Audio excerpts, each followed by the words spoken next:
Hey there, hi there, everybody. Hello, hello. It's a good day to be on the internet. How's it going, Mr. Bellagina? Werewolf 4K, Species XX, Nanoha, Unclever Man, Blank Epilogue Page, Katniss Evermean,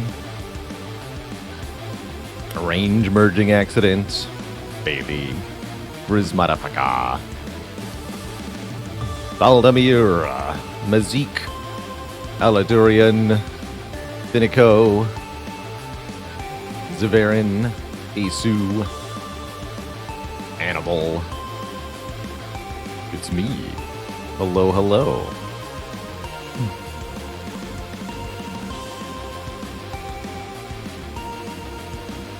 Never gonna get tired of these jams from Curse to Golf, I don't think. What a bop. What an absolute bop.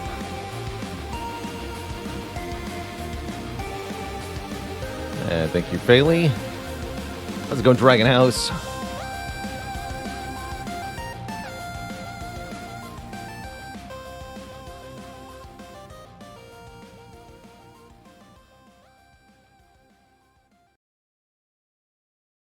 Let's get the Spire jams on here, and then talk a little bit about Spire stuff.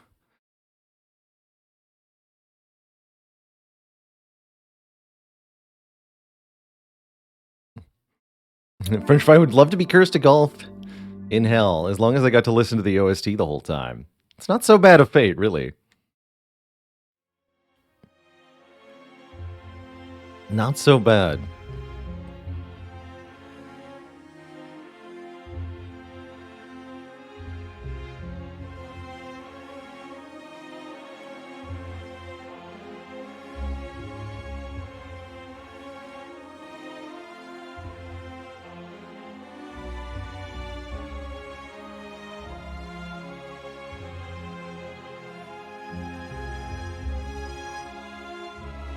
And let's go with the silent theme dad joke to start out the crowd today. Did you hear about the silent who became rich using shivs? She was an hedge fund manager. Garden Van, thanks for 3 months of support. And Katniss Evermean, thank you so much for the very generous 1,000 bits. And I do apologize if that joke was too edgy.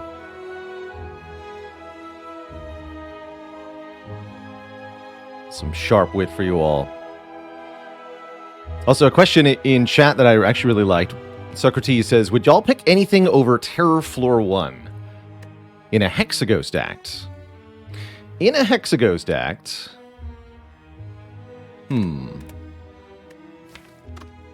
Terror is pretty dang good. I like to call this one of the best damage cards the Silent has, the really big physical enabler.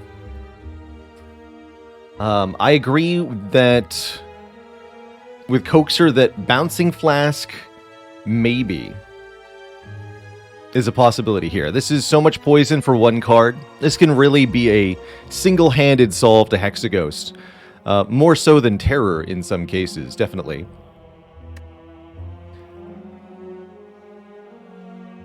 I don't know that Caltrops against Hexaghost would be good enough to consider over Terror. I really don't think so.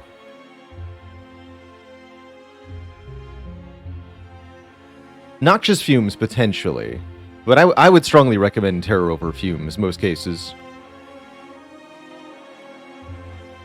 In the rare pool, maybe Corpse Explosion or Glass Knife, but only barely. But I think the main one that I would give consideration to would be Bouncing Flask. Pinball Raid. Pinball Doctor, thank you so much for the 10 folk raid. Welcome, everybody. The Doctor is in.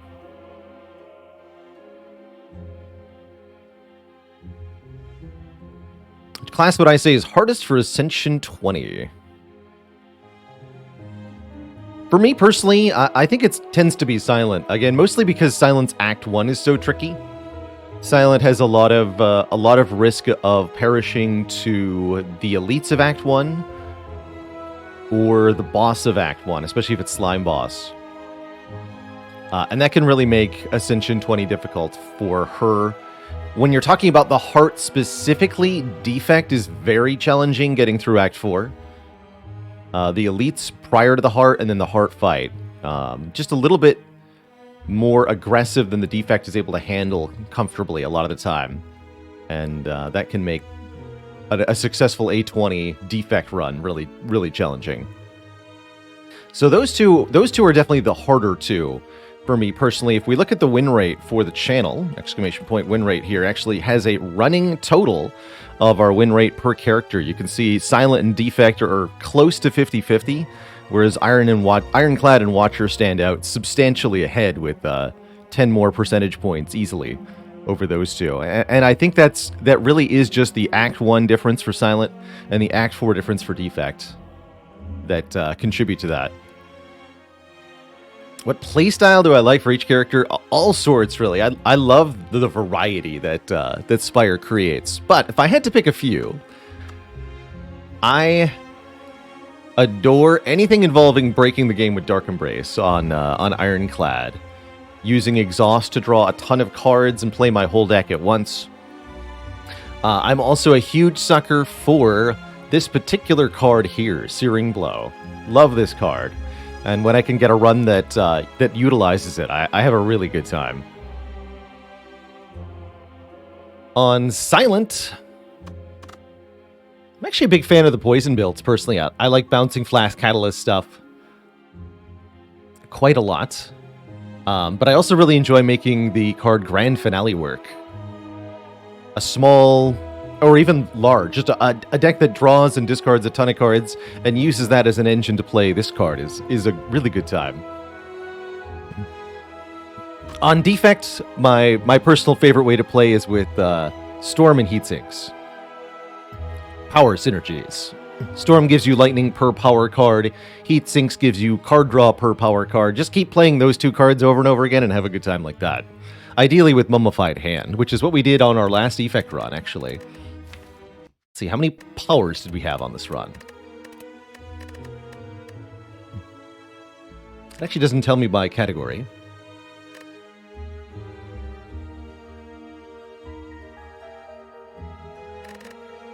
One, 2, 3, 4,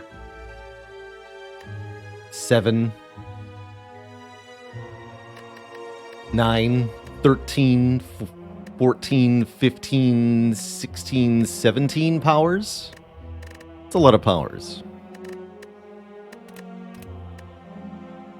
That is a lot of powers.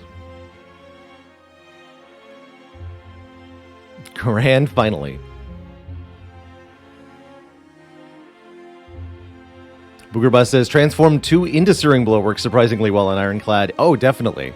Definitely. As long as there's a path that you can get 4 upgrades on in Act 1, Searing Blow is a really good time. And even if you are a little bit behind on the upgrades, it can still really slap. And lastly, Watcher. What is my card library? Compendium. There we go. Lastly, on Watcher, my favorite way to play, I really like this card, actually, Fasting. I like to be able to rather than cycle Wrath and Calm to play your cards over and over again to do 1,000,000 damage. I'd rather just play one card for 1,000,000 damage as the Watcher. So I like anything that lets me play Tantrum for like 200, for example. And Fasting can often be part of that. Divinity is the other big thing I would point to as a Watcher favorite for me. Mantra. Being able to get the triple damage boost. Where's Worship here? There you are. Being able to get triple damage by stacking 10 mantras is really fun for me, personally. I kind of avoid Blasphemy a lot. The instant easy divinity. But getting there with 10 mantra, I really love it. Which classes are buying Apotheosis worth it for? All of them.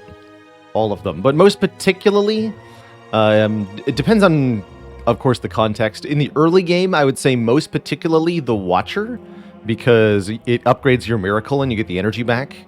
and Defect, because Zap and Dual Cast upgrade to be energy cost reduced. So again, you get the energy back, essentially. Silent also really appreciates it for just having more cards. So I'd say overall, Ironclad's probably the worst for an early Apotheosis, but that's really not saying much, because it's really good on Ironclad, too. Every character loves an early Apotheosis. Very good card. And if you get Apotheosis from your Niao bonus, so good. What class do I enjoy Prismatic Shard on the most? I think on Ironclad, actually. There's a lot of exhaust interactions you can get with Prismatic Shard. Having access to the ability to just buy Ironclad cards at the shop is kind of nice. My favorite white card, my favorite colorless card, Transmutation.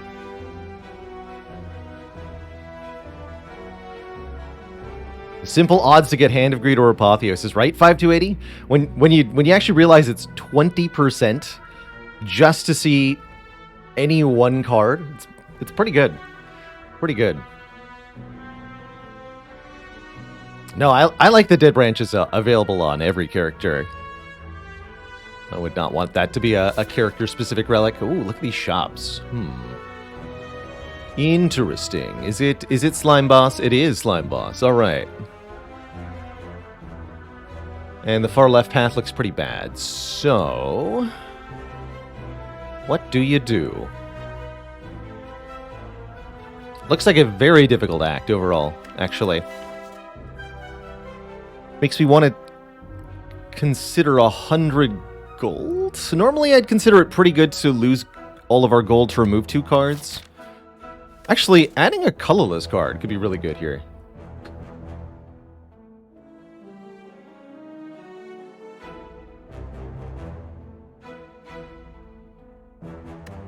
Obviously, we go 5 question marks into the Burning Elite. Yeah, I suppose if I was trying to pick a path to die as quickly as possible, this would be the sort of path that kills you almost every time. Pro tip: don't take paths that look like this, because you will get 1 card, and then the Serpent will offer you a curse, and then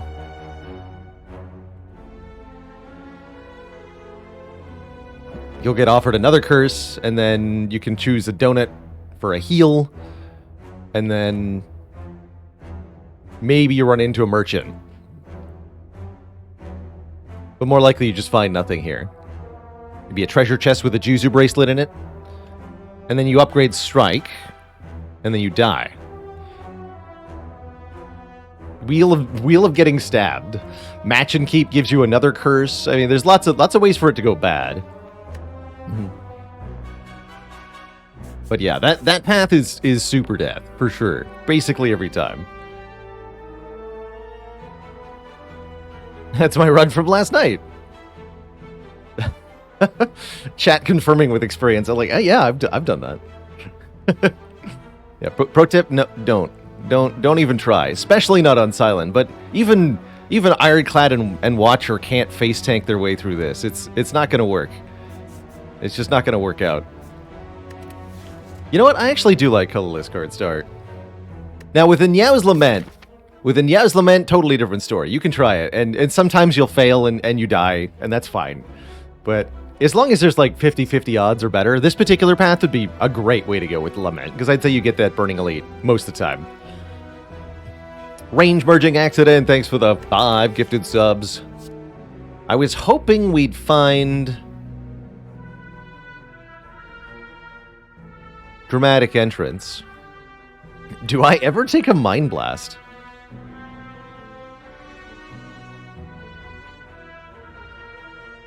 Blind is pretty good too, right? Blind on silent is no problemo.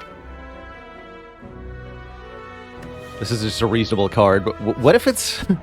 Is it ever this?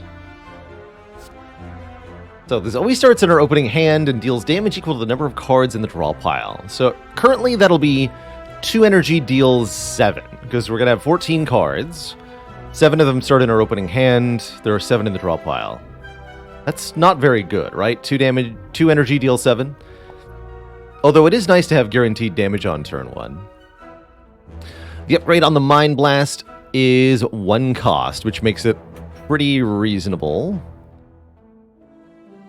But the further we get into the run, the better it'll be. Obviously, you know, on floor 1, it's pretty trash, but every time we add a card, it's going to get +1 damage. So it'll quickly be 2 cost, deal 10, then 2 cost, deal 15.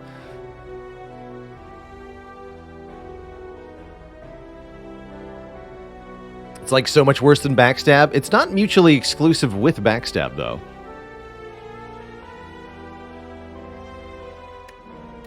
I mean, heck, let's try it. Let's give it a shot. I don't think that's a very good starting bonus, for the record, but I'm curious.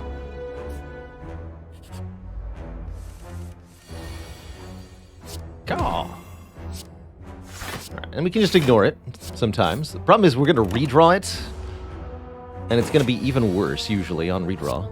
Oof. That would have been a good time to draw another strike. You know.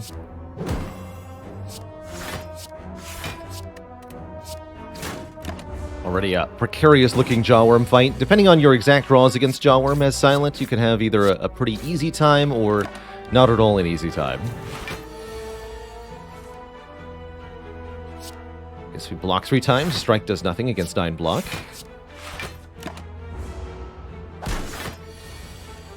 Oh, okay, that didn't go too badly. So Mind Blast was basically a curse for this fight, but that's not necessarily a problem. Well, I do say one of the only situations where Infinite Blades is an acceptable take is Act 1 Slime Boss. So this might be a situation for an Infinite Blades. We could also consider Dagger Spray. Deal damage to all enemies twice. What's that not mastered tag? That's part of our current 2023 self-imposed challenge, or our challenge run, which is the Slay the Spire Mastery Challenge. My goal is to master all of the cards in the game by winning a run with 2 or more copies of that card in the deck. So in order to master Survivor, I have to win a run, defeat the hard-on A20, with 2 or more Survivors in my deck of cards.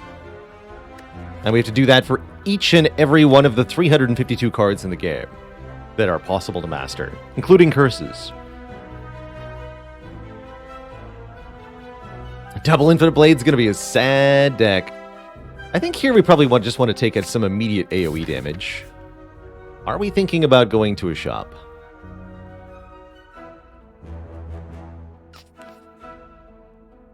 I don't think so.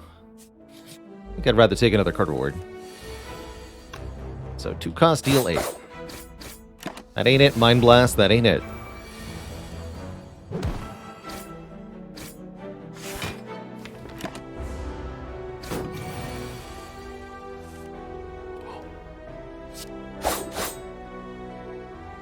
The power.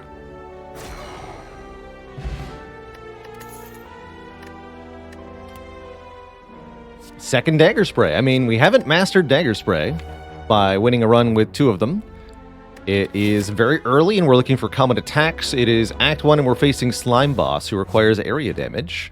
These are all pretty good reasons to take a second Dagger Spray here. I would also say Endless Agony is a pretty good addition.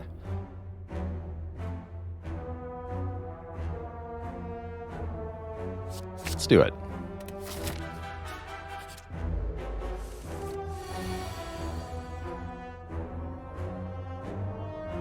Alright, better to play 2 strikes, right? Forget the Mind Blast.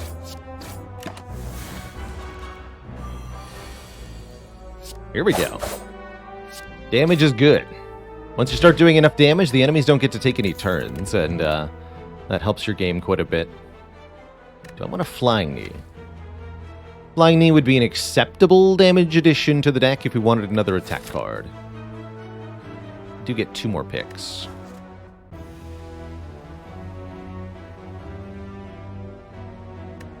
I don't think I want these.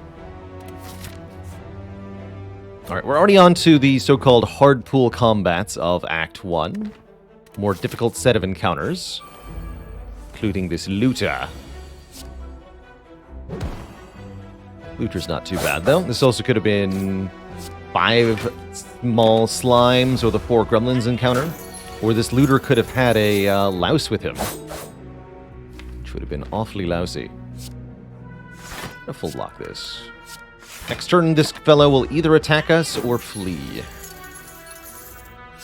Beginning to flee.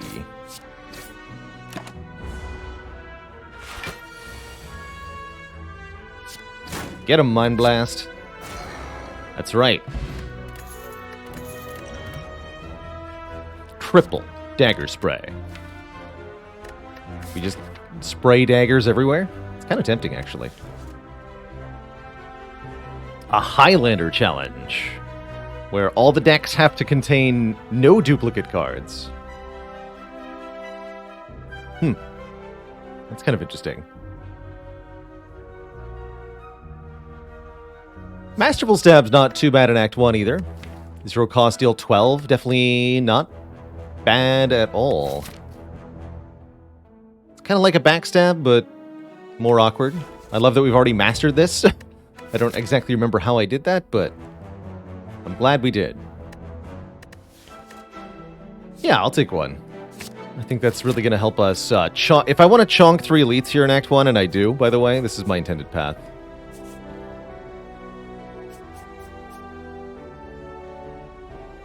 Getting lots of relics Act 1, definitely essential for setting yourself up for success. We rolled really lucky with our encounters. A full block because of Masterful Stab. This is another very easy encounter, especially measured in total hit points. These 2 enemies combined have less health than Jawworm does, which is fascinating. Well, a little bit more, but once you account for the block Jawworm gets, it's less. So that means you can end the fight really, really quickly. Especially if you have cards that deal damage to multiple enemies or such.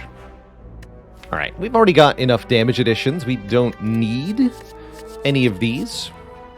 Implicit Truth, thanks for the Prime sub. Welcome to the Cozy Sub Club. And I Ate Your Sandwich, thanks for 13 months.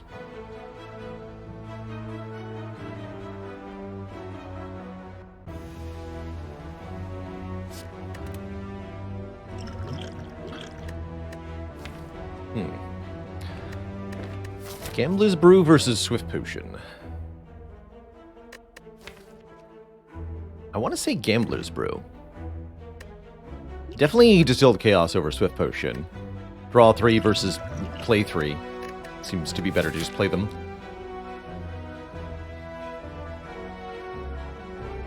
I'm going to be upgrading one of our dagger sprays. Not the Mind Blast, not yet. Okay.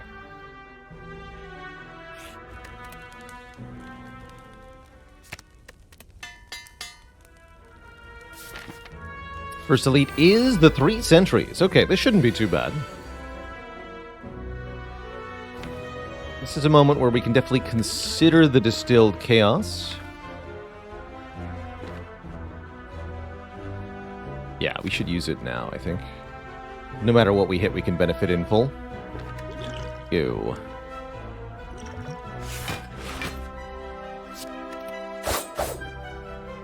Perfect.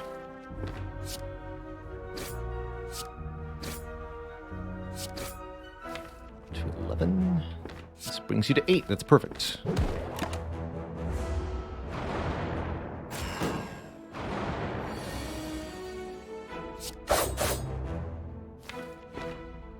Let's strike you.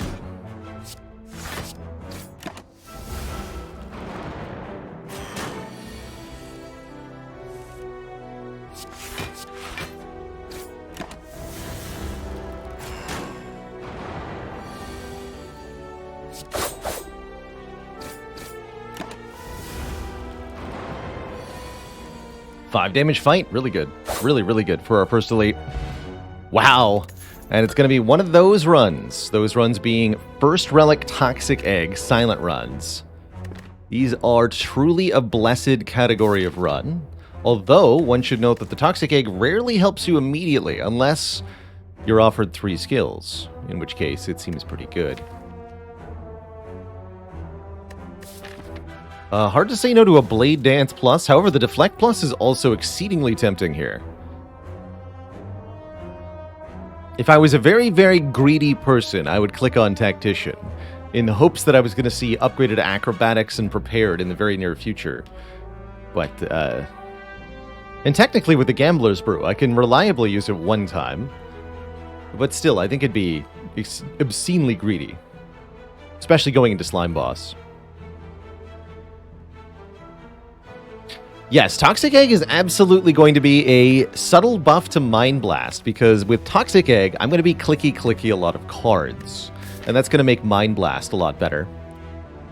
In fact, we might now want to go to a combat over this event, because one more basic combat card reward is actually really good. I am going to click the Blade Dance first. Just 16 damage for 1 energy, so premium here. Mind Blast is almost at the point where it's as good as 2 strikes. Can you believe it? That's incredible. I don't know if I can handle that card getting any better.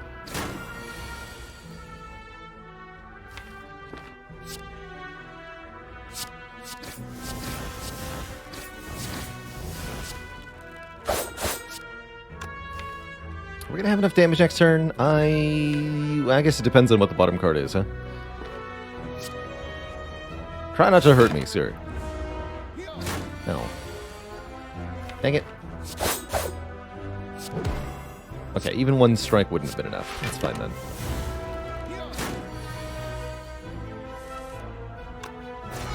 Have it be.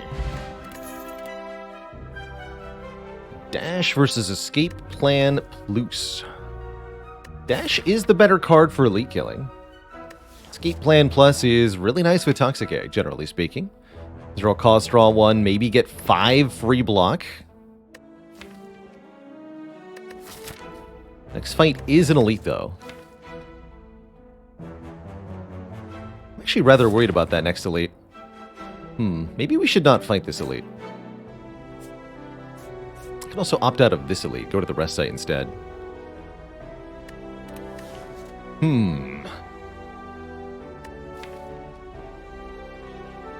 Yeah, we do not do well against Lagavulin or Gremlinob, actually.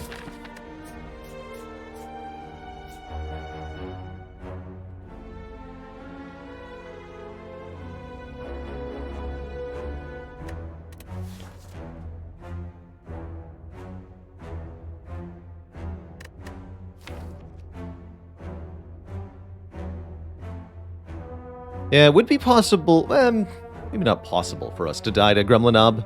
I think we could take 30 damage to the next elite pretty easily. I think it would be pretty difficult to die, though. I think we're very likely to be able to struggle our way through. However, if that happens, I already have to opt out of the next one. We also do get to look at a relic first.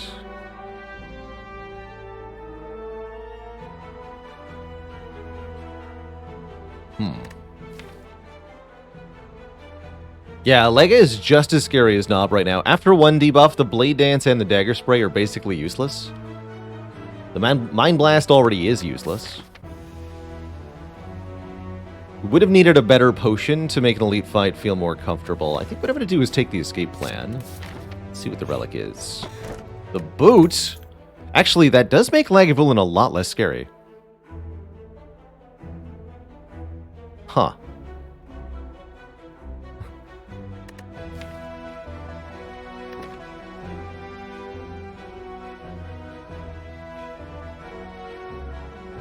Okay.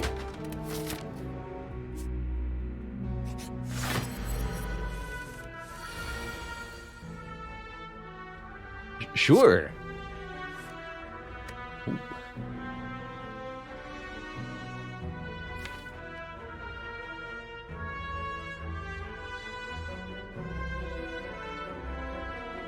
Yeah, see, we can do a lot of damage here, but then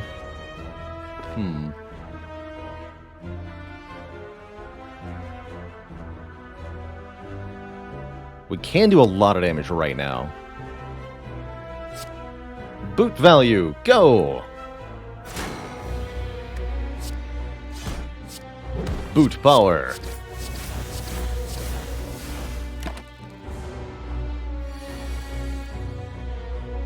Double boot power. I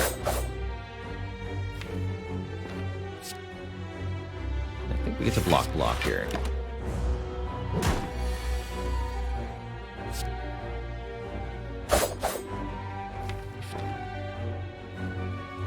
Not sure about this one. Maybe Survivor's Strike?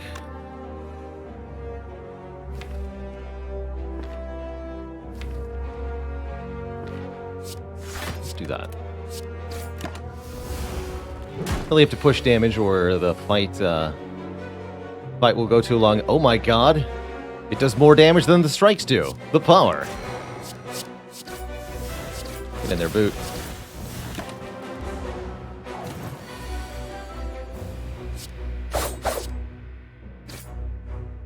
We could have blocked one more time. Get a tungsten rod. Whenever we lose health, lose one less. And what's that? A terror plus.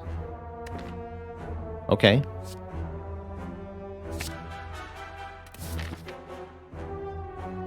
So yeah, I don't think we fight this elite on 15 health, although we maybe could. More likely I'm going to go to the rest site now. See how this fight goes. And you all low-rolled health, you say?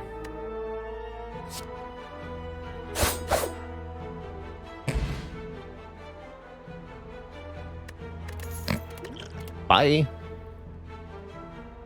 Okay, here's where the tactician could have started to become good.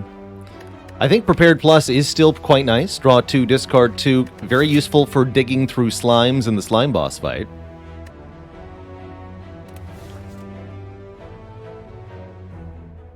How much damage did the boot do versus Lagavulin? I think 17. Don't know if we got any boot value before or after. I don't think before, but yeah, I don't think after either. Mind Blast is going to hit so hard, right? Right? Actually, this elite is looking increasingly doable. I'm going to take this event, though. More potions. Oh, okay, yeah. Hell yeah.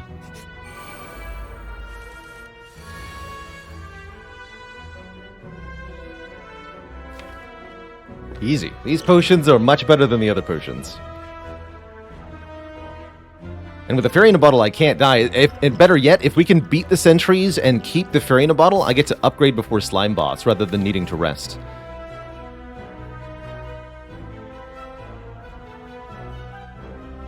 How do I want this turn to go? We can use Neutralize and Terror to make one of them vulnerable here. Probably want to play Survivor to block the middle hit. We'll only take one.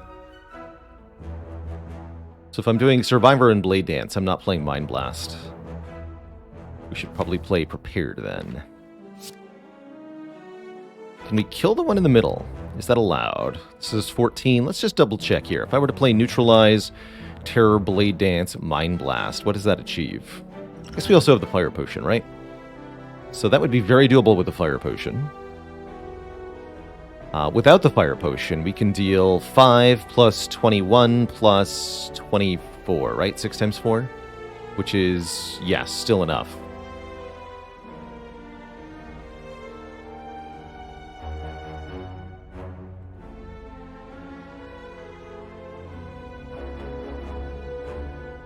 But then I'm still getting attacked by 2 of them next turn.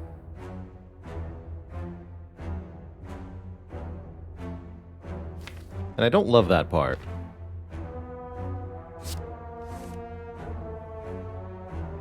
I'm gonna do it this way.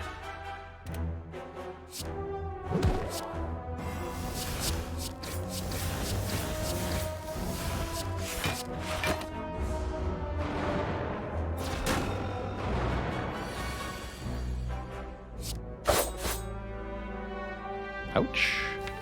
No, we should just Fire Potion, right? Probably. Although, quite frankly, not that much of a difference between 15 health and 5 health in Slime Boss. With the fairy in a bottle. Fire Potion is very important for Slime Boss. It's going to tank 9 damage here.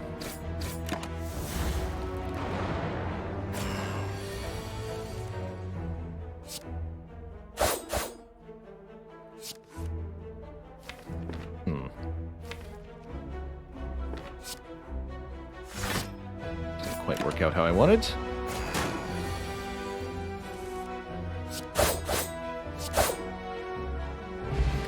Akabeko. Our first attack each combat deals 8 additional damage. We have 2 dagger sprays in this deck. Also, Burst Plus is here. I'm going to go ahead and take a Burst Plus. We don't actually have that many good burst targets yet, but we have a Toxic Egg. I'm sure we'll find some.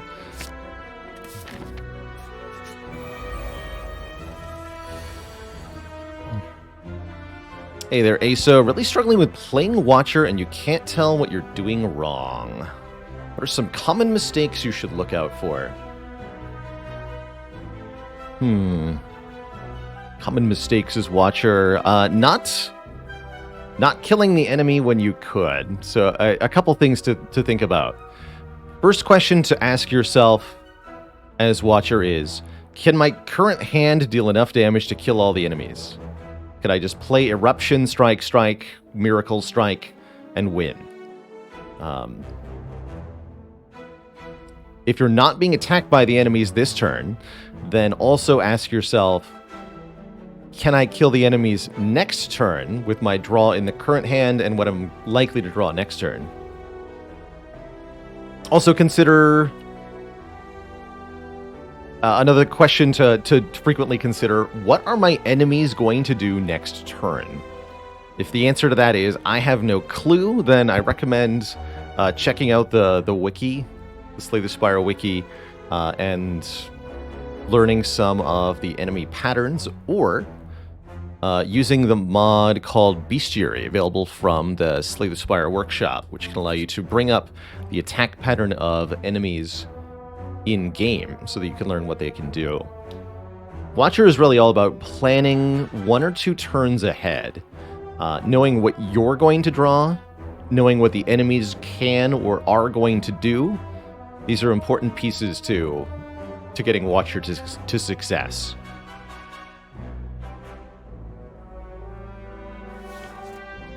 I think those are some of the basics. I've got a how-to Watcher guide, right? Watcher guide. Explaining the basics of the Watcher. If you want a more detailed breakdown on all things Watcher in an actual Watcher run, there's a video guide for you that might help you get started. So, we've got a bit of a tricky situation here.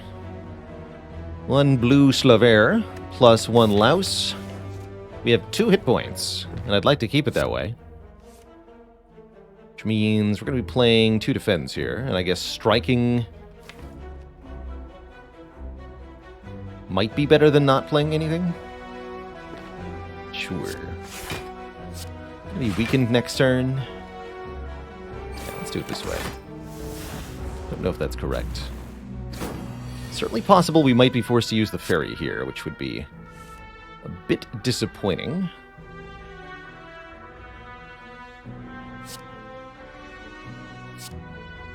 Masterful Stab, Terror You, and Full Block. Yeah, what about next turn, though? Looks like a problem to me.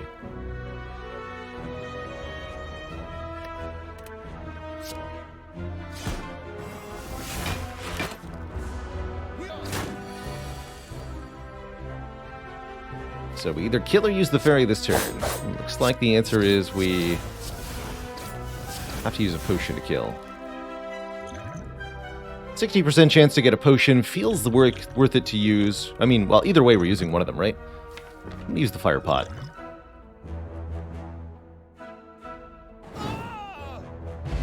Yeah, there we go. Cultist Potion. That'll beat Slime Boss. That'll beat Slime Boss big time. 1 strength per turn. Very, very huge with dagger sprays and shivs. Perfect. All right, I don't think we need a finisher then. I think we just upgrade a card. Yes, upgrade a card going into Slime Boss here. And it's time for Mind Blast to be upgraded. That's how I feel. +1 Mind Blast damage per turn. White Dog Studios, thanks for the 2 months in the Prime sub. Who needs more than 2 health anyway? And Sundance, thanks for the Prime sub as well.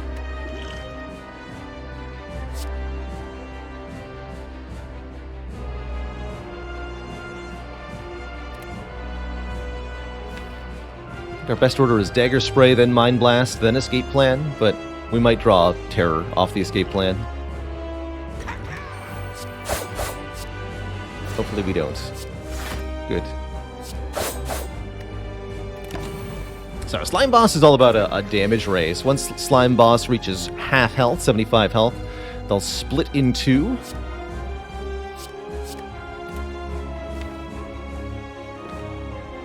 And then the resulting mini slimes will also split in 2 again when brought back down to half health, rather than taking whatever action they were going to do.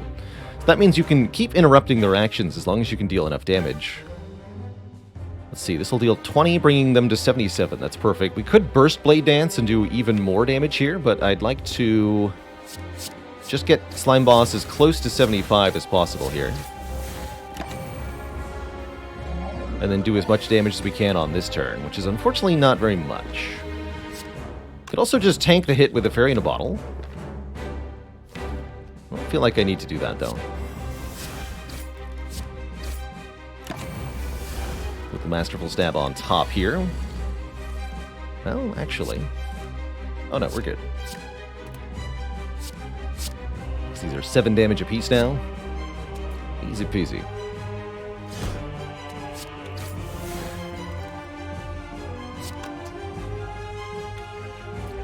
So let me just double check here. We can do 21, 30 damage? Yeah, we're fine.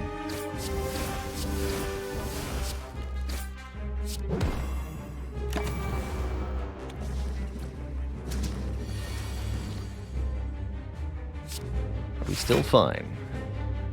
I think so. We do have to use the fairy, though.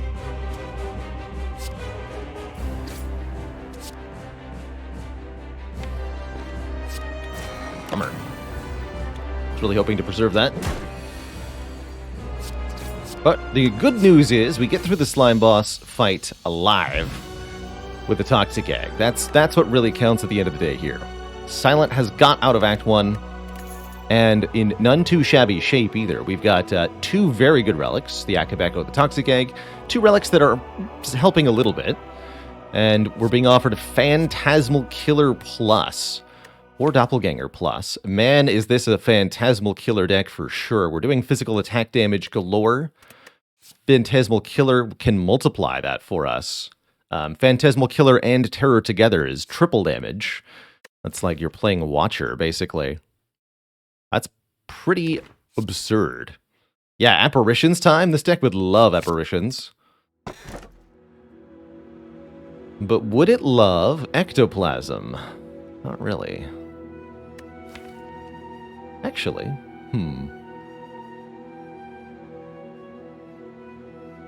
it wouldn't hate Ectoplasm. If we don't want an energy relic, we could take the Calling Bell. We get a unique unremovable curse, the Curse of the Bell, and 3 additional relics, 1 uncommon, 1 common, and 1 rare.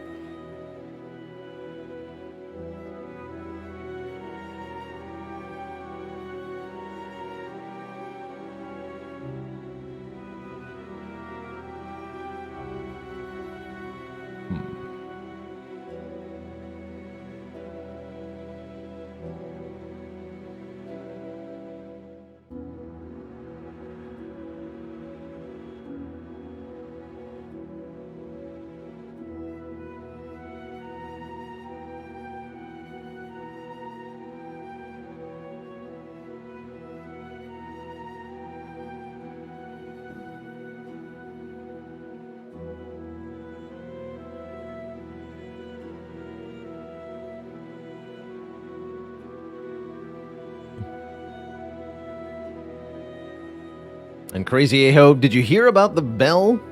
the church bell that decided to undergo a career shift. They were able to land a new job as a toll collector.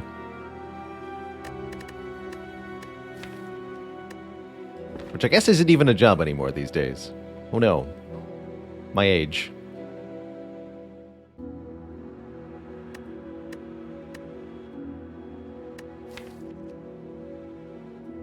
Have we mastered Curse the Bell yet? Yes, actually. So there's no incentive for me to take it for that reason. With 412 gold here, I am very genuinely considering taking the 4th energy. Silent tends to me to be a pretty energy-hungry character. And quite frankly, losing out on the ability to further benefit from gold isn't that big a deal. Like, I often think of Ectoplasm as losing out on a few removes, but with Toxic Egg, we're going to have a 40-card deck anyway. And that's just going to make Mind Blast better anyway. Well, then how do we buy another Mind Blast with 412 gold? I'm going to do it. I think this is a pretty good Ecto opportunity here. Not the world's worst Calling Bell, mind you, but genuinely pretty good to have some extra energy. I guess that means we want to visit shops early before enemies have a chance to take any of our money away.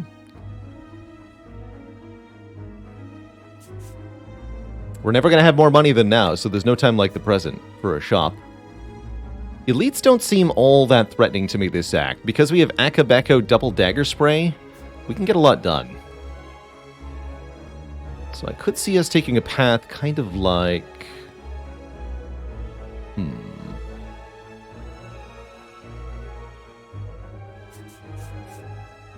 Maybe even opt into Burning Elite. Could actually go 4 elites this act. With 4 energy, I really like that.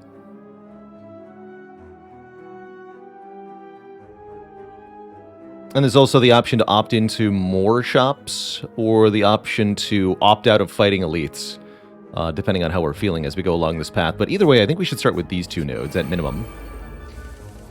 So... Stop wishing the thieves into existence, they said.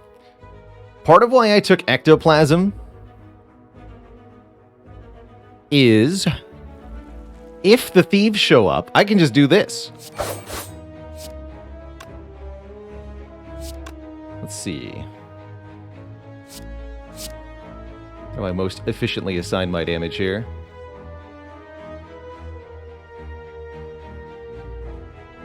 I mean, 555 is pretty good.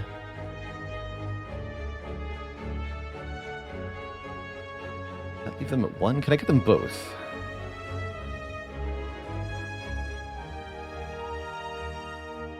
Not sure I can get them both.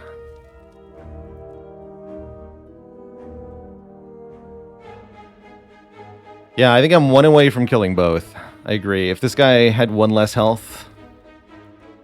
We do have Boot, don't forget, but I still think it's not quite enough here.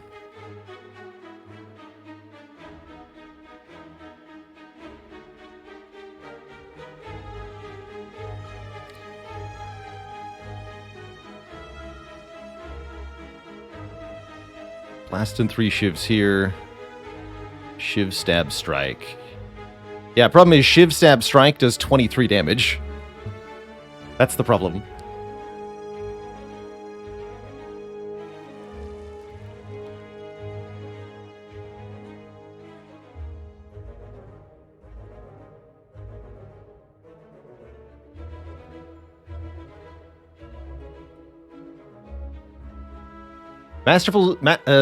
Masterful Step is 12. Mind Blast is 16 here. Which means I think we lose 20 gold, but only 20 gold.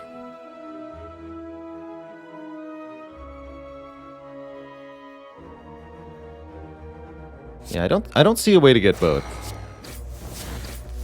So we'll do it this way. Yeah, not quite. Yeah, we have enough total damage, but no way to split it perfectly to actually do the damage in that way.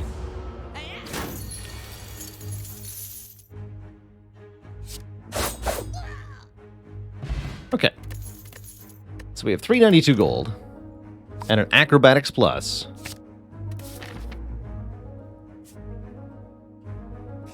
That went pretty well.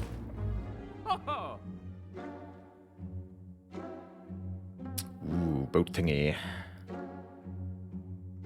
Boat thingy's kind of expensive. Orrery seems pretty absurd, right? 5 card rewards with the Toxic Egg?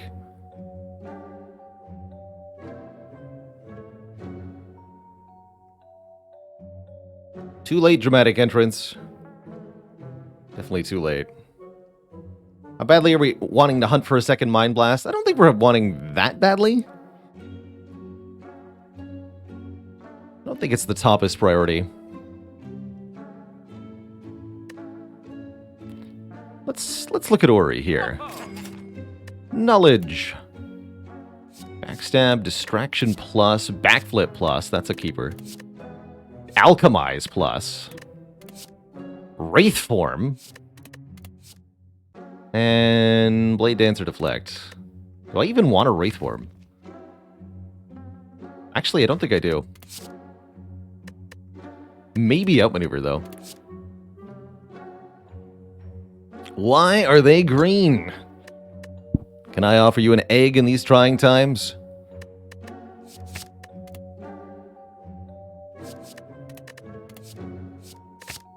Reason to not take Wraith Form would be that I have upgraded block cards.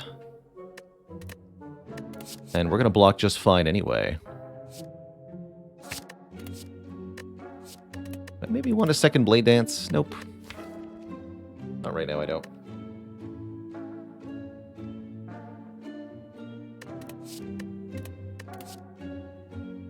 John Camp, thanks for the Prime sub and the 5 months.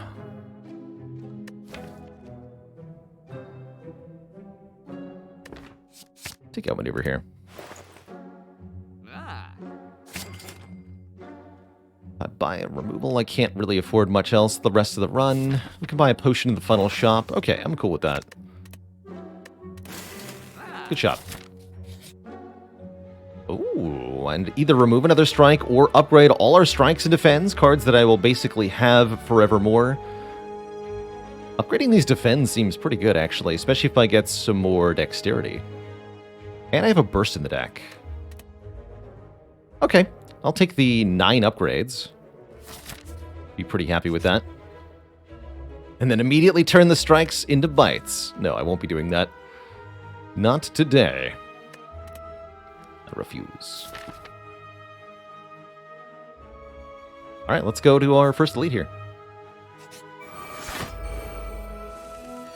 But it could have been more Mind Blast damage.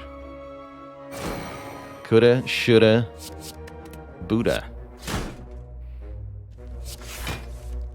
Okay, but here's the thing. If I kill you now, I don't get to alchemize.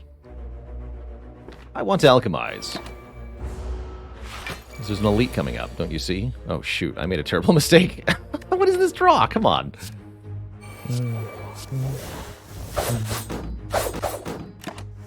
Ouch.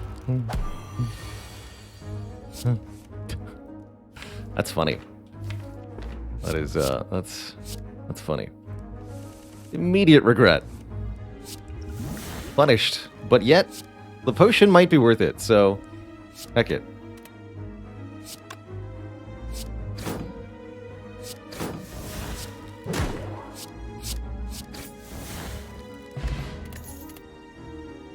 Here's our second Blade Dance.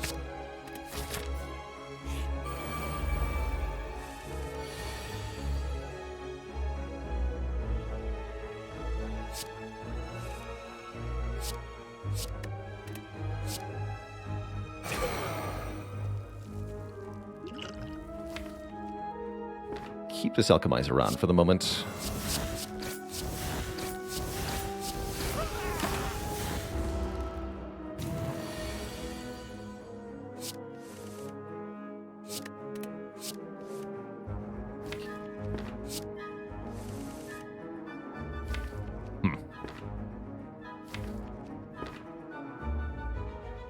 Good enough.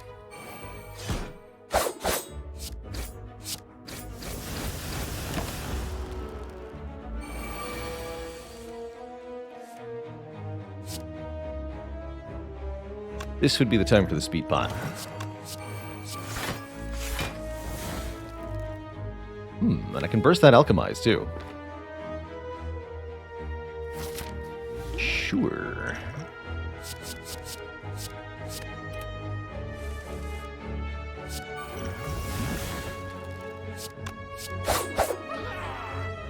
Easy. Vajra, +1 strength, is going to be a huge boost to all of our physical attack powers. And Fléchettes is actually very spicy. However, Footwork is the card we've been looking for.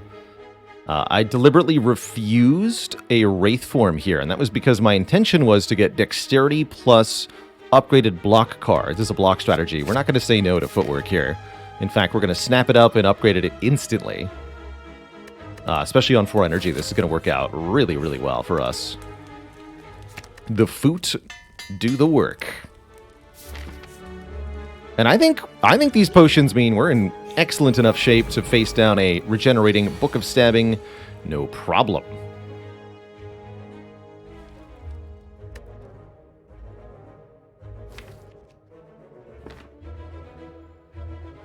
What is this? Dagger Spray, then Mind Blast, then Backflip? Feels correct.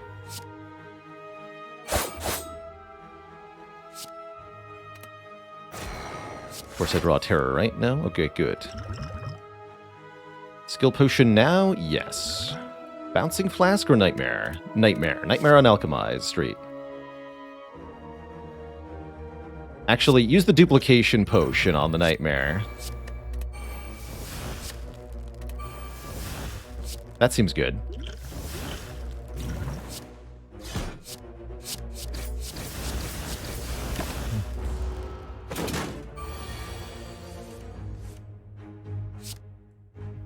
I used 2 potions to make 6 potions.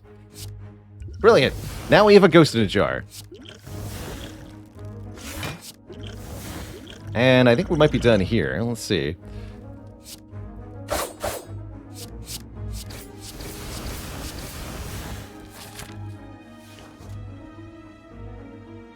I'm pretty happy with these. Can I actually kill it, though? There's a noticeable lack of damage in the draw pile, huh? Well, that's fine.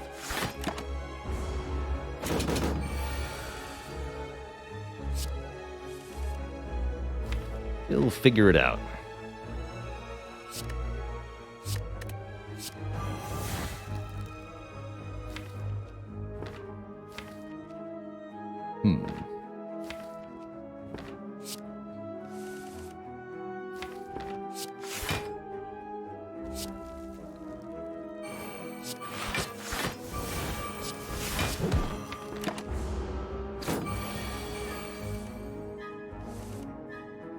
Mind Blast for 90 damage. The power.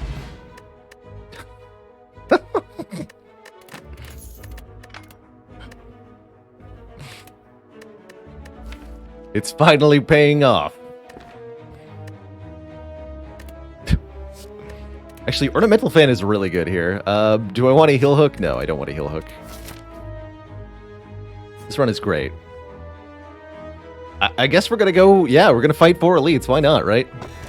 Boat thingy, here we go. More block on turn 1. Yes, please. Love me some turn 1 block. Exactly. Exactly. Love me some turn 1 block.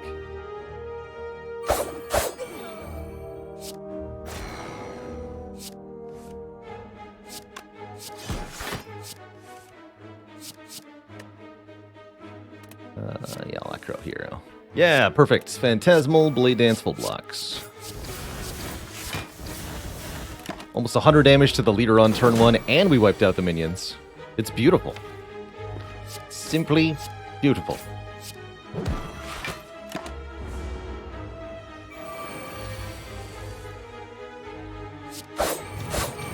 And again, perfectly happy with the current potions. Find it very hard to improve on these. Oh. Oh no. That's too many potions. Accuracy. Hold on. Accuracy seems quite good. We've got 2 Blade Dances and a Terror. We passed up Sacred Bark. We did. We did. It's true. We did. Honestly, though, the 4 energy is pretty amazing. Oh, no. The terminology is spreading.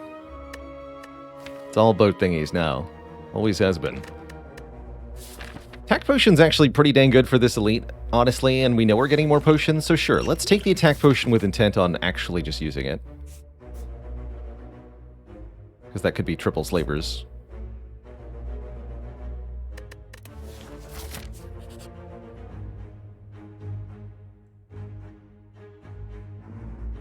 Become Jaxed.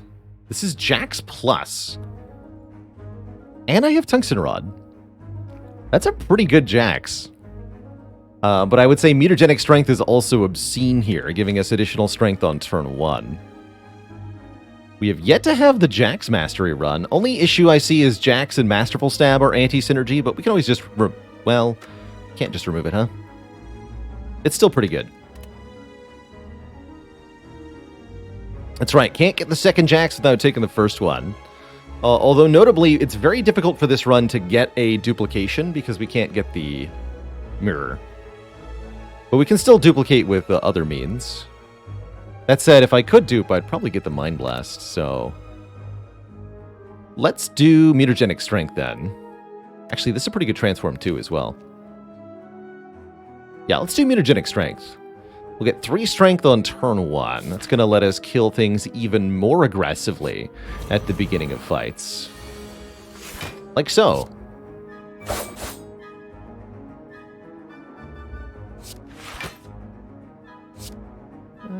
You. And no one. And how about you? That's right.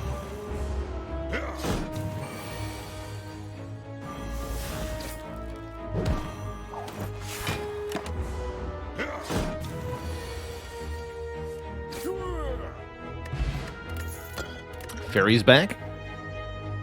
Another Prepared or a Piercing Whale Plus, which is not too bad either. Especially with Burst. And a Collector.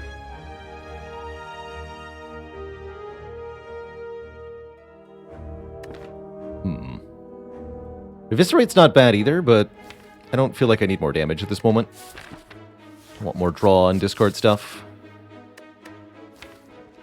I'll take 1 Piercing Whale. Rather have a backflip or an acrobatics.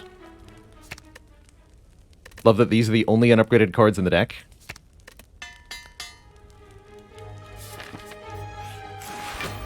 Greetings!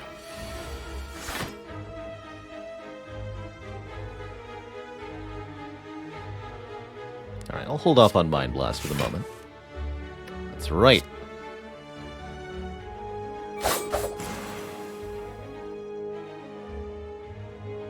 Let's do it this way.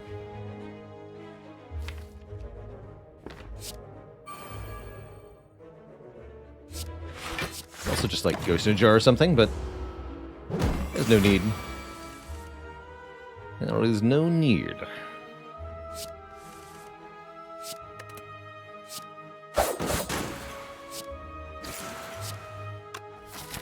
I want to replace this fairy? Probably. Yeah!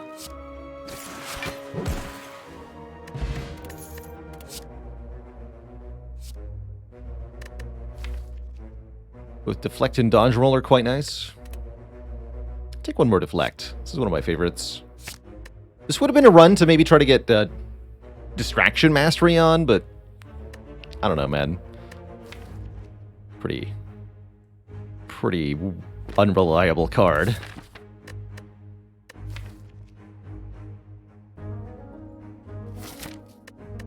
This should be fine going into Collector. I expect we might have to use our Ghost in a Jar here, which I'm completely okay with, given the rate of new potion generations.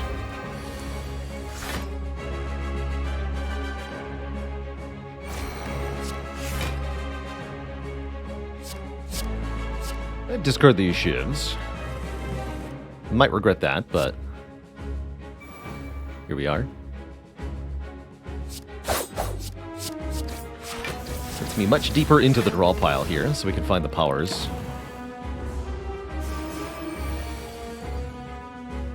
Perfect turn for 7 energy.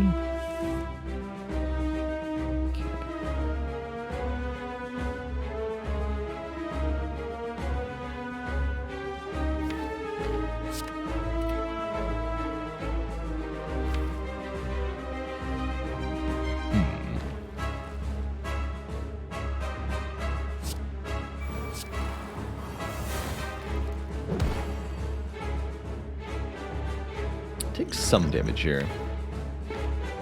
Doesn't seem particularly worth using the ghost yet.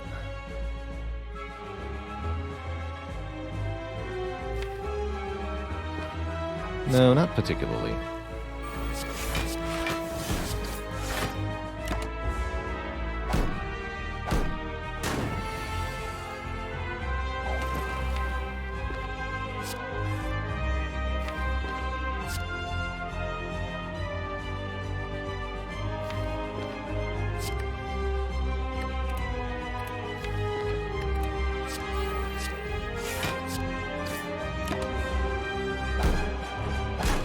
Just gonna go for the kill on Collector directly, rather than focusing on the minions here.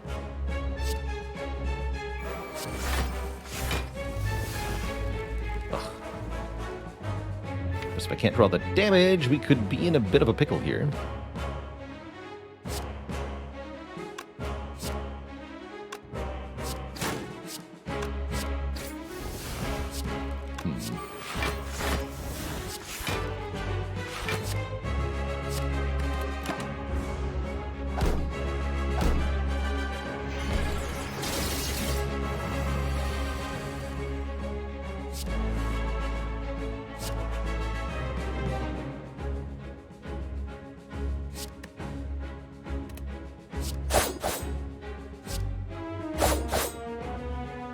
Two ornamental plan procs.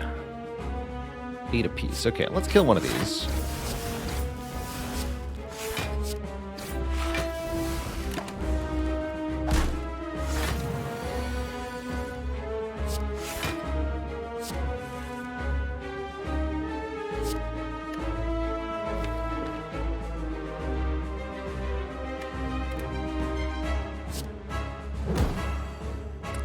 Four. That one as well. Still not taking enough for me to use the ghost. Okay. Looks like we're fine. 9 damage Mind Blast. The power.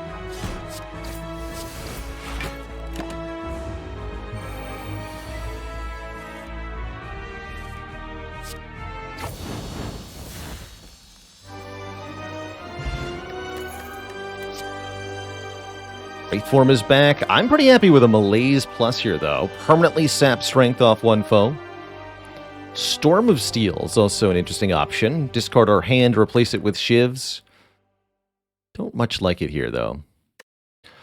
Oppa, thanks for the Prime sub. Welcome to the Cozy Sub Club.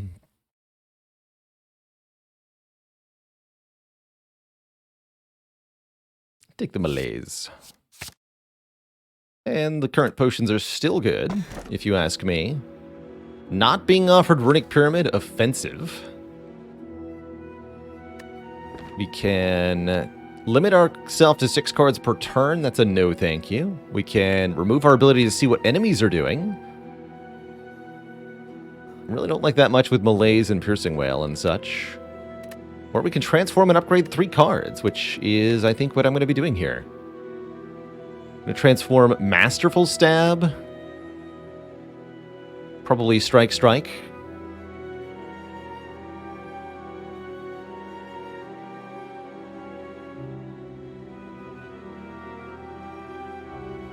Any silent build I like Choker on? It works pretty well with like Bouncing Flask, Catalyst, Corpse Explosion stuff. Could get rid of one of our Dagger Sprays, but I think even unupgraded it's pretty good.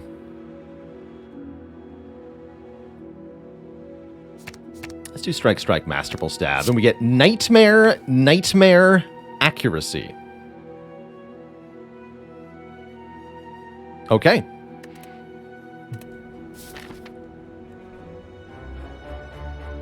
I suppose those would qualify as better cards.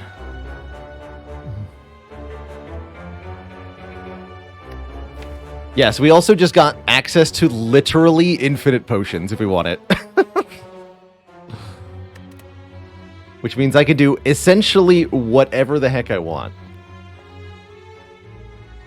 And if I feel like we need to for run security, I will, but probably we won't be doing that much. Although there will definitely be opportunistic Nightmare Alchemize plays. Good lord.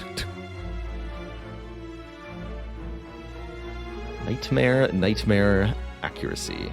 Man, even the accuracy, though. I might do some really broken things to Awaken one. We'll see.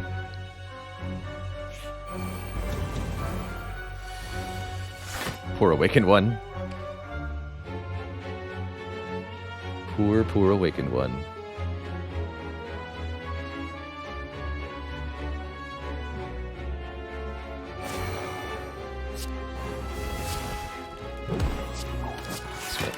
Seems fine.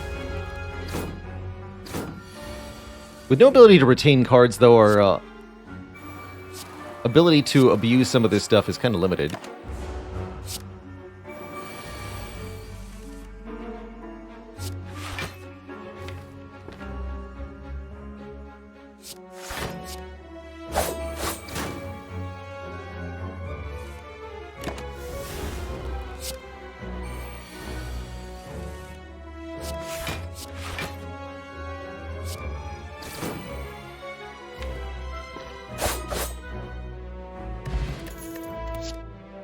Reflex Plus. If this card is discarded from your hand, draw 3 cards. Actually, I don't have that many abilities to discard things, but I am going to take a Reflex Plus here. I'll have to take another Prepared. Hey, it's already doing stuff. Good work. Get Nightmare Calc Gamble here. Don't feel the need to. Let's just draw 10 or whatever. Seems fine.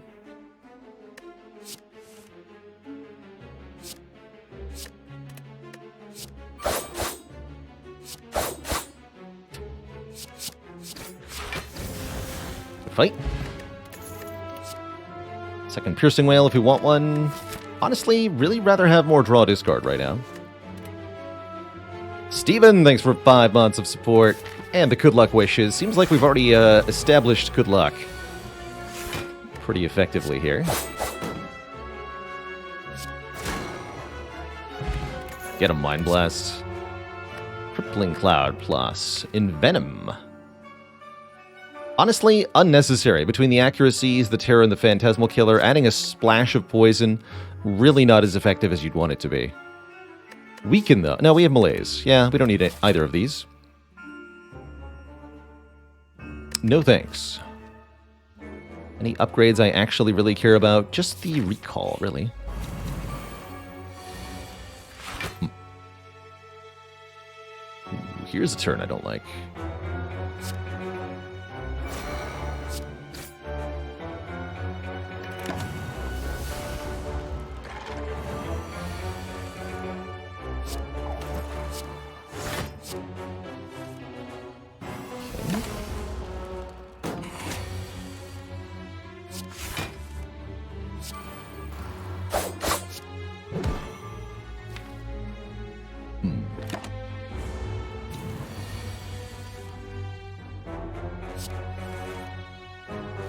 Aha! About time.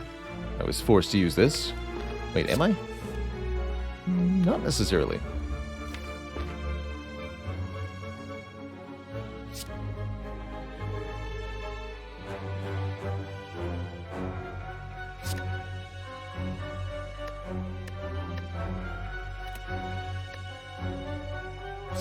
Eight.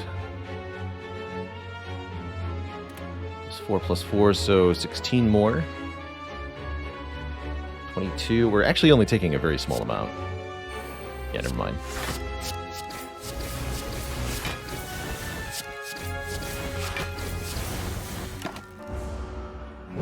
Take 3.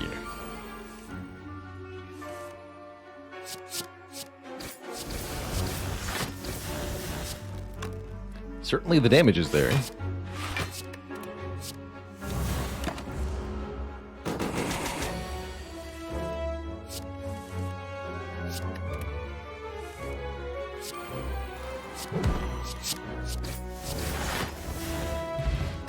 Shield potion.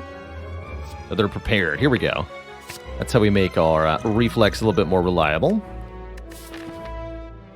So we just keep taking combats. Events seem... Well, actually, events could be pretty dang good. Do I want to go to rest sites, though? Survey says probably not. All the cards in the deck are upgraded. Like, literally all of them. I could upgrade Dagger Spray, but why would I bother when I could look at another card reward and maybe find an Acrobatics?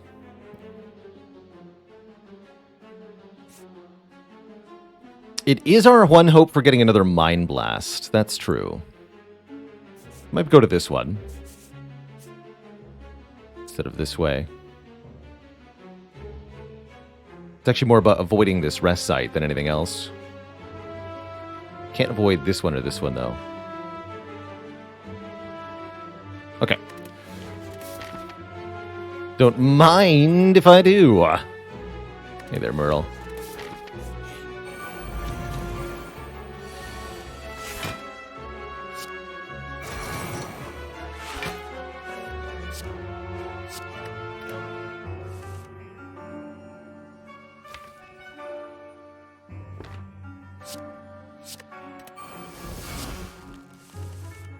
I'll be taking more of those.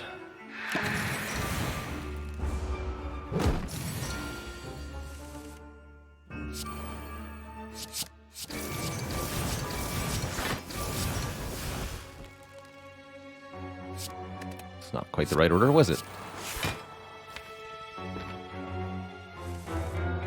It's all right.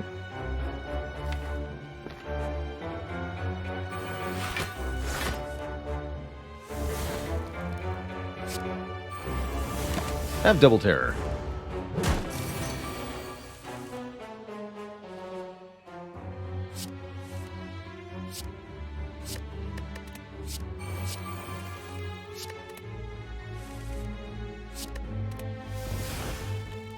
Surprisingly difficult to find any damage cards there. Here we go.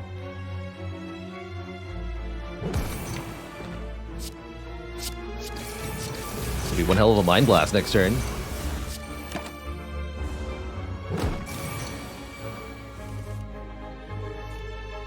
$93 damage. Mind Blast.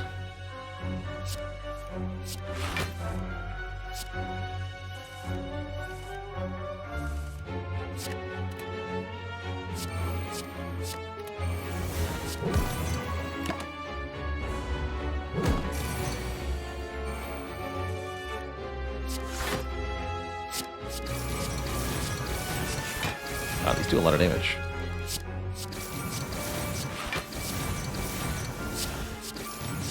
It's like a killing transient amount of damage. Jesus. We're drawn to some other nonsense here, though. Get this out of play. Get this out of play.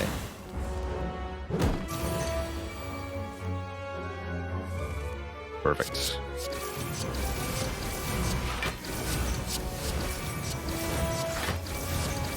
Alright, well, we killed Transient. That's usually a pretty good sign.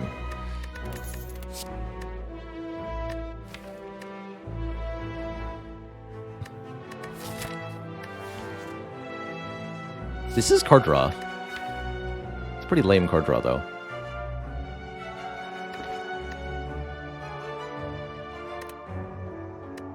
Yeah, I wasn't even, like, trying to kill Transient during the first couple turns. I was just like, how do I set myself up to not get hit in the future turns?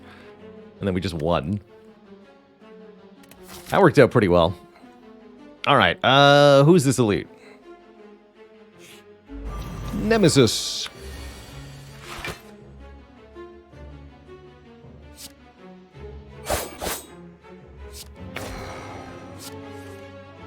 Good. Do it this way. Yeah, full block. Easy. Easy freaking peasy. If that was ever Nightmare Deflect. Probably not with the outmaneuver. No way. We have the boot! Of course. This Nemesis is countered. Hard countered. Also, they have negative 20 strength. Nice attack, nerd.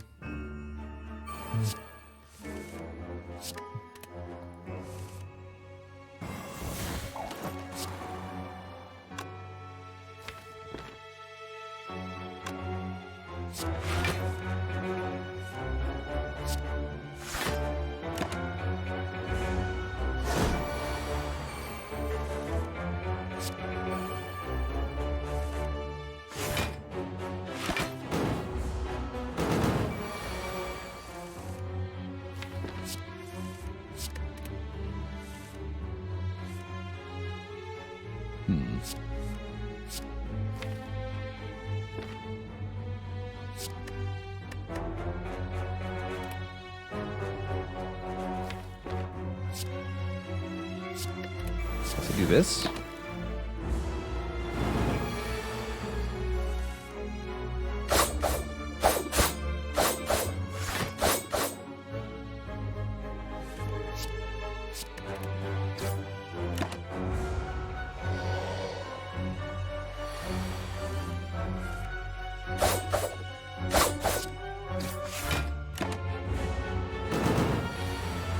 What a weird fight.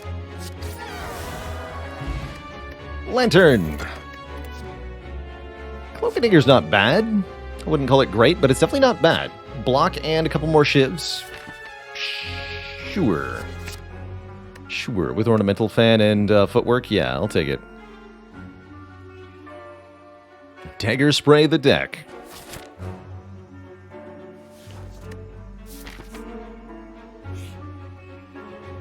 Into fall, losing Dagger Spray, Accuracy, or one of our few unupgraded block cards, Survivor. I guess I'm okay losing Survivor here. Yeah. Lose Survivor.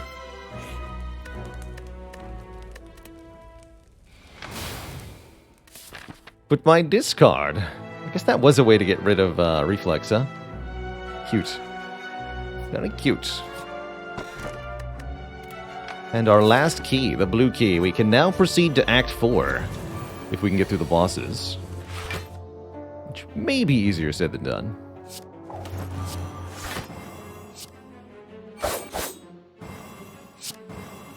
And there we go.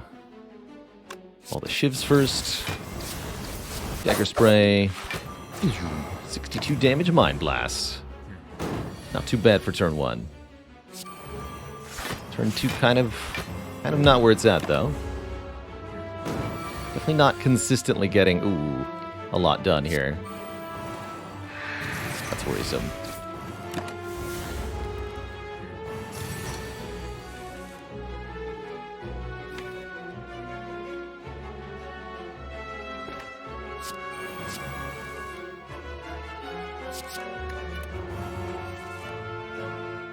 Actually don't have the energy for this.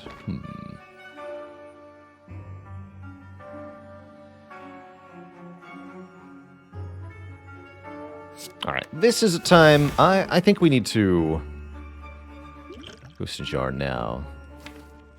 And then what? Burst out maneuver so that I can do stupid nonsense next turn? That sounds really good. And I'm going to drink this as well. Yeah, you're basically useless. Play this, play this. Okay.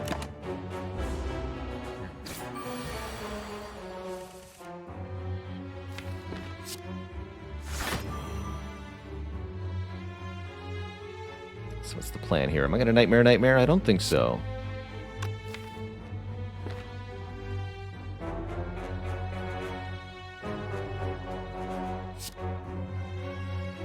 Draw. Nightmare Mind Blast. What a fun option.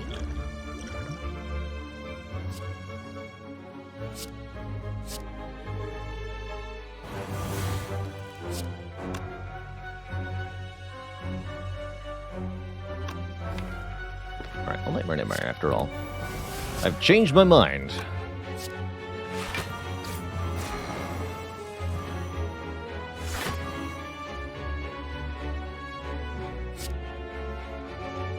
Burst, Nightmare targeting a reflex, and prepared.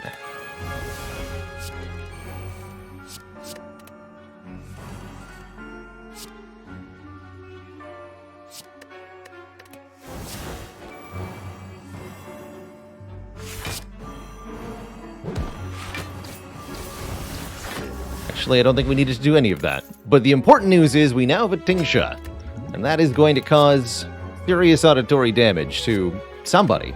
Probably you, viewer, but also our opponents. But if we discard a card during our turn, we'll now deal 3 damage to a random enemy, which means Nightmare Calculated Gamble just became a thing. Is Bandages one of the strongest relics in the game? Yes. Although, quite frankly, Tingsha is also going to put on a hell of a performance here. Definitely. I'm not going to mess with you. I like what's going on here.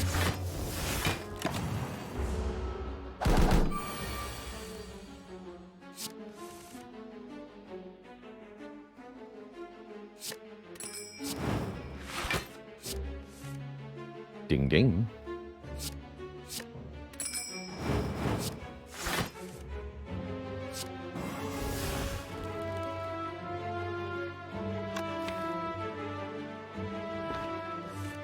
Perfect.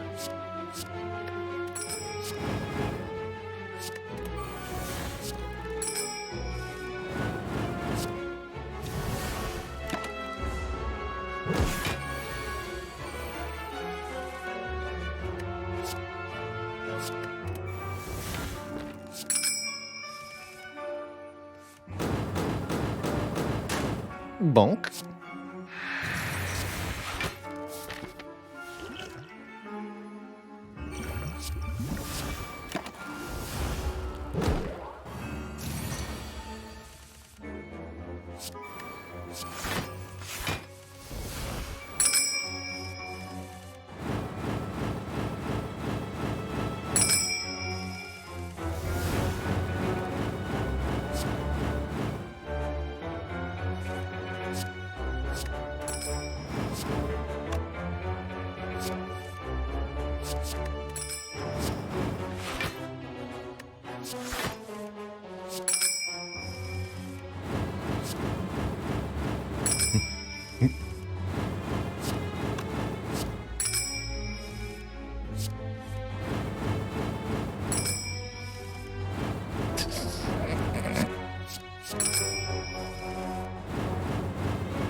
$43 damage per turn so far.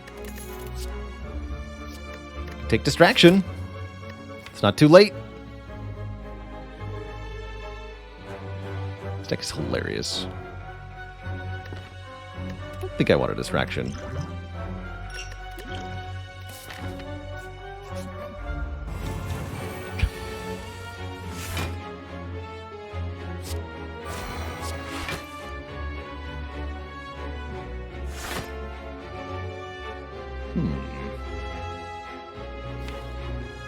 Fun options here. I'm going to Nightmare the Cloak and Dagger, actually. Just to make sure I have some block for next turn, in case we get hit for 45 or whatever. And if we don't, well, that's what the boot's for. Reptomancer decided not to show up for work today. And honestly, I'm okay with that.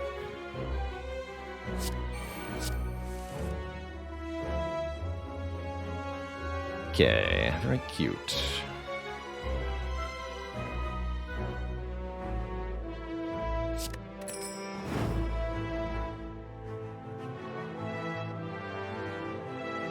So if I go accuracy, burst, blade dance. It's next turn, double damage. Our shivs are going to deal plus 12, so 16, 24 apiece. Oh yeah, we just kill with that. 25, actually. Shivs go burr. Dex potion's not too bad. Take a dex pot over a block pot? Is that true? No, that's not true. We would like to maybe get some better potions here. Hey, Gremlin Horn, thanks. I'd like to maybe get some better potions here going into the boss gauntlet. Something quality would be nice.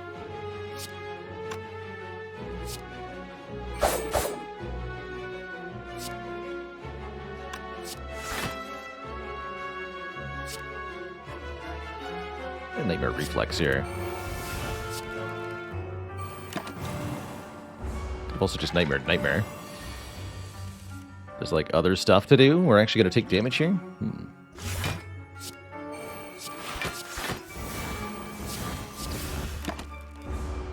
I have no aversion whatsoever to resting at the final rest site. Completely cool with that, if that ends up being the plan.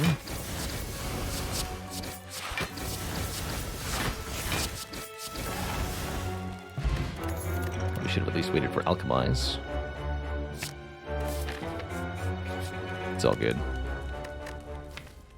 Let's see. Upgrades are literally just this card. Okay, yeah, I'll rest. Good talk. Good talk.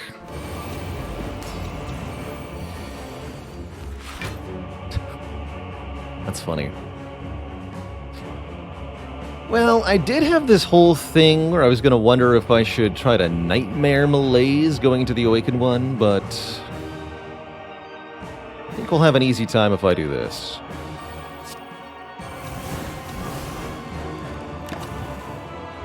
-8 strength for you. 0 times 4. The power. Still 0 times 4. Get wrecked. Go.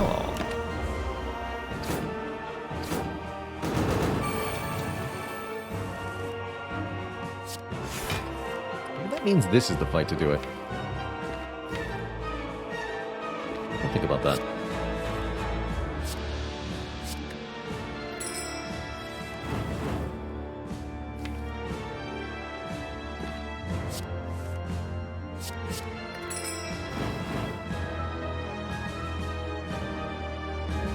They should play one of them.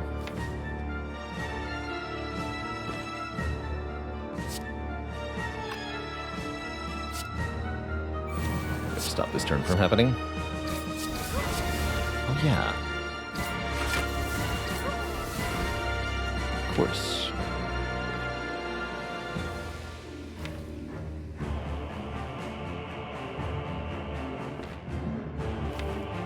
Alright, we'll do it this way.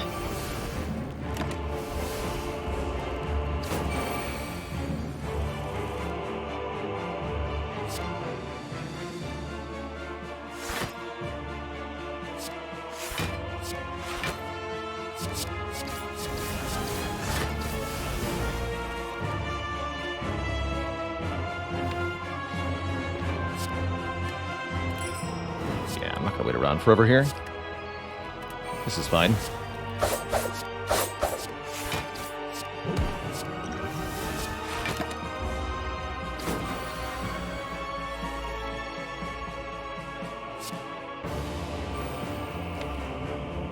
Let's just do that one more time. It'll give me lots of options for what the potions are going forward.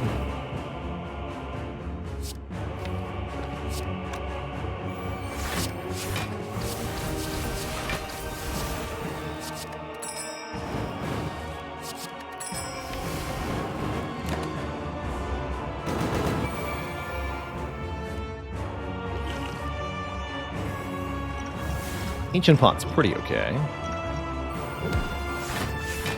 Oh.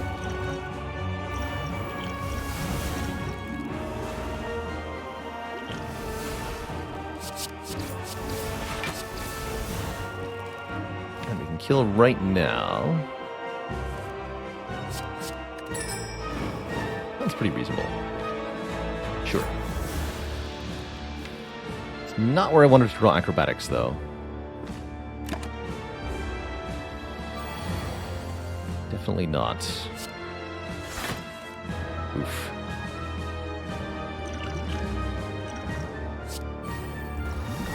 That helps.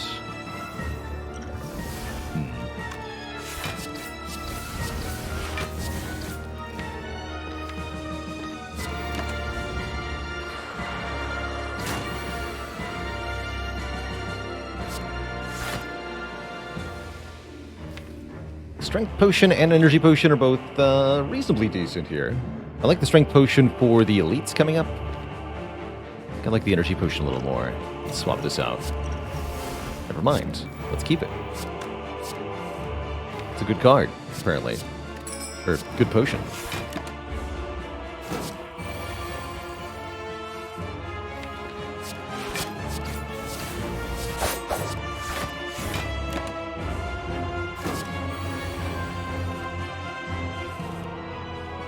Wow, what a draw. Waken 1 doesn't do this to you very often, but it does happen maybe 1 in 20 fights for me. You get like the double void draw into multi-attack. Ouch. Nothing I can do about it either. Just take 29 here. 27, excuse me. Ow.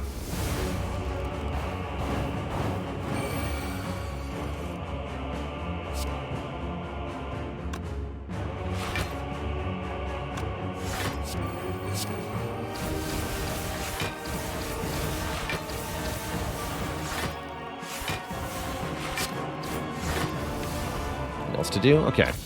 Yeah, ow. Shouldn't have called him a nerd. Apparently not. My mistake. Alright, we're going to take a different approach here and Nightmare the Footwork, I think.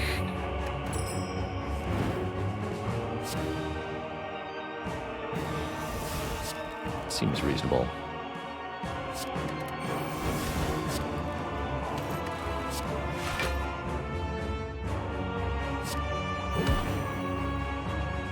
Afford to play accuracy here, and probably ought to.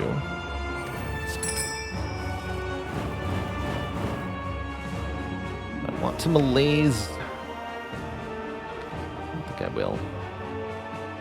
Nor will I play Phantasmal. Okay, these are fine. Energy Potion malaise would have also been pretty tolerable. I'm just going to go 1 footwork and then burst Doppelganger to make a really big turn next turn. So that we draw 10 despite the fact that we got drawdown into this nasty 15/3. Lets me do stuff like Piercing Wail it.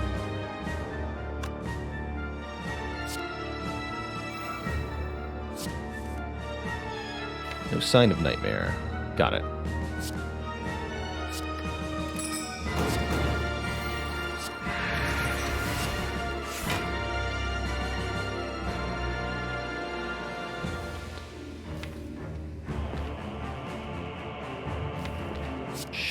I guess.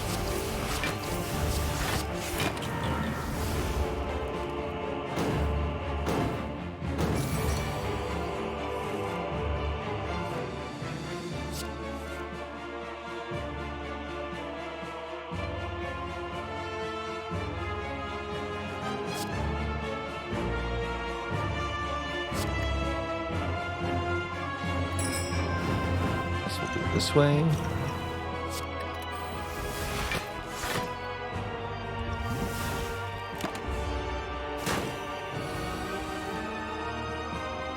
Works out. Sort of.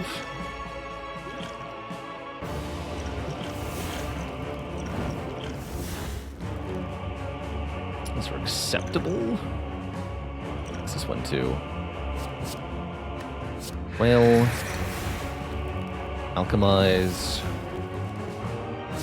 Cloak Malaise.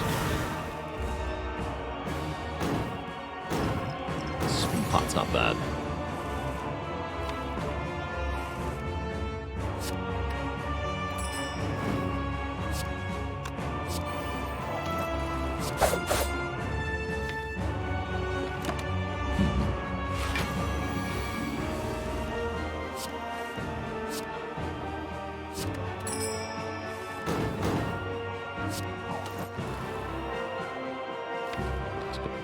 Defend. 4 cards next turn is a little awkward. Hopefully we've got so much dexterity it doesn't matter too much anymore. Phantasmal. Dagger Spray. Take 0 here. Thanks, Tungsten Rod. Oh, come on.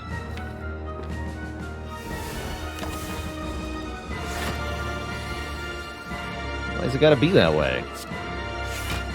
Oh, that's fine, though. I can still work with that.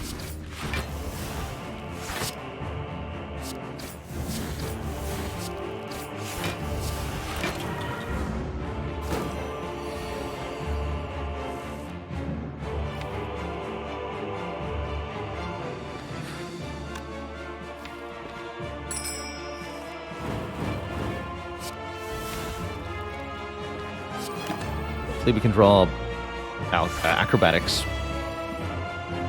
Better yet, burst acrobatics. I can guarantee it if I burst prepared.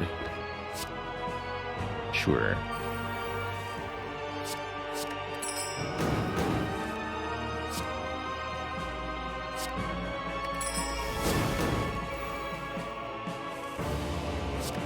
There we go.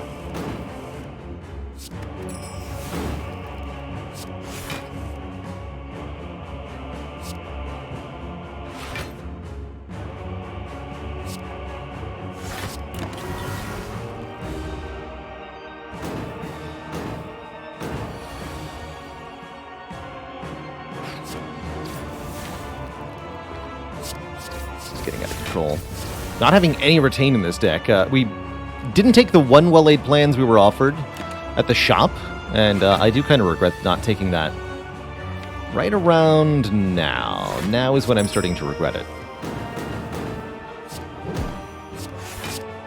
A lot.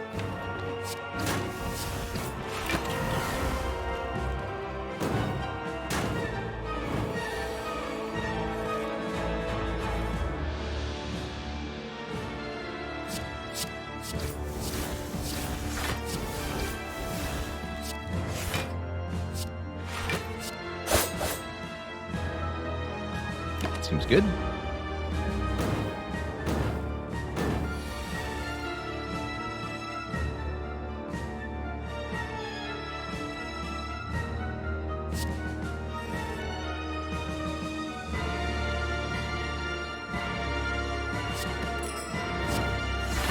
Sound a yikes, but not for me. GG. Two thump, a deep pulsing dread could be felt throughout the room. Is this the heart of the spire, the source? All this shivering. Not even close. Never didn't have it. Okay, I guess we'll sleep again rather than upgrading Dagger Spray again. We used so many potions, and we'll continue to do so.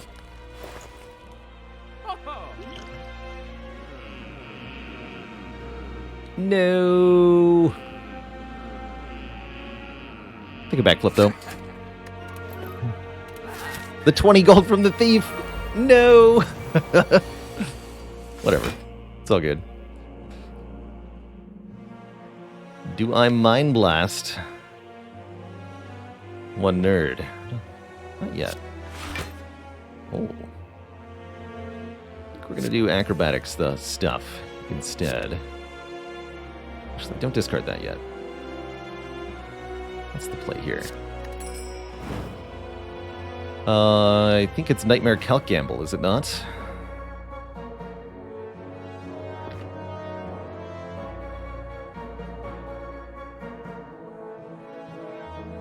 Could also Nightmare Piercing Wail to block next turn pretty effectively.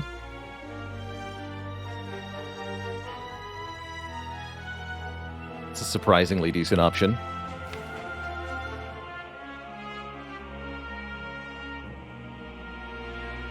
The total damage we can deal by just Nightmaring Gamble is ridiculous, though.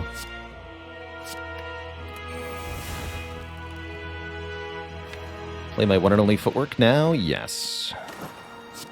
We're on 9.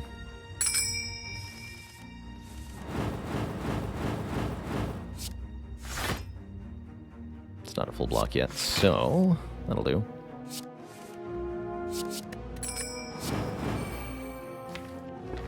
Good talk. Would have been nice to play accuracy as well.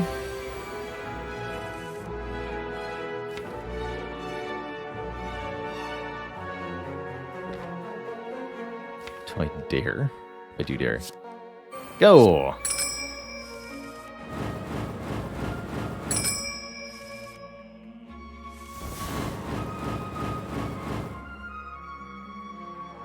Double melee is kind of tempting. Let's double backflip, maybe speed potion double backflip. Really lock in all the block here.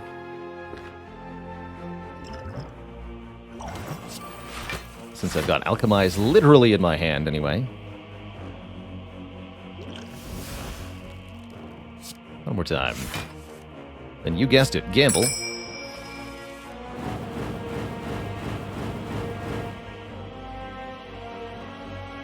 And I am doing double damage this turn. So Dagger Spray is 28 to all enemies twice.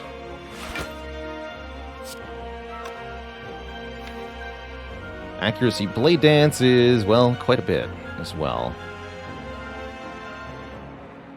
Let's do this.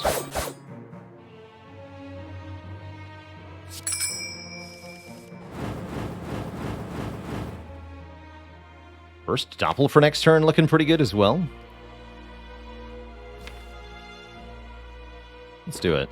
Draw 2 more cards next turn.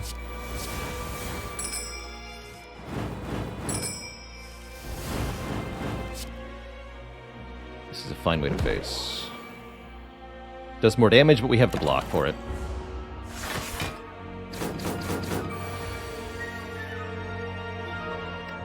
Oh, wait. And then I draw Bupkis? Guess that makes sense, actually. Should have gone for the kill here. Bupkis.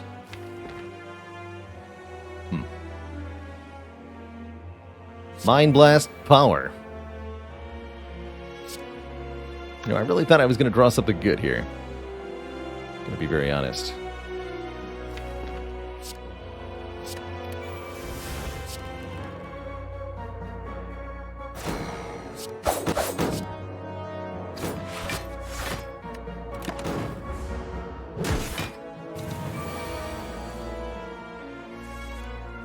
At least these ones do pretty good damage.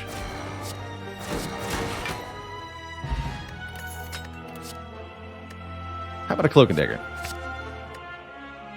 This upgrades 1 card and only 1 card. I think we're good. Easy. Alright, Mr. Corrupt Heart. That is your real name. I challenge you to a duel. A Mind Blast duel.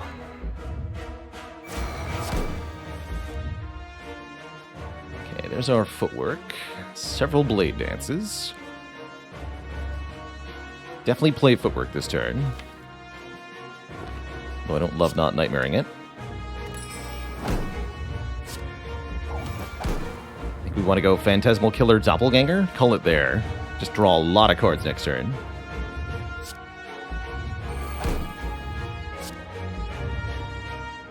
Although we could do pretty decent damage this turn. Could outmaneuver instead of Doppling. That'd give me more energy, less card draw. Honestly, we're already going to have +4 energy, so I don't think we need more.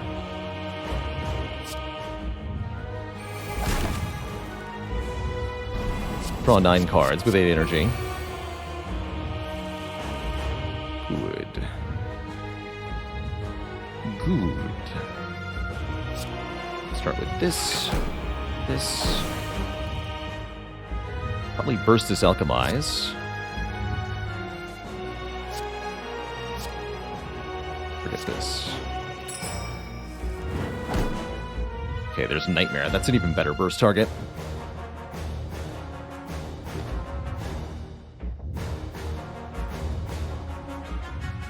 So how do we want to do this? Already got Reflex in the discard pile, unfortunately. Cal Campbell is in the draw pile. A bunch of escape plans could also be pretty decent here.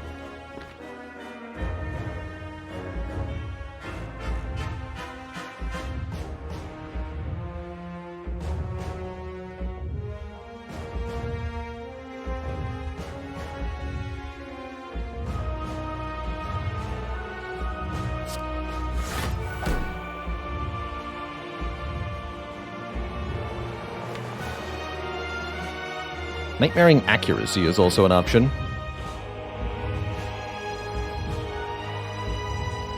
Pretty reasonable one at that.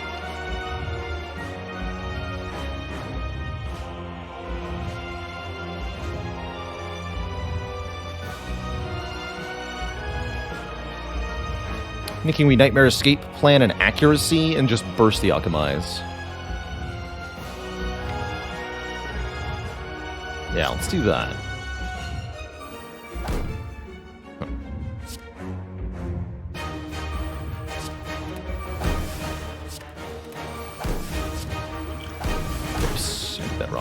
Supposed to use the weak potion first.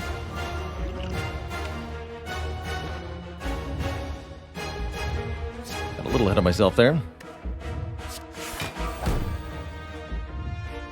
Tis a bit unfortunate.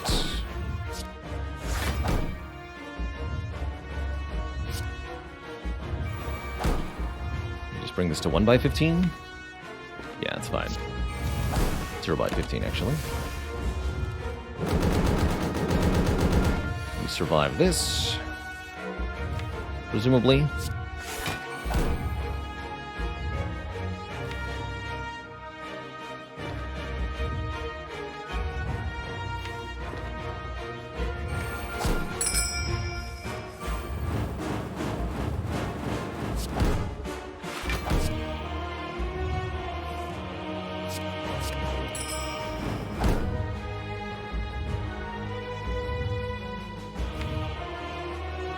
Accuracies where that came from. I don't have to play this one. Okay.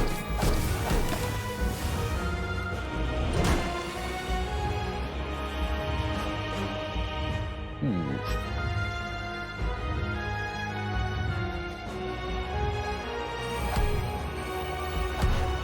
Okay, good.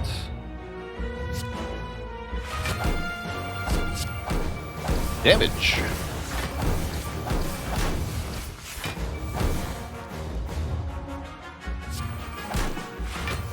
Easy.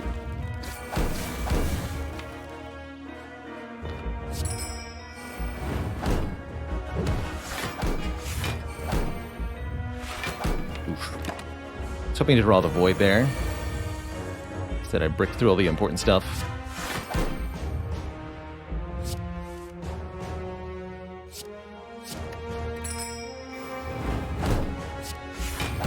Looks like I might be dead.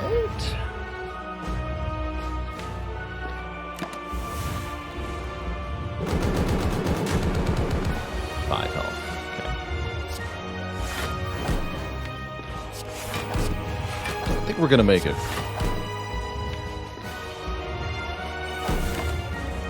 Especially since we didn't do any damage on either of those turns.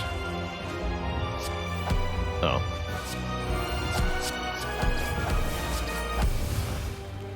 GG.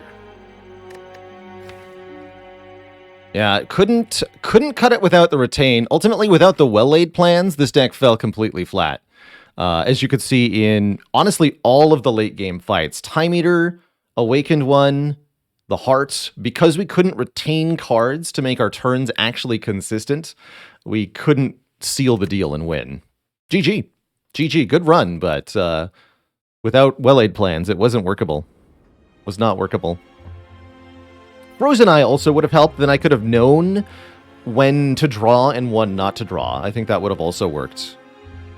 But because I had to just kind of like YOLO my draws and I would just sometimes top deck acrobatics, it didn't work out.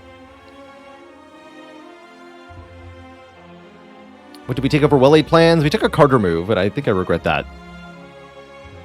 Some level, it really is the ectoplasm that killed us. Yes. 100%. Yes. Yes, definitely. Would Nightmaring Backflip have helped? A little bit. But not enough. No, not enough. That Heart Fright really wasn't going to go that well without better potions, and I could have gotten another potion from the Alchemize. That might have changed things. We could have nightmared some different cards. That could have changed things, but ultimately, 4 energy per turn alone really wasn't cutting it. We didn't have any other relics other than, I guess, Lantern that helped with energy. Ecto really did starve us, but at the same time, if I'd taken a different boss relic from Act 1, I don't think we would have made it through Act 2 very well. And then I would have had to take Runic Dome going into Act 3, which would have been just as bad. Yeah, we had lots of turns where we drew, although we had lots of card draw in the deck, we had no ability to, again, consistently spread it out. So some turns we would draw 15 cards and we couldn't play them all. Some turns we would draw 5 cards and we couldn't spend all our energy.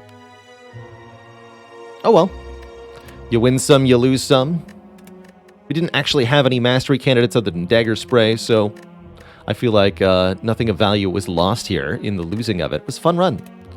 Definitely don't feel like the Mind Blast was all that good, but at least it hit for 90 that one time. Oh well. Next up, we're going to try the Defect, but before that happens, I'm going to take a quick break, refill the legs, stretch the water. I'll be back in a few, and there'll be some more Spire action. Don't go nowhere, everybody. I'll be right back.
All right, everybody, we're back.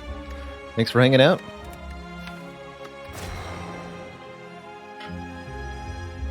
Defect shall do their best. Hello, choose. We take a random, come on, relic. Some decent start. I could also be down for a boss swap today. Though having just had an ectoplasm run, I don't particularly feel like playing another run with a strong penalty, so I'll take the common relic. Get a meal ticket. Heal 15 upon entering stores. Makes this shop more valuable. Maybe this one. Could do 3 elites. Yeah, I think this shop is pretty reasonable. Make it a 2 elite act.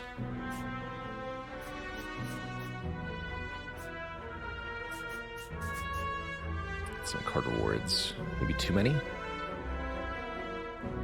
No. Seems fine. Seems totally fine. When I first start beating the heart, says Kalanex, that is unfortunately hard to put a proper timeline on because I was many hundreds of hours into the game before the heart was even added. Played this game through its early access period.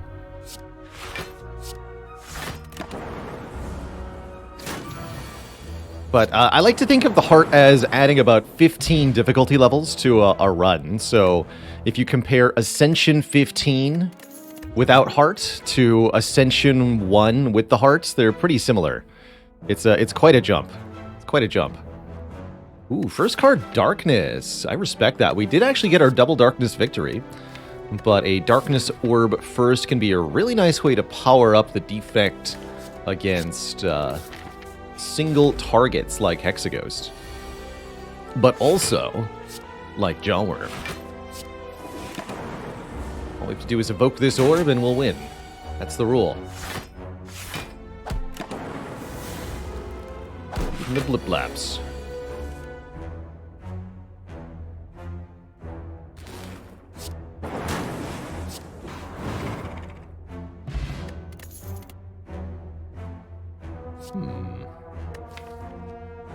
Streamline or Steam Barrier? Let's try an early Steam Barrier here. Normally I like Streamline as an early damage card. Today I'm not feeling it.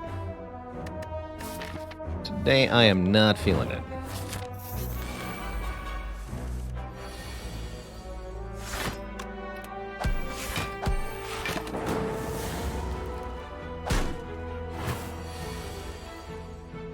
No way to fight the heart with the built-in modifiers turned on, right?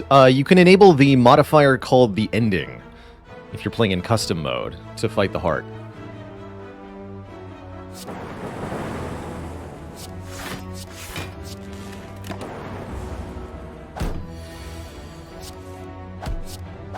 Blah, blah. Okay, Fair in a Bottle is great. That means we're very unlikely to die early. Especially if we grab a Ball Lightning, that's more damage and another Orb Channel to help us get this Dark Orb back to the front. With Ball Lightning Darkness, that for me usually commits me to dealing damage with my Orb slots. Means I don't want Frost Orbs nearly as much, because those Frost Orbs are likely to be pushed out in an attempt to deal more damage. Instead, I'd rather block via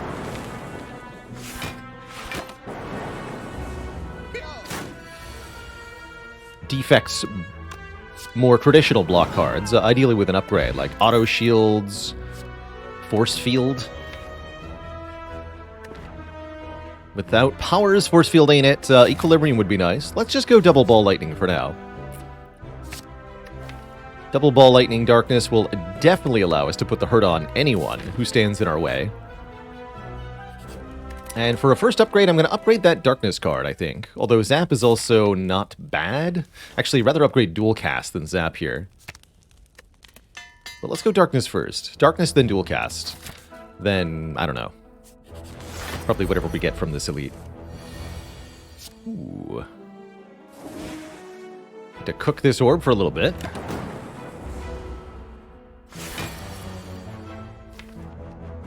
Wake next turn. Zap. Dual Cast Strike. seems fine. Meanwhile, this orb is building up power.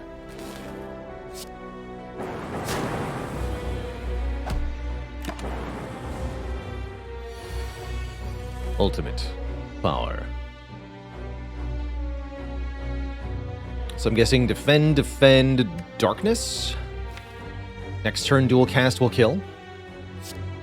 Take 10, win the fight. Seems pretty good to me.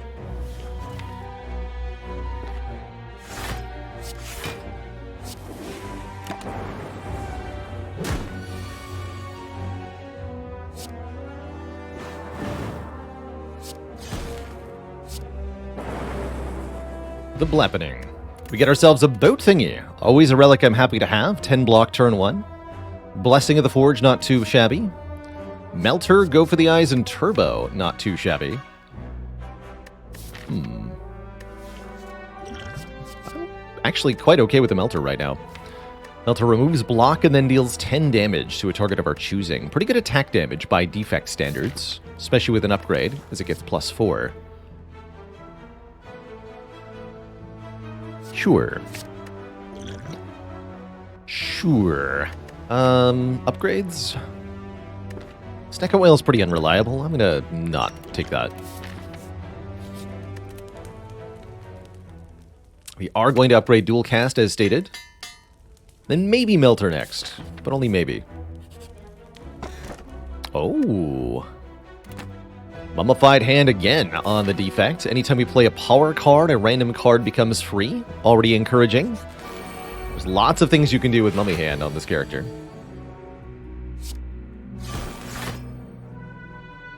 Triple sevens. I like it.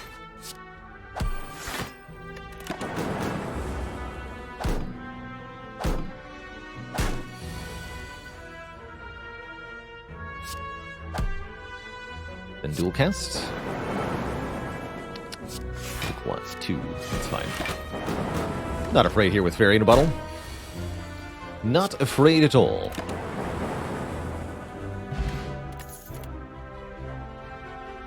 Vision or Glacier? Wow. This deck definitely appreciates Vision. Remove all your orbs, gain an energy, and draw a card for each orb removed. Upgrades to evoke those orbs instead, so that they immediately discharge their current damage. Or block. Damage in this case. Heck yeah. And we can upgrade that with the Forge Potion for the Elite Fight if we need to. Get him, boat thingy. You let me play a strike. Good job. Actually, 3 sentries with a regen, kind of scary here. This fight could go kind of badly for us.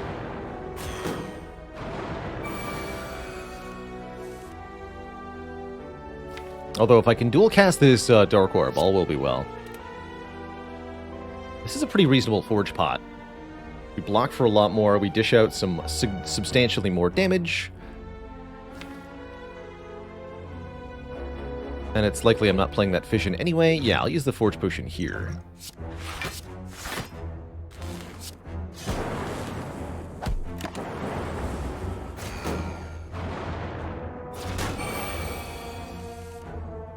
Nice. Really, really nice. Kill you. Dual cast kills you. Or I could strike the front one, kill it instead, and then block for 5. Let's kill the one attacking me now.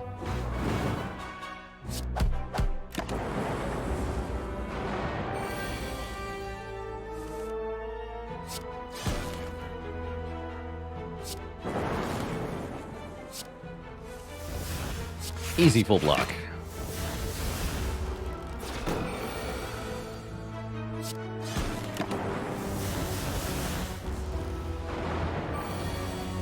Very good fight. We scored Ginger, making us immune to weakness, the Emerald Key, and our first of hopefully many powers, Defragment, or a Skim for card draw. But probably Defragment. I mean, we've got Mummy Hand, right? Take the Defrag here. Take it.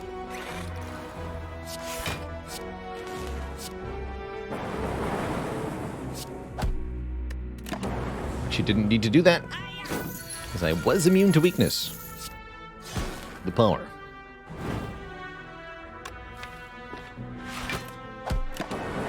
So far, Steam Barrier has been quite good this act.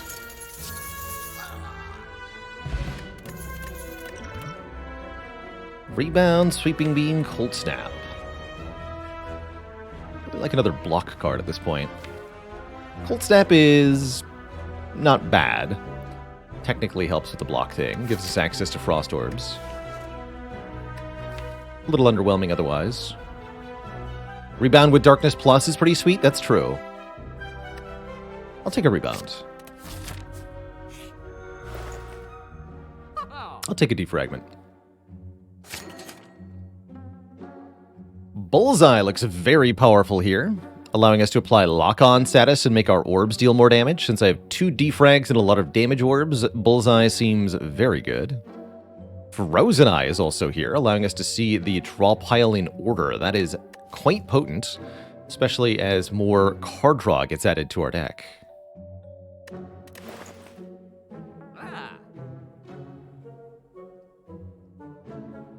Learning to being open to taking more cards. It can be worth it if the cards are good. The cards have to be good to be worth taking like 10. But I think the cards I picked up qualify.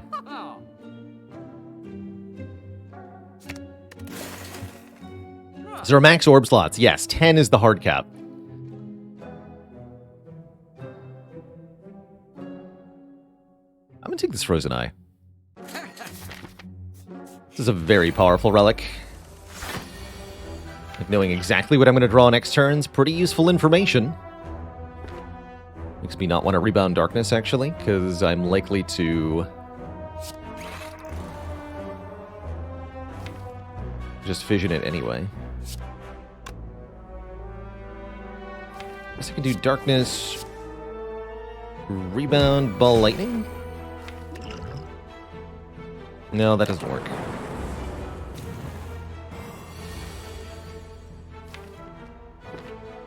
Bummer.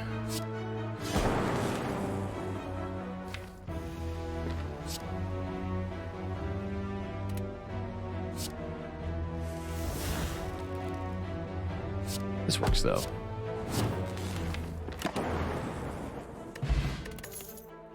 All for one.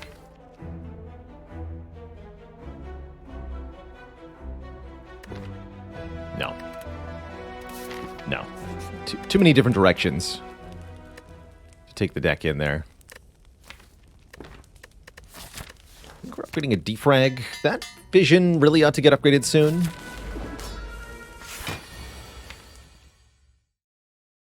Soon. What, Rebound Ball Lightning? 35 health is good here. Do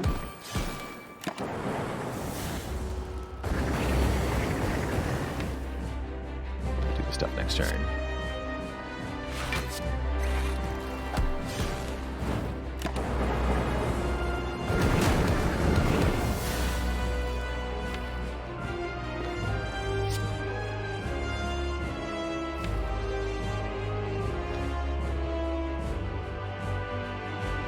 Block if I don't play this. Let's just get rid of it.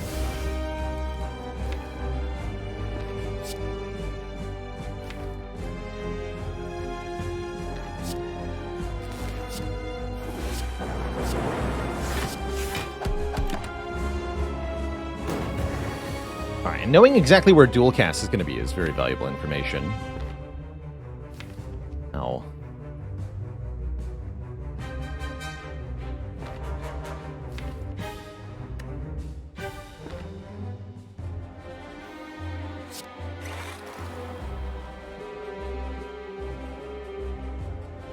So we take 14 damage here, kind of unavoidably. 29. Next turn, we get attacked for 6. Turn after that is a buff turn. Turn after that is annoying. But I think we have it here, right? Let me just double check here. We play Darkness next turn. We are 29 plus 9 plus 9 again. 29 plus 27, 47. And then the second one will be 6 plus 9 plus 9, right? Well, 6 plus 9 plus 9 plus 9. So actually, 33. So 33 plus, we said this was going to be 47 times 2 plus...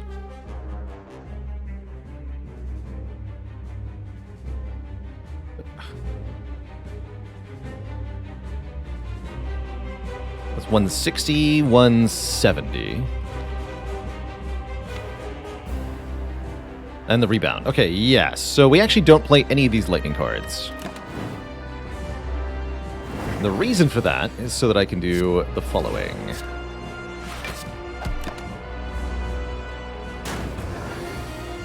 Rebound this dual cast to double cast both of these Dark Orbs.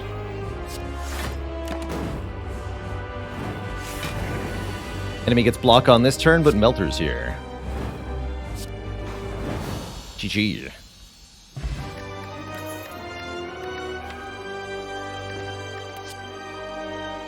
Rainbow? 3 orbs for the price of 1. Really like Rainbow here. Reboot's not too bad with Frozen Eye either. Diron, thanks for the 13 months of support. Heck yeah. That's really the power of Frozen Eye. Without knowing exactly where Dual Cast was, I couldn't know for sure whether it was right or not to play the Lightning Orbs. By the way, Enormous Erratic, a few minutes ago, thanks for the $4 tip. Have I played Darkest Dungeon 2 on or off stream? No. I'm patiently waiting for it to leave early access. I have played Darkest Dungeon 1 on stream, and I enjoyed it just fine. Let's take another Blessing of the Forge with this Fission. Oh, we have yet to get a win with the Inserter. Every 2 turns... gain 1 orb slot, says Inserter. And in a deck that already has access to Focus, that can be quite a good thing. I've watched a little bit of Last Spell Lord Bio. Cool looking game. Don't plan on playing it though. Is there a command for the mods being used? Yes, exclamation point mods lists most of my mods that we're running, not every single one of them. All of the mods we use are visual mods only. Nothing changes the gameplay of the game, so everything that you see will be perfectly vanilla Spire gameplay, aside from some on-screen display stuff. Darkness does make Inserter a bit weird. I don't want to do another Ecto run, especially not with Meal Ticket. And I don't really want to do Velvet Choker with Fission, so I'm taking it anyway. Every 2 turns, we'll gain 1 orb slot. It's going to leave us a little awkward, this act. In particular, our blocking game just is not there yet. Upgrades look good, but... how to get them? Shops for healing look good, too. Maybe we start this way, and then we can decide this or this, depending on how we're feeling. Sure. First up, Bird Nerds. Rainbow Fission lets me knock a bird out of the air. That's probably worth it. That's probably worth it.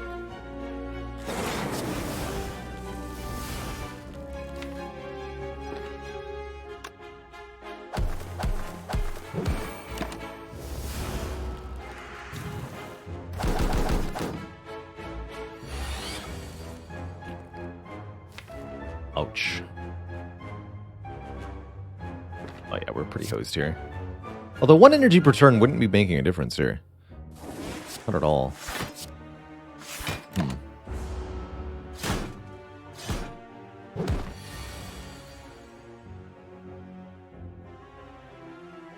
Okay, not too bad.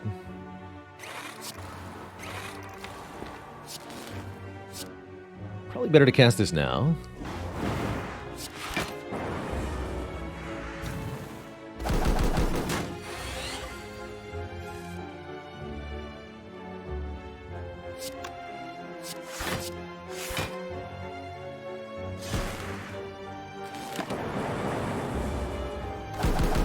Point all, I take any half-decent block card. The fact that we only picked up one Steam Barrier Act 1 is definitely hurting us here. Cold Snap or Hologram? I think we actually want the Cold Snap. With the inserter now. Yeah. Melter, save me! Yay! Easy fight. Good talk. And a turbo with a plus on it. Okay.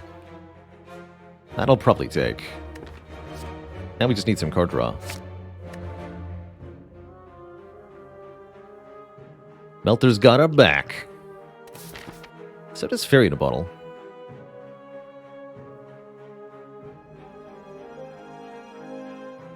Guess with Fairy we can go this way, right? Surely. Surely this will be fine.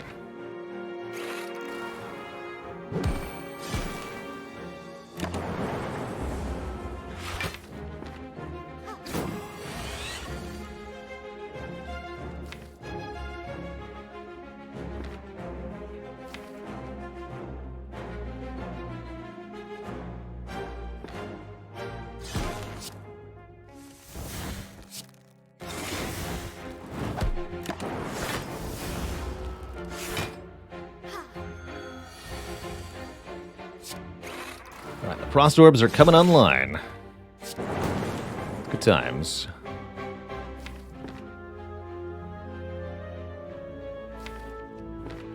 We want to play this, actually.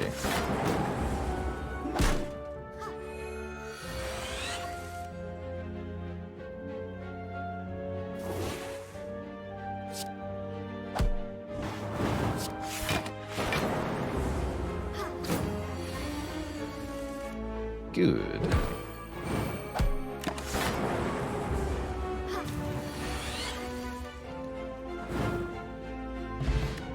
All these potions. Recycle Plus might have been nice if I hadn't just picked up a turbo. I don't think I need both.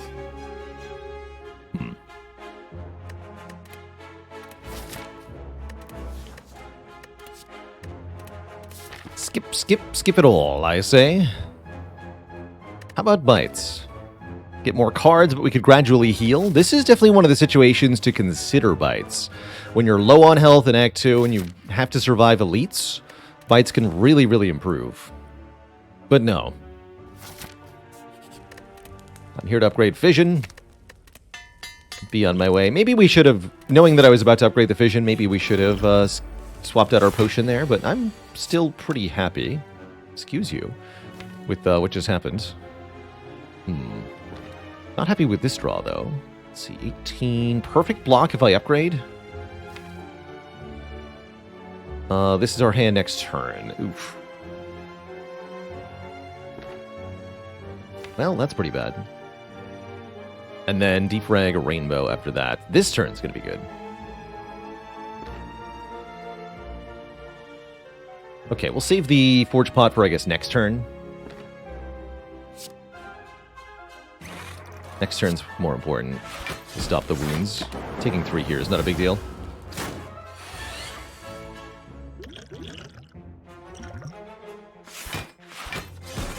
Still take 1, unfortunately. It's not worth playing Turbo to play Strike, I don't think.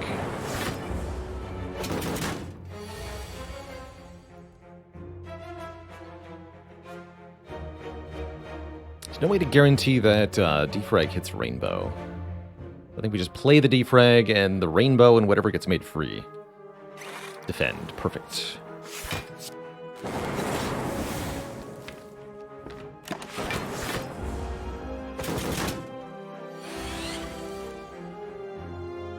Okay, here Fission's going to be draw 5, gain 5 energy. That helps a ton.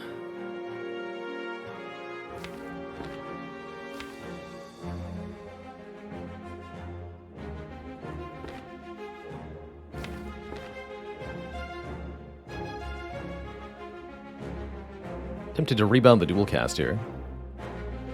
Could go rebound, dual cast, Ball, Lightning, Darkness, then play Fission. Full blocks this turn. Sure. Double Torque Orb in a row. Evoke it all.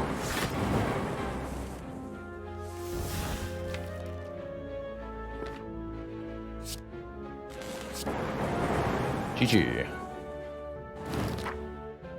Okay, we lived the Book of Stabbing and we picked up a Toxic Egg, which allows us to get a Cool-Headed Plus, Compile Driver Plus, or Aggregate Plus. I think card draw is where it's at right now, and is more orb generation too. Definitely. Surviving that elite and getting to the heal at the shop is crucial here. Really like an Equilibrium. Card remove not bad. The Recursion Plus looking pretty decent too. I think we start with Equilibrium. Maybe another Cold Snap? I don't think so though. Should keep the rest of the money because we're going to want to go to another shop soon for the heal anyhow. Okay, let's just keep going. Turnip. Immunity to Frail. I think very valuable with our pretty decent block cards that we're using, especially this new Equilibrium. Also helps a lot against Collector, who's planning on frailing us. The Whack. We were knocked unconscious. Oh, well. Seems like we're going to get ahead on relics here, as long as we can win these fights. Things are going to be looking up here. We get thrown into the center of a massive stadium with these slaver nerds. We have to win a series of 2 fights, and if we can do that, then life will be good. Looks like next turn's going to hurt a lot, though. Wow, all of these are on the bottom, huh? Oof. Fortunately, we have a fairy in a bottle, but still.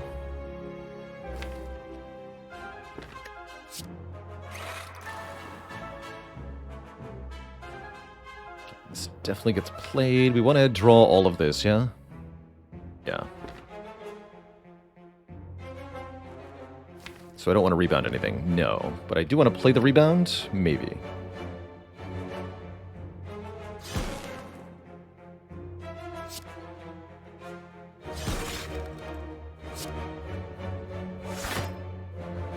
Seems likely that I want to play rebound. We'll probably kill this one next turn. Okay, this seems passable.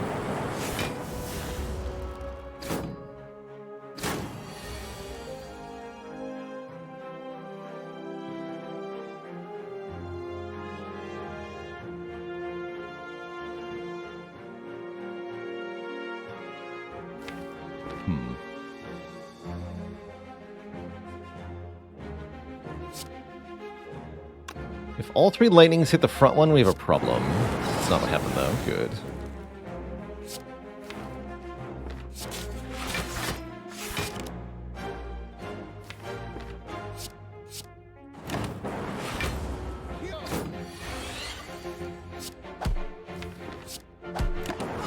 Okay, we get through the first fight. I think it's almost always worth risking it for the biscuit here on the second fight. If we win, we get 100 gold and 2 relics, in addition to a card reward, maybe a potion. It's crazy, crazy rewarding overall.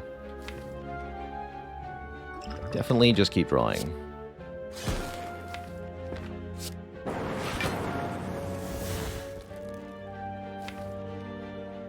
Defrag, defrag next turn. Very good.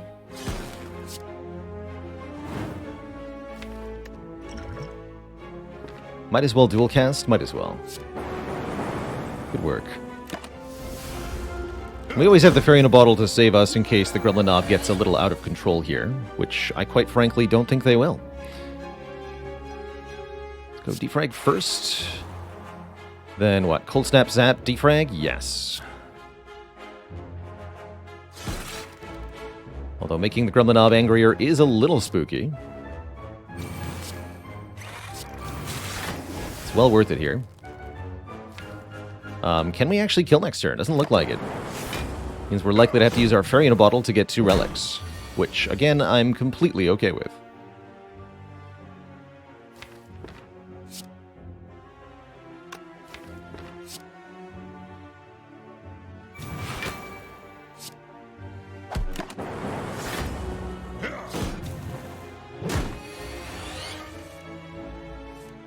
Totally and utterly, completely okay with this.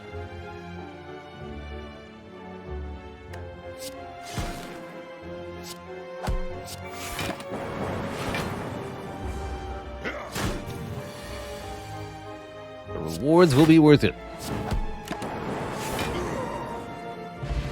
Yeah, fossilized helix, preventing the first time we would lose health each combat, and gold-plated cables, causing our rightmost orb to activate an additional time, and either cool-headed plus or hologram plus.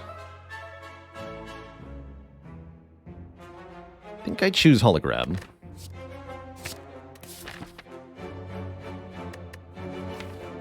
And now I can sleep. Sleeping is fine, since we no longer have a fairy in a bottle. Yeah, sleeping is fine. We'll upgrade defragment here, and then I don't know what we'll do with the next one. It'd also be nice to get a potion or two for the collector fight. That would be very helpful. Oh, there's so many strikes in this deck. Seems like nonsense.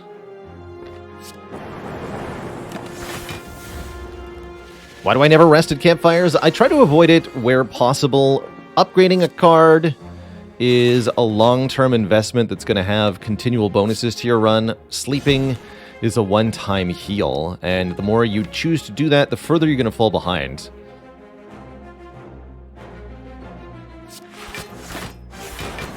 My buffer.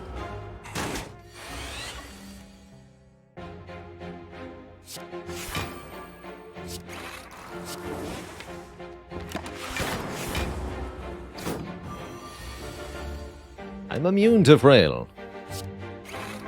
Foolish.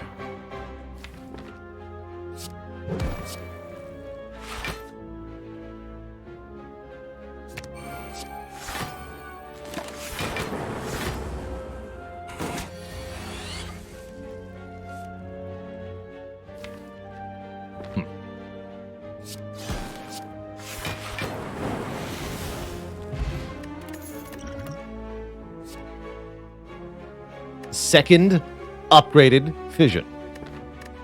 It's here.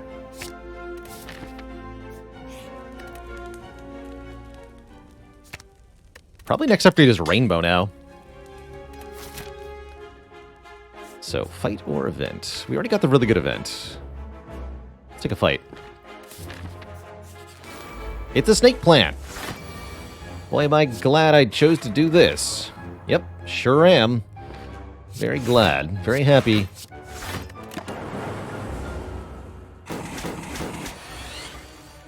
Couldn't be more overjoyed with my life.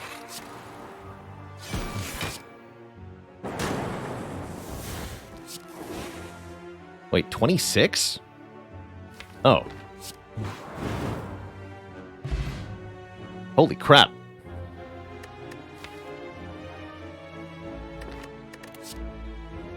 Hey, a block card. Why did it have to be snake? So what we saw there was actually a unique interaction between the Darkness Plus card and the gold-plated cables. Very, very neat.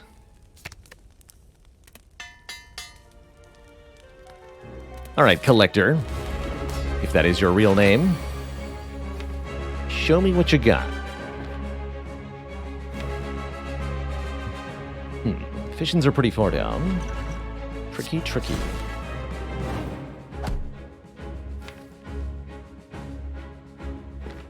Might as well, right? Might as well.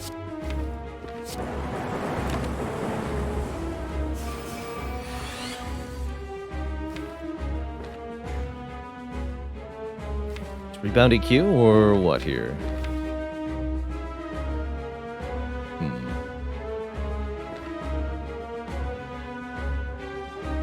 Can't do Equilibrium Rainbow. They're going to be buff next turn. Oof. No, that's fine. Okay.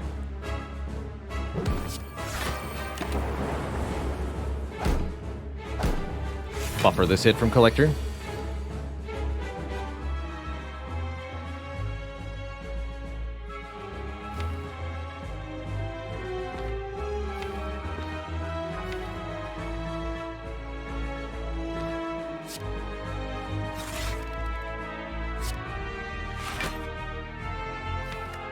We'll draw 3.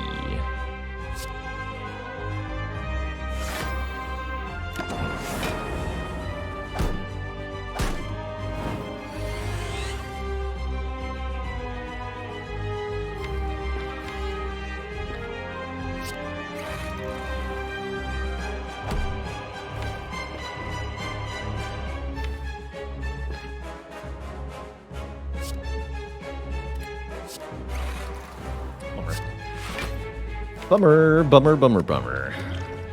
No good cards rolled. Damn.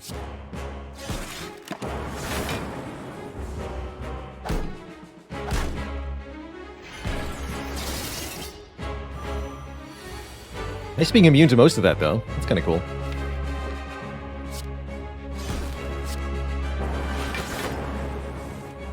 Alright, you show him gold-plated cables. Make that rightmost orb trigger one extra time. 26. Here we go.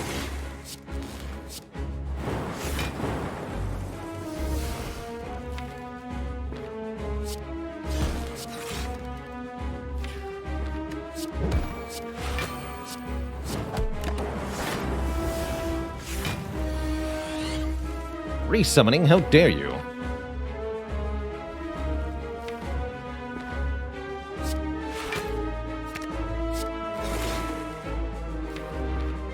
I too will resummon. My orbs, that is. Oh, that's a big number, though. Help!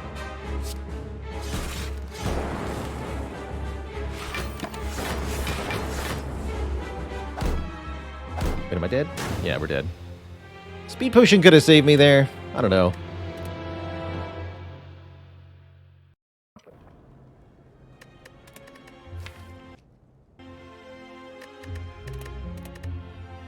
Don't really have my Spire shoes on today.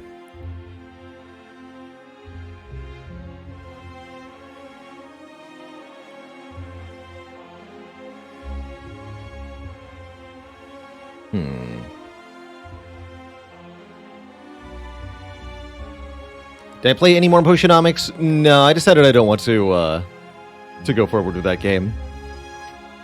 Very cute. I really like the overall setup of it, the shopkeep management, but I found myself brainstorming ways to avoid interacting with some of its game mechanics, and that was a red flag for me. Do I have my Brotato shoes on? Yes, actually, I'd really like to play some Tato.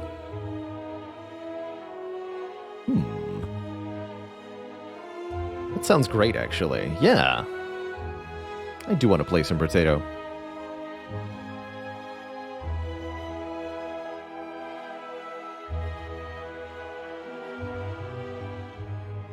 I also do want to do a little bit of slice and dice later, but I wasn't feeling it quite right now. Brotato feels like the perfect way to unwind.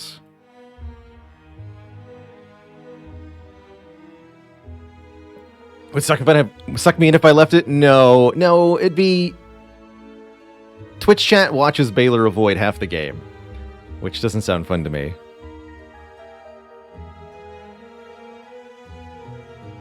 Like, for example, I heard that the speedrun of Potionomics plays one card, and that's exactly how I would be playing, is ignoring the fact that there are cards in Potionomics and just doing the rest of the stuff.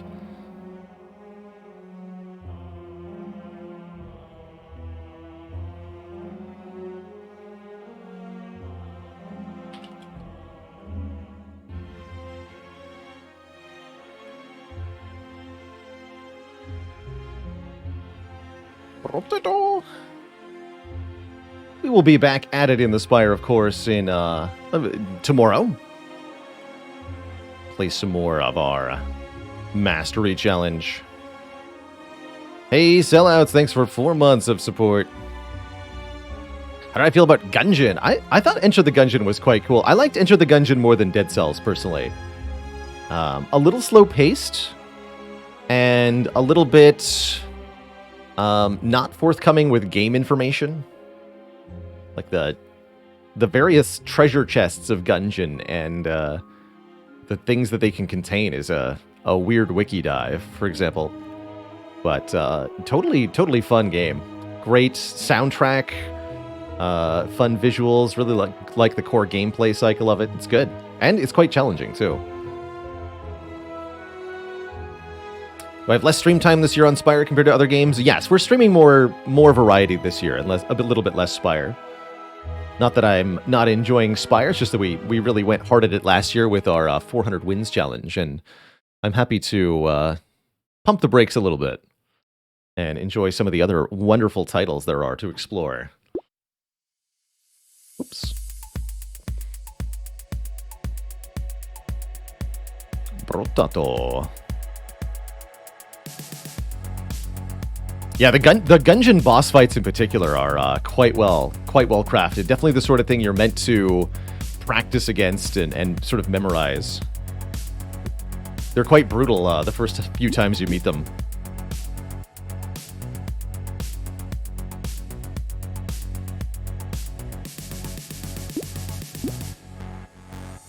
So, Brotato. There's, what, 30 characters in Brotato now? 29? Not sure. 1, 2, 3, 4, 5. 1, 2, 3, 4, 5. 1, 2, 3. No. 13, 13, 12. 40 characters. That's a lot of characters. Also, that's not how 40 works. That's 38. Let's play random. The Mutant.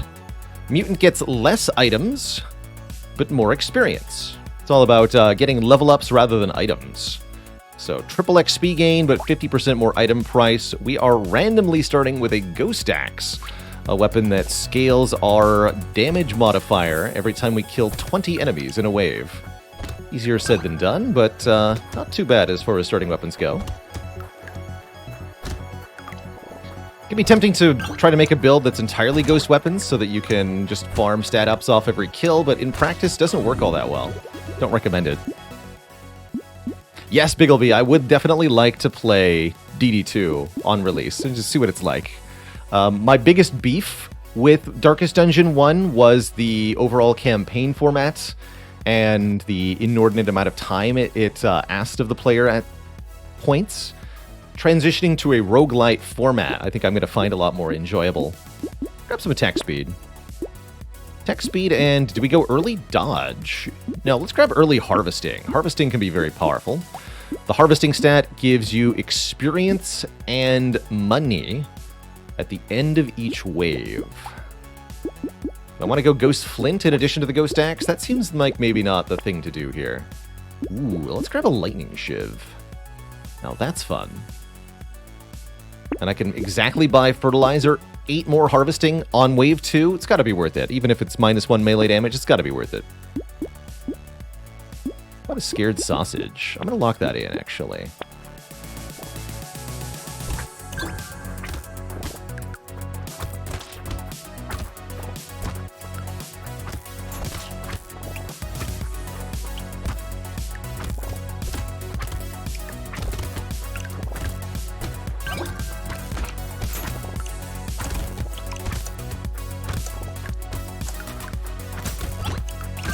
Good, got the damage up. This is better than Vampire Survivors. I like it a lot more than Vampire Survivors. I find it's actually challenging to me. Vampire Survivors is often kind of devolves into you find the combination of weapons that you want, and then you just max out everything. You get to level up everything to max. Brotato, you actually have to make choices the whole way through. You're always trying to figure out what your next stat up is going to be. Your build is never really finished. And I find it a lot more replayable, personally. Let's keep investing in early harvesting here. Do I grab some luck? Luck, I think, is often a great stat early. Luck improves your level up perks. I'm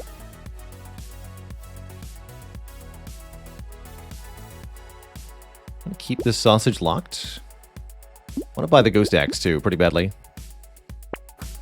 Yeah, Vampire Survivors feels more like a little bit more of an idle game. This definitely, you gotta pay attention. You actually have to know what the enemies do and avoid them.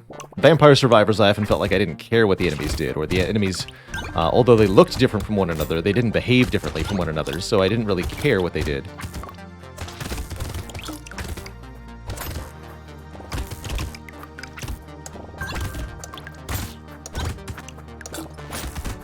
And they never really attack you.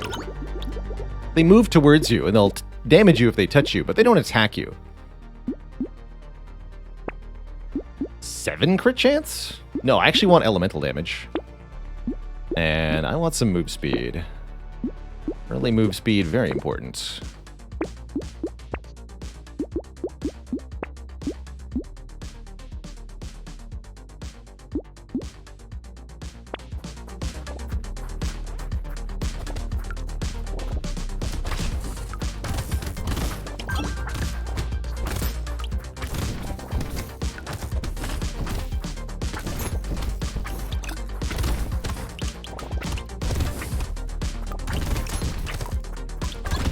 Some healing would be nice.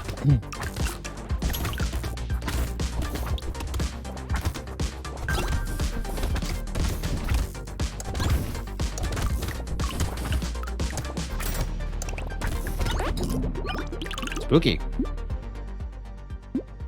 Alright, let's get some survivability. Dodge and armor. Yeah, those are survivability. And some more weapons would be good too. Actually, flamethrower looks pretty great. And more trees. Trees are one of the better passive things to get. Alright, now we're definitely investing in elemental damage. It's confirmed.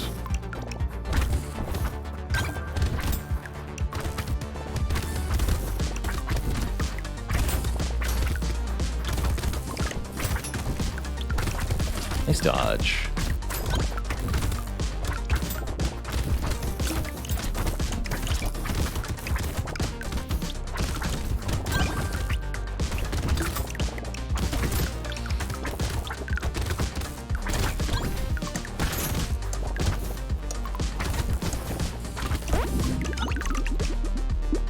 Deflector. I can't say I have heard of it. Ooh, I'm going to take 6 melee damage, because our melee damage is very low at the moment, and we would like to do substantially more. Offered a red perk, 5 HP regen. I said we needed healing. I'm just going to take the extremely high level perk there. Buy myself a flamethrower with a boxing glove, meaning the flamethrower does knockback. And now it's going to get toasty in here. Let's see, we've got already quite a bit of stats from these ghost axes. Even if we get rid of the ghost axes, we keep the permanent stats they've given us. Which is quite nice.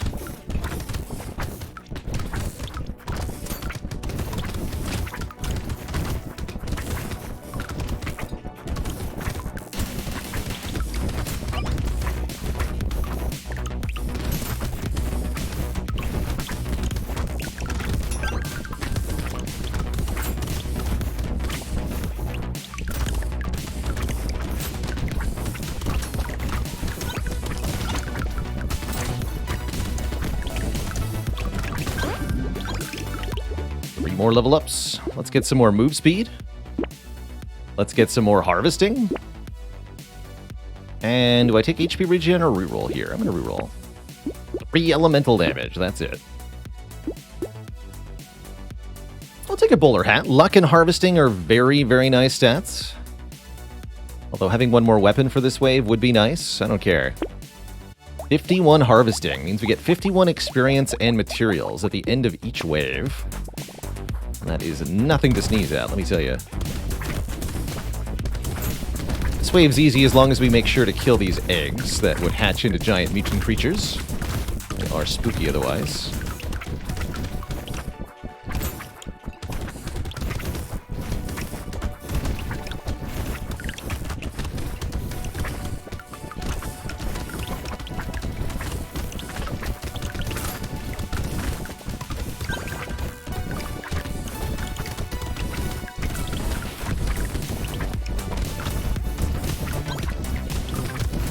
Still collecting stat ups from these axes where we can. Good time to replace ghost axes is after wave 9. There's a lot of easy to kill enemies on that wave, so you can get a lot of stat ups without too much difficulty. I'm going to grab more attack speed and more move speed. Our move speed now 18%. Ritual's nice, giving us our first hint of lifesteal.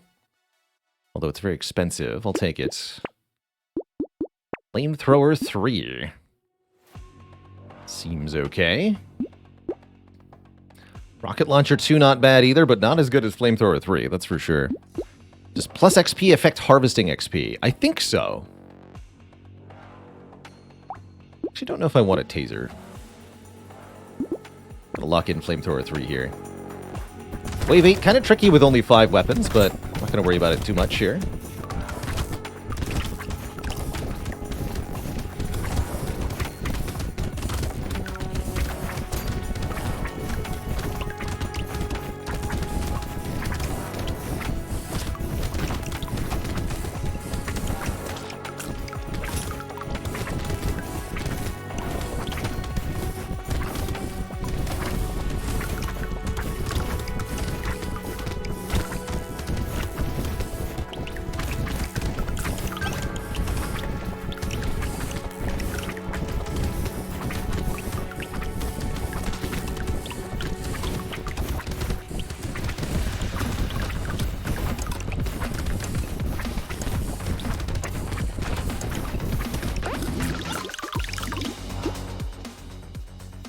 Okay, let's get some more lifesteal. Piggy bank. Pretty powerful. 20% of your materials at the start of waves. Stops working at wave 20. Sure, I'll take that. Piggy bank will easily pay for itself in just a few short waves. I actually don't even want the second flamethrower right now because I want these axes to go to town. Get me some kills.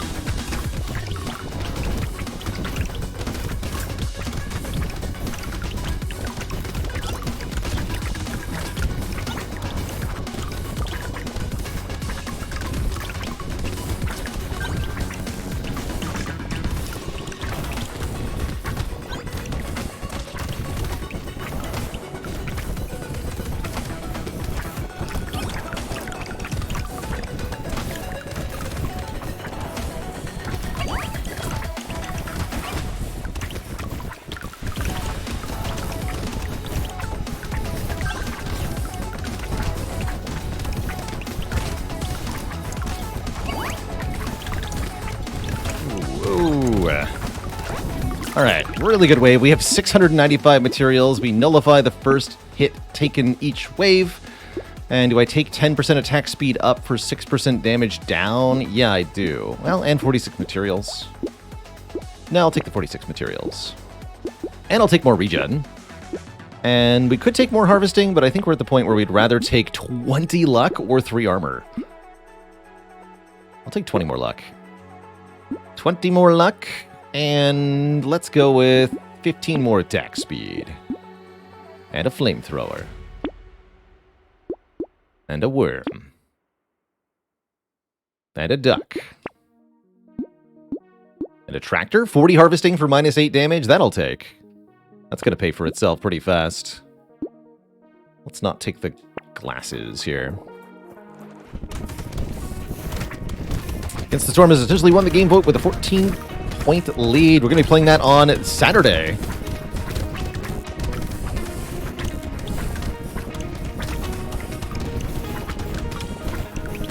This Saturday, we'll do it. Heck yeah.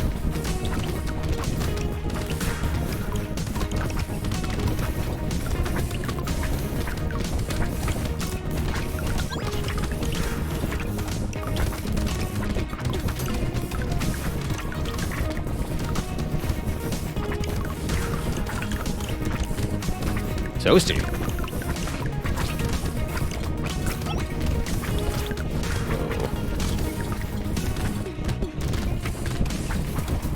Lots of lifesteal.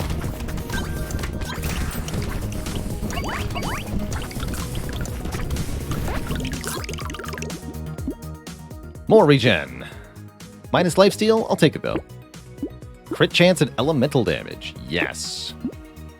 Let's get some more dodge. Dodge and elemental damage. Time for our first elite. I'm not too worried about the elite overall. Burning spreads is huge. 2 elemental damage is huge. And as much as minus 2 elemental damage is bad, I think 10 speed, 30 range for the wings is pretty worth it. That's good. It's the chef. I think I can kill the chef.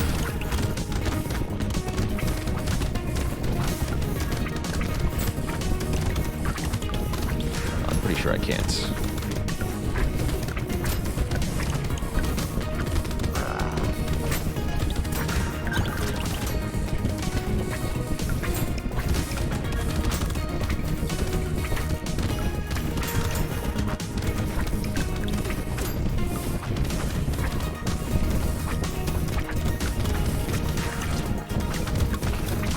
Oop. Got hit by a mummy there. GG. Couldn't tank it. Through the elite wave. Not quite enough. Spicy Noodle Bucket, thanks for 40 months of support. Yeah, burning, they nerfed burning so many times, Carissa, that it can only be about groups of individuals now. Groups of enemies. The Glutton. I don't think we've won with Glutton yet. Glutton starts with bonus luck. Bonus explosion damage when picking up a consumable at max health. Consumables explode for your melee damage when picked up. Less XP gain and more item price, though. Starting with a fist. So Glutton's all about picking up health pickups to scale explosive damage. It's interesting. Actually, I like where this is headed.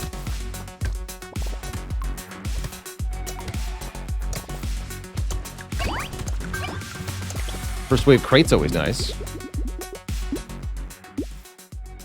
Sure, I'll take a free helmet. I don't like speed downs, but I'll take it.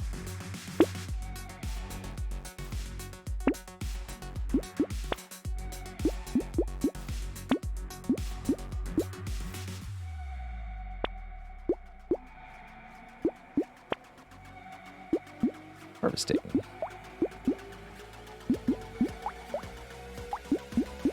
Sure. Lemonade also seems okay because we want the consumables to overheal us. If we find multiple in a short span, we want to be able to pick them up.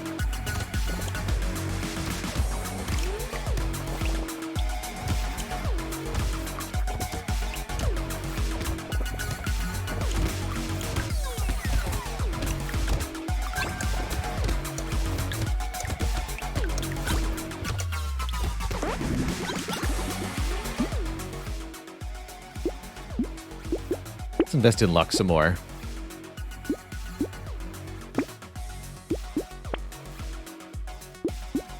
Creates fruit.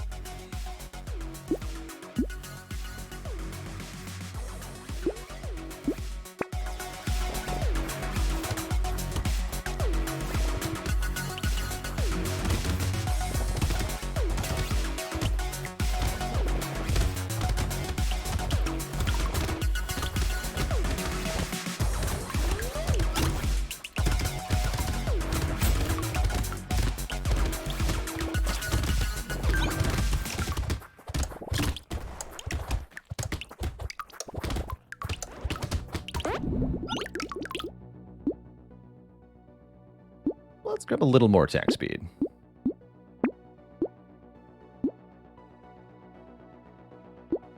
Weird food over lemonade? Yes. Could do both, but I don't want to. Baby elephant is very good with our already high luck stat.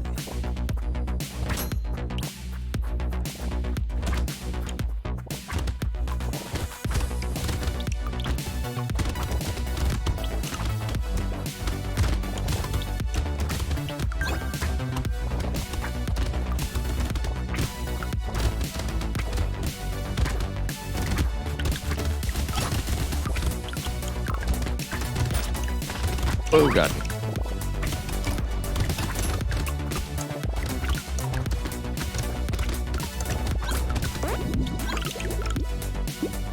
More luck. And 3 armor? I'll take it.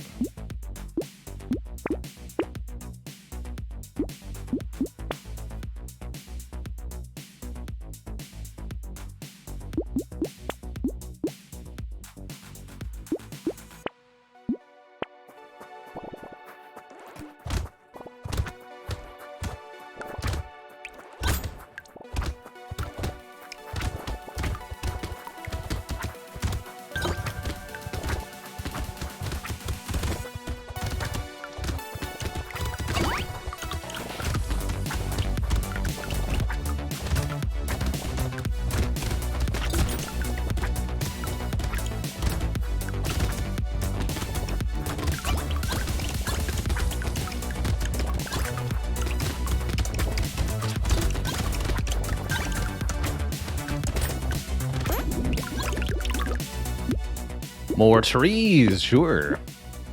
And I think I'd like even more attack speed, and we definitely need some melee damage, finally. I was wondering when that was going to show up. Alright, with more trees, bag is super going to be worth it. What a plank. Plank is an explosive weapon. Seems like a good idea. Flamethrower's back. That's funny. I don't want it this time, but that it's here is amusing.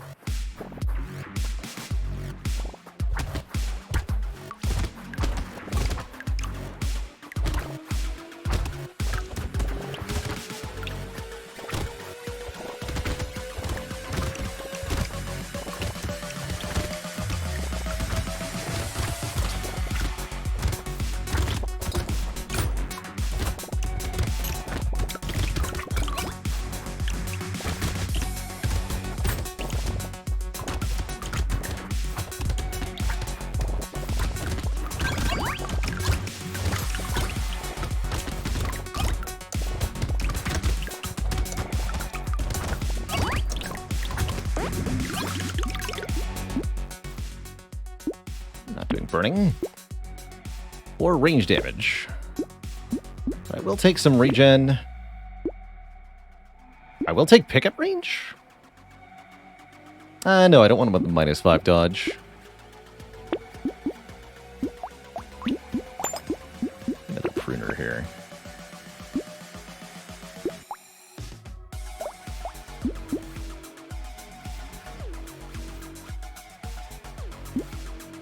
Missile's not bad.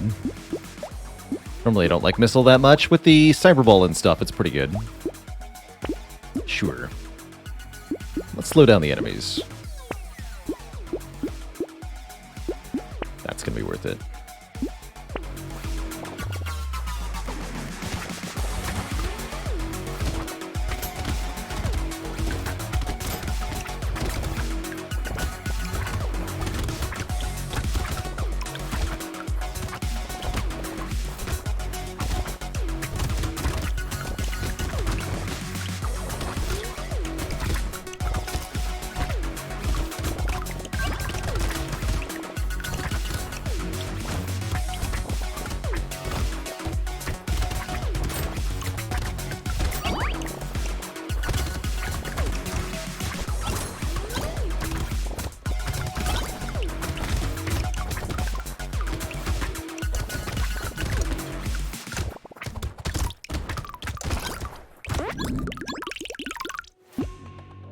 Armor.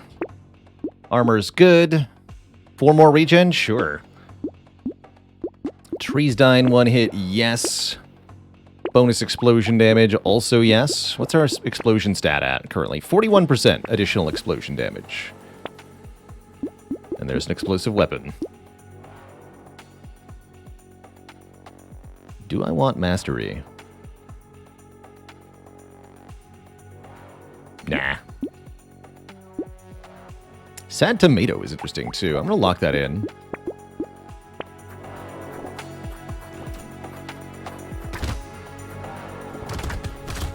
Ow. Oh jeez. I don't actually have that much max health. Tomato will help with... No, only regen, right? I need more max health. Feels like an important addition right now. Alright, we'll try to prioritize that.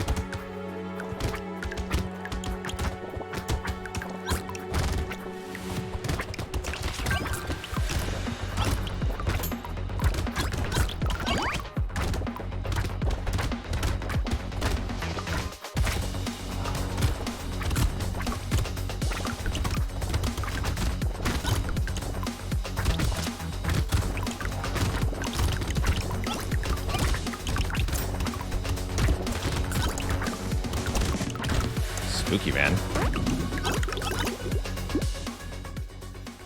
Yeah, I'll take 5% move speed. We're at minus 6% move speed. I don't know how I even survived that last wave.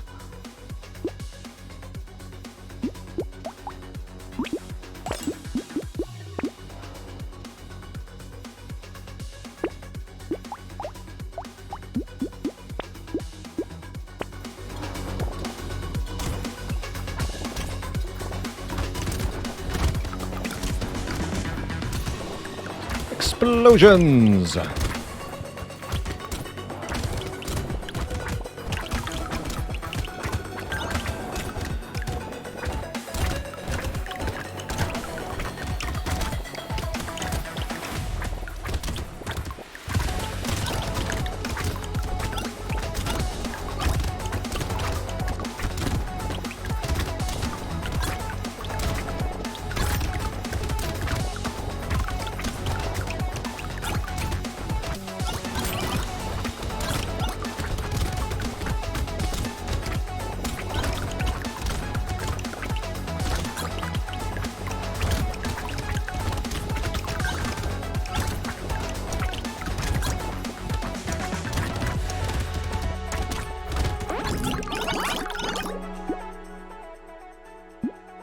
Give me some lifesteal, sure. And let's get that speed into the positives, shall we? There's some max health. We lose out on valuable dodge. I don't care. Do not care.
Trying not to get hit so we get as much stat scaling as possible here. Beautiful. Chance to heal when picking up material. Nah. I'm gonna give me 45 more range instead.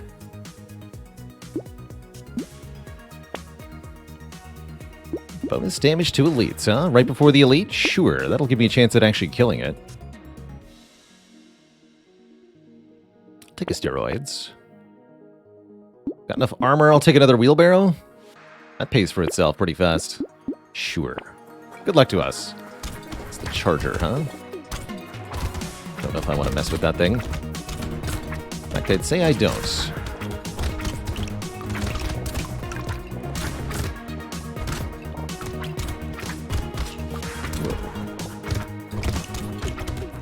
Careful like here.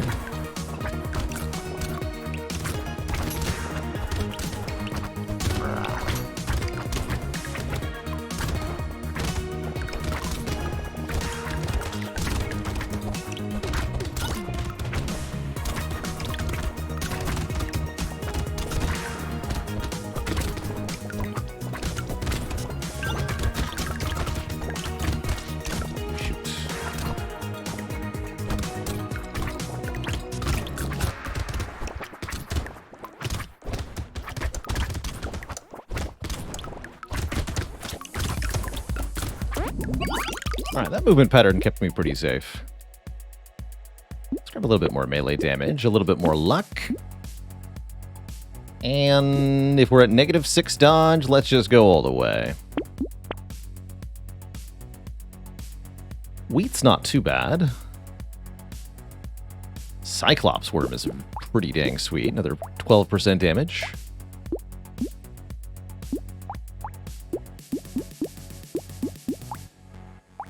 Melee and range damage on the wheat doesn't matter that much. 10 harvesting's great, though.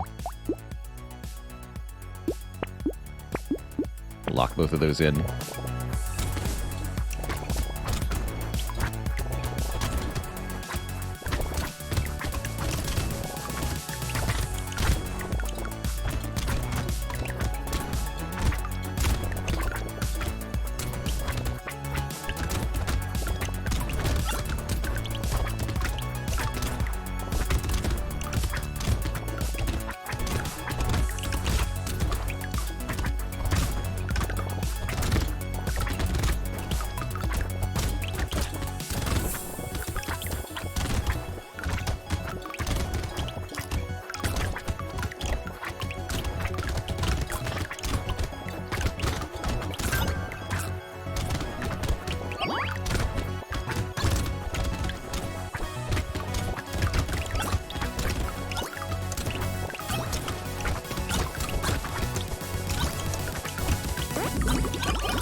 With a beard. Fires bullets from enemies when they die. Not really doing range damage things, though. I'm going to recycle this for 72. I'll take 15 attack speed pretty happily, though.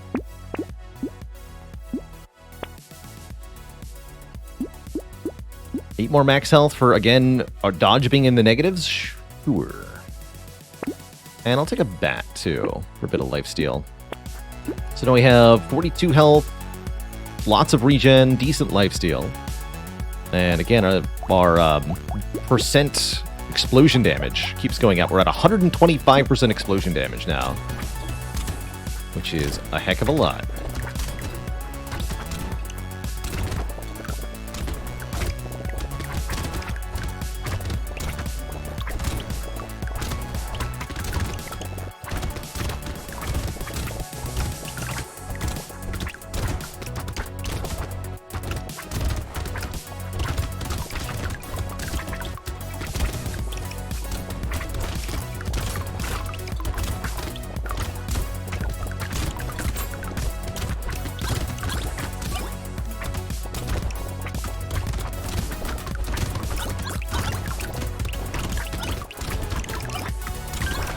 Using those health pickup explosions to get some kills here.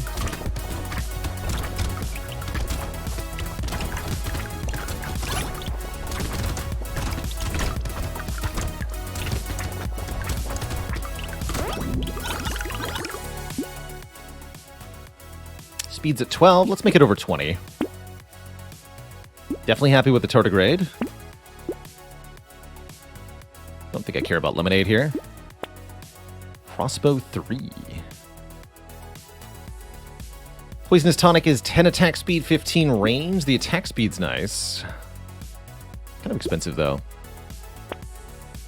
Another rocket launcher. That's what we're looking for. And another plank. Could almost get rid of this fist. Let's just combine the pruners here. Pick up another rocket launcher. Lock in the plank. So these do 86 damage each.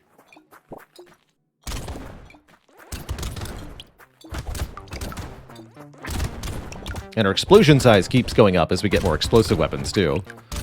You know, I was actually hoping that with the fist start, we'd see the power fist, the exploding fist weapon, but never worked out. Guess we still could.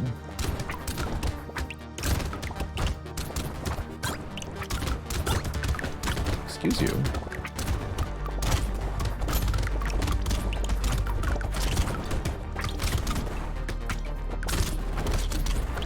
God, there's too many bullets. I can't see.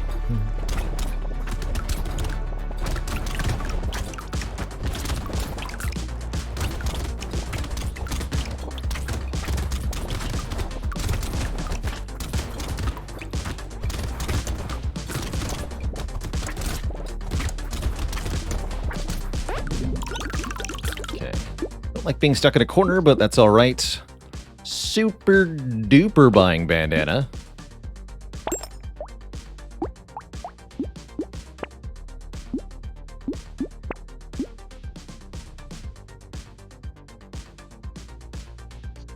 Maybe go double pruner instead of double fist, maybe. But anyway, here's piercing rockets.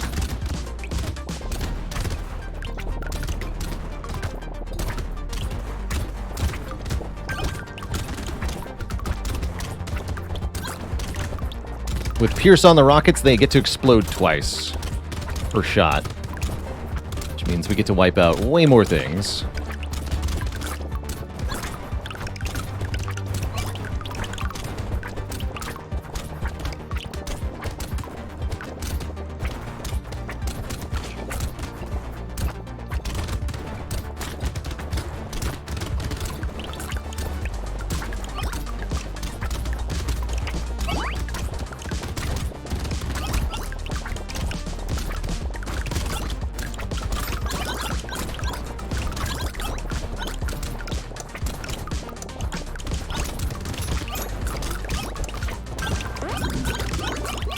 Seems good. Attack speed would be nice. It would be. 5%'s not enough, though. How about 60 range instead? And 10% attack speed. Adrenaline does nothing, because my dodge chance is negative 15. Good talk. I'm going to combine these planks. 93 damage. Yeah, I'll take 30 luck. You kidding me?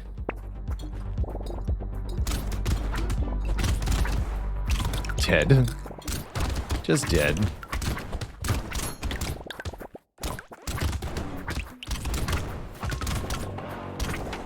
Big shot, Smithy. Thanks for the 11 months of support. Heck yeah.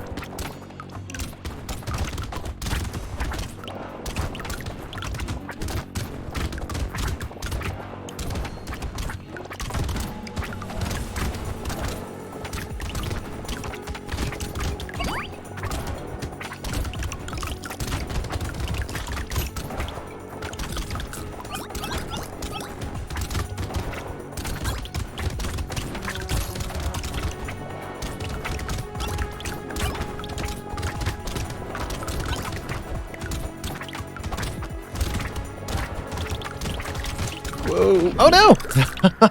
I couldn't get off the enemies there. We got hit 3 times in quick succession and died just like the last run. Unfortunate. 7 armor wasn't enough. GG. GG. That was a really promising glutton run, but so it ends. So it ends.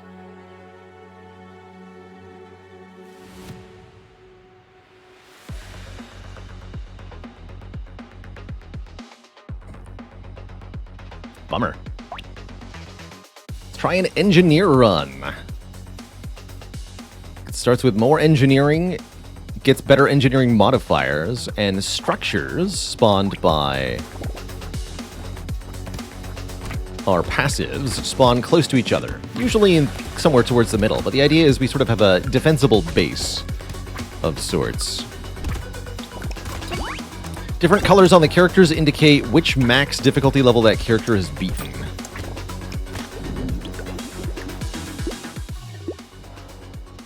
Don't think crit chance affects turrets. I think it does.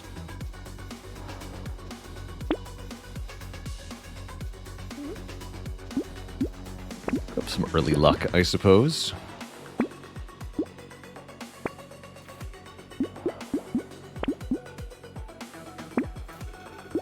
Duct tape is okay here as well? Sure. These scale with engineering. Wrenches don't.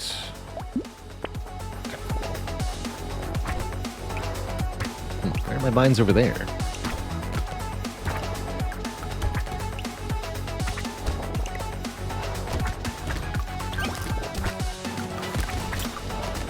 Guess the mines don't have the same restriction as the turrets for their spawn location.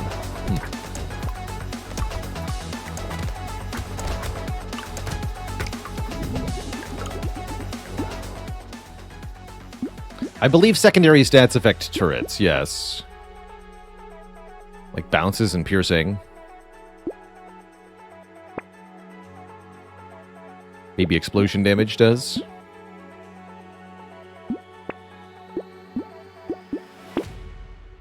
Ooh.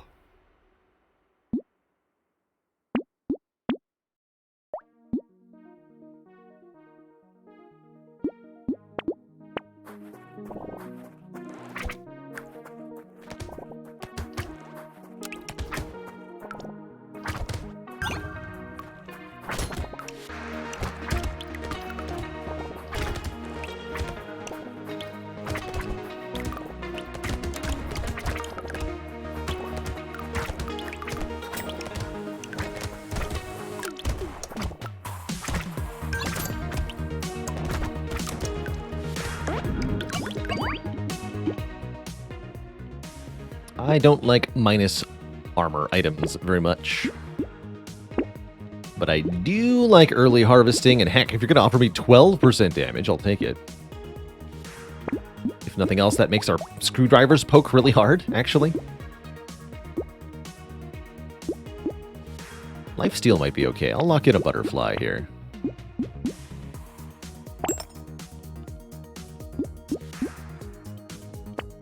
Coffee's okay too. Note that percent damage won't affect our turrets. Only engineering will improve their damage.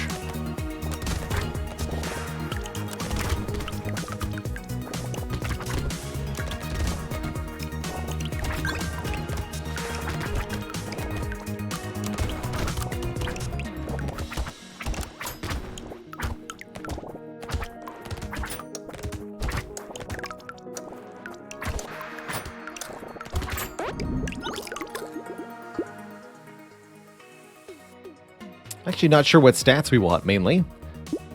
Thinking survivability or more harvesting. More harvesting. Harvesting's where it's at. I'll take one flame turret, sure. This also gives engineering? Heck yeah. More engineering.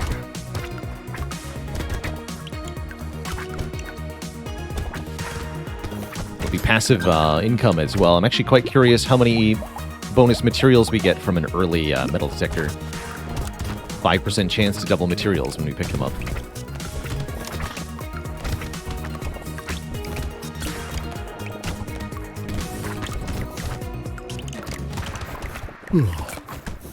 So sleepy today.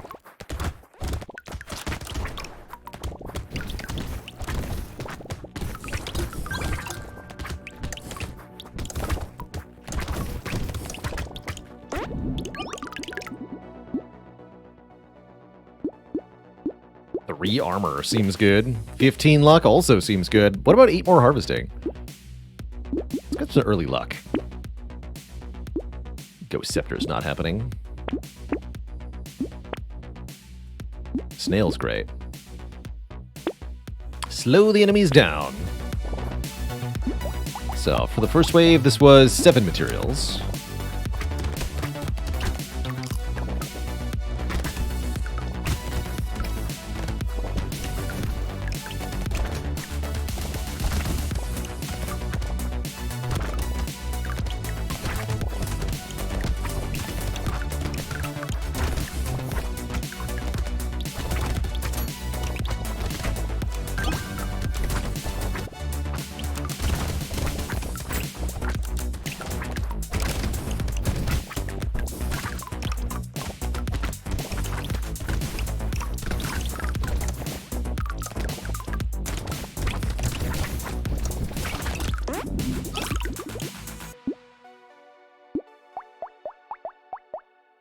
Now 11. Kind of weak. Could just take the harvesting, or I can reroll. Or reroll. 2 armor. 20 luck.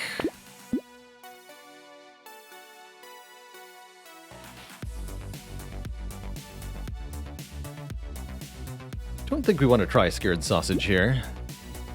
Take some XP gain up, though. That can be hard to get your hands on.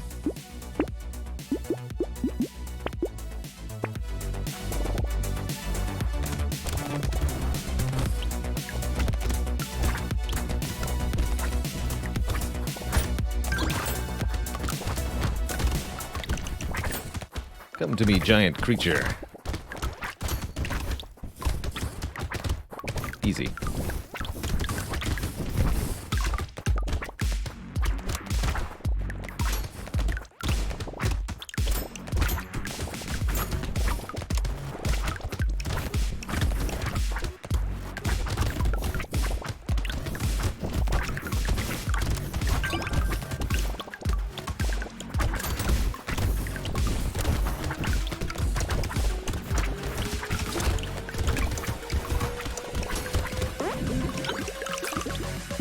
Bad. Keep taking armor? Keep taking armor. Oh, here we go. Directly take engineering. Explosion damage, definitely. Purple screwdriver, sure. Spawn mines even more frequently. Faster attack cooldown, too. Compass seems great. A boxing glove, too.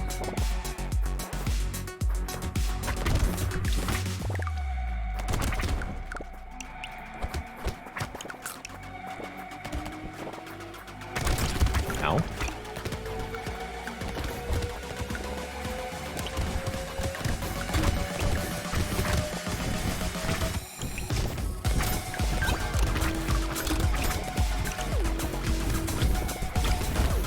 Regen? No, just lifesteal.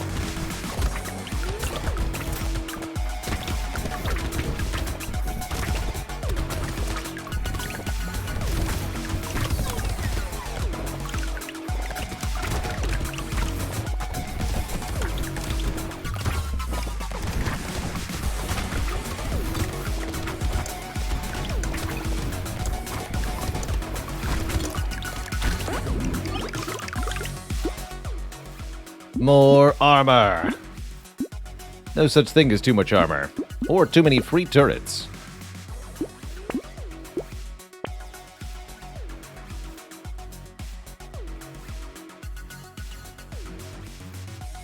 That's pretty good.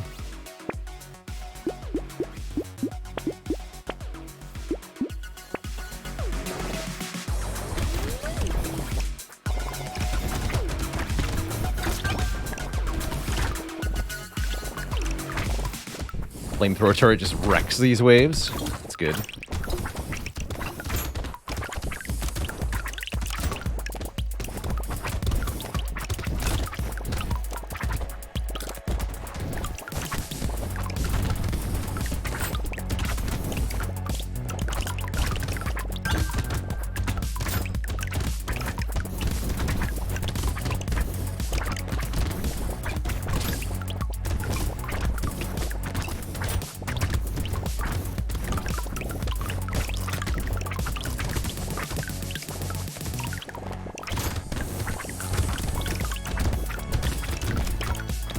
Wow.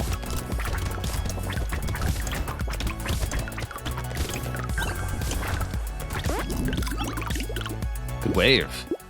4 more engineering, you betcha. 15 more luck or 6 dodge. I'll take the luck. And some max health. We're kind of behind on that. Sure. Acid?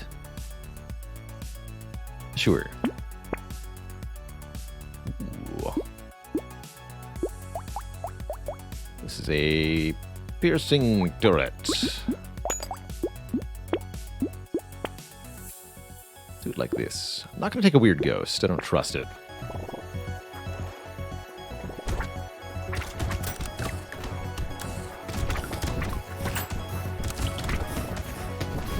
That piercing turret does 73 damage. That's pretty good.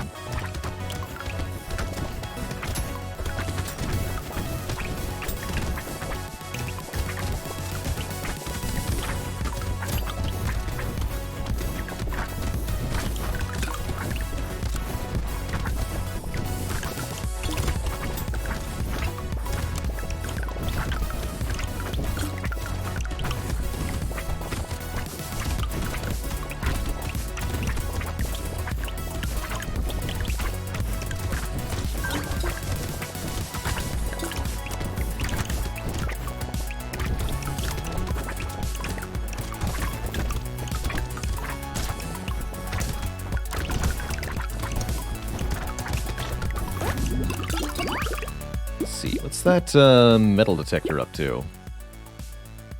+1 engineering for every elemental damage you have. Interesting. Currently that gives us -1 engineering, so I'm going to recycle it. Someday we'll find the build for that thing. Someday. Metal detector says 75, so it's already paid for itself. I keep taking more engineering. Currently at 47 engineering stat. No, make that 51 engineering stat. And this red screwdriver spawns a mine every 3 seconds. Heck yeah.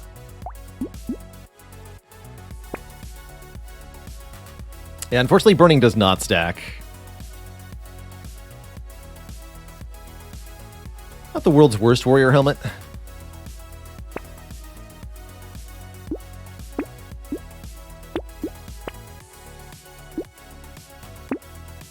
More luck, please.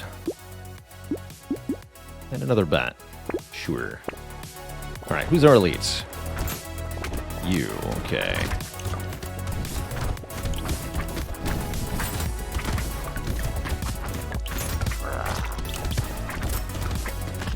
Oh. I'm doing that. Oh, I said stop.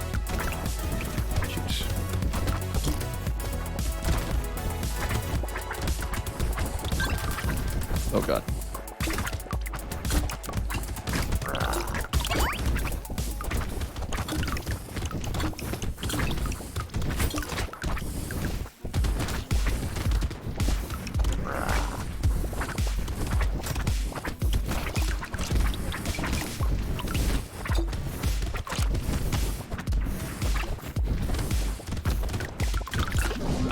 Dang elites, man. So many things going on visually on screen when there's multiple projectiles and enemies and such. Hard to keep up with. GG. GG. Hey, you're welcome, Pascal, here. There'll be many more. There will be many more. Difficulty 5 is tough. Yeah, no shame in it. Ooh, multitasker run, though. That'll be fun next. Before we jump into this multitasker run, I am going to take a quick break, refill the legs, stretch the water. Be back in a couple minutes, Twitch chat. When I return, more potato time. BRB, everybody.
12 lances. Now that sounds like a fun build. There's definitely some fun 12 ofs. I'm going to truly just play random, which is definitely going to make this harder. I think choosing your starting weapon definitely favorable here. We got a knife.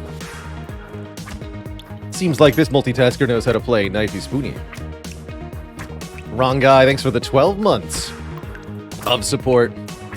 Unfortunately, keywords don't stack beyond 6, so 12 of the same weapon, rarely particularly advantageous. Oof. It's that last stab for 4 of them. Let's get some early move speed. Hard to go wrong with that stat. Ooh, shurikens. Okay. Shredder shuriken. Interesting. So the main gimmick of this character is we can have up to 12 different weapons, but we get a damage penalty for every weapon we have. A bit of a problem. Shuriken seems great, and I'm going to go Shredder too. Shuriken Shredder here. I don't know that I like getting negative luck, but I do like plus speed. The Terrified Onion is one of the cheapest speed ups the game has. I'll skip it though.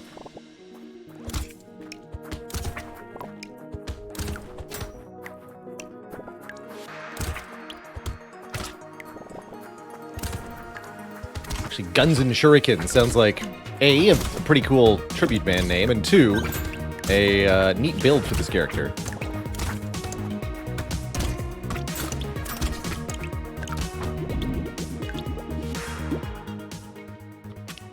And we definitely want some melee damage. Melee damage affects the daggers and the shurikens both. Grab another knife. Early recycling machines, kind of interesting. I don't think so. Ghost Flint? No way. Not with 12 weapons. It's not going to work out. Cute Monkey is a nice way to heal. I think we need more weapons, though. Ooh, early coupon. Another knife? I'm going to lock that knife in. Same with steroids.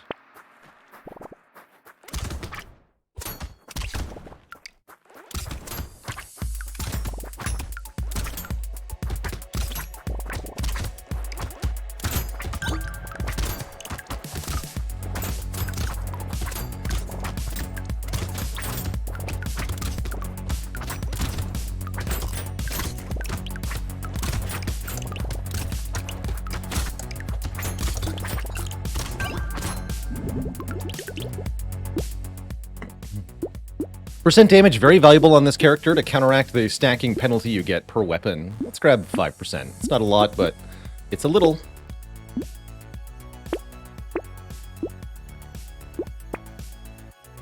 Crossbow. There's another precise weapon. Sure. Yeah, I like it, actually. How about Fertilizer? Get some early harvesting going. We'll lose 1 melee damage, but that's not a big deal. Yeah, this seems worth it. And I'm going to lock in Injection as well, because like we said, percent damage ups are very valuable here.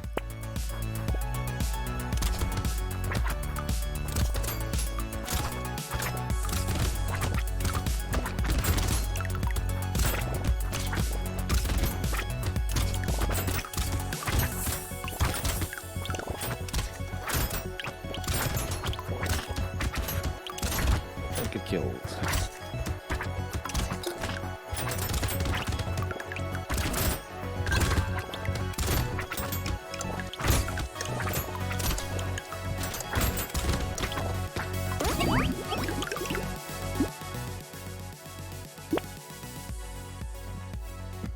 Let's grab some armor. Reduce incoming damage substantially. I think lifesteal is also very good on this character because of how many attacks you can make with 12 weapons.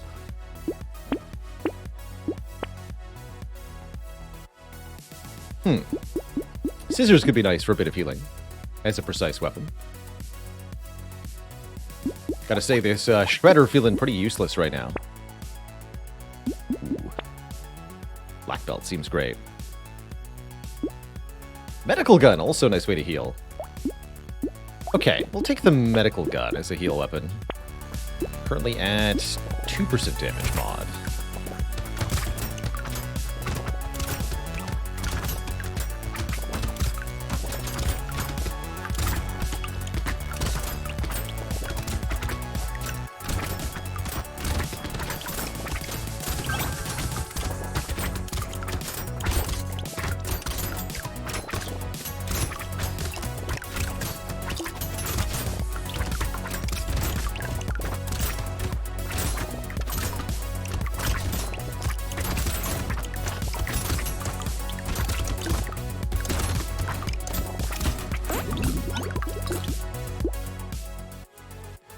And I think investing a little bit of max health might be a good idea here.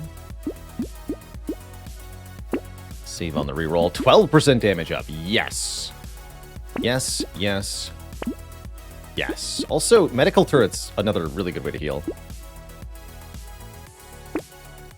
Cool. Revolver. Crit chance, that'll take.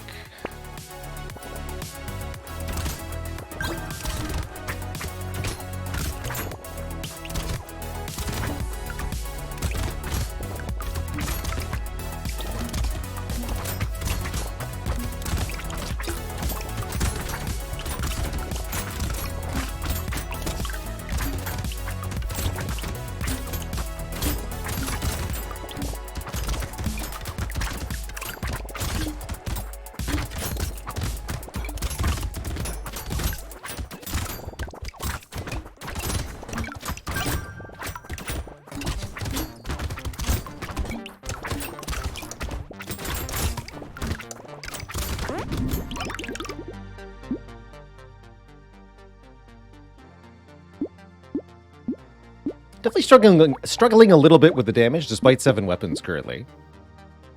As tempting as it is to get 8% more, I'm going to grab 6 more max health here. And a bit more harvesting.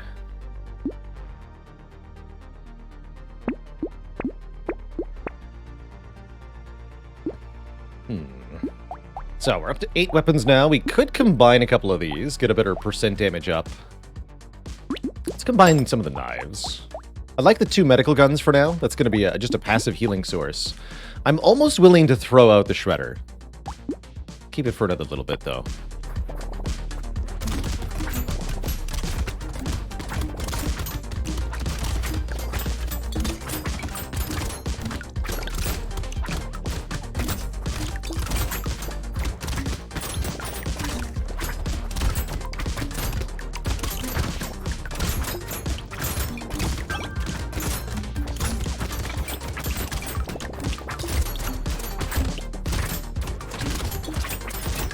Uh-oh. Oh, I got it. Okay, good.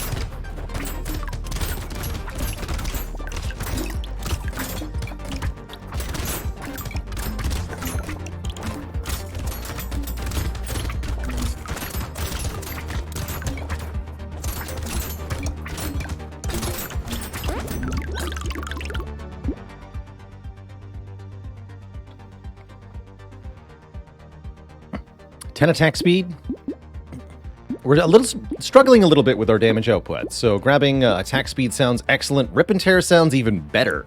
Enemies have a 20% chance to explode for 15 damage when they die, and further reason to invest in melee damage. Meanwhile, SMG3 is here. That actually seems not too bad. 5 damage many times per second. Pretty good DPS output. But it's expensive. I'd rather buy precise weapons. How about another black belt? Back into negative luck. Totally worth it, though.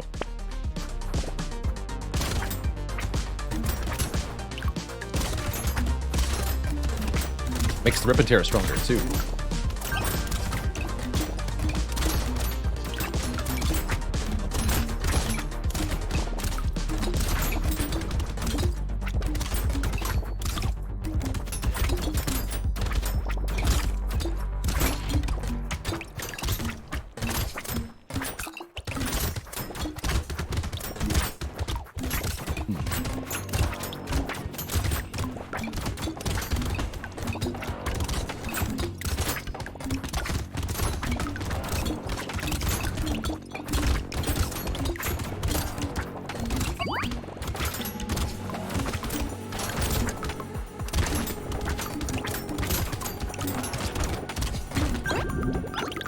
Spooky.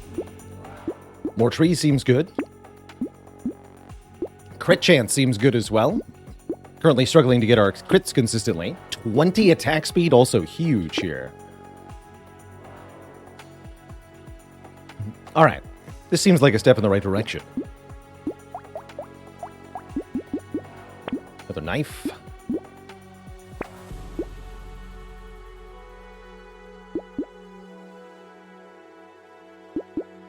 Sure, I'm going to want banner.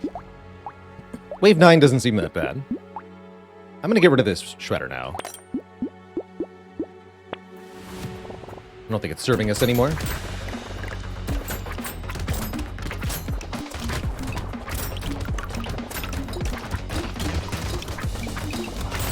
Whoa.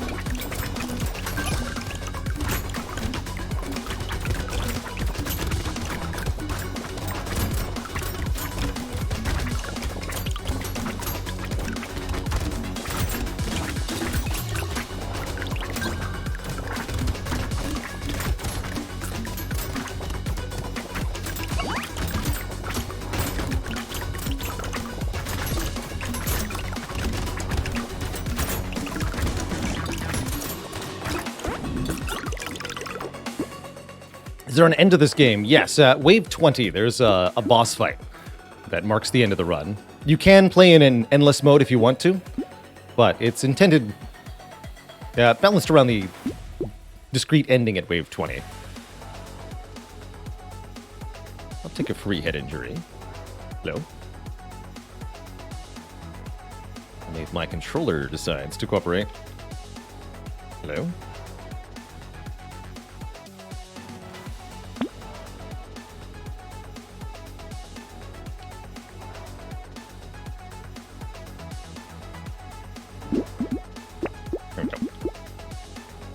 More armor, yes. And we should probably invest in some more lifesteal. That's how I'm feeling at the moment. Laser gun is cute. Bin is even better. More speed, more lifesteal. Mouse could give us more lifesteal and more enemies. I don't know how I feel about more enemies. That's kind of spooky, actually. Let's upgrade a knife.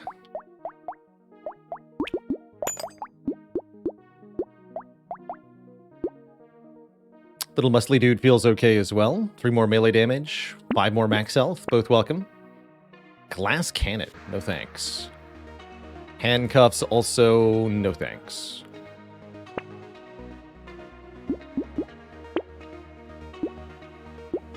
Alright, that'll do.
Yeah, we're already getting overwhelmed by enemies. I don't want more of them.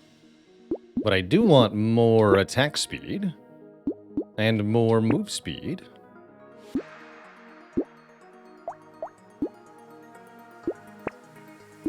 And way more crit chance. Second medical turret seems nice. Another injection seems nice.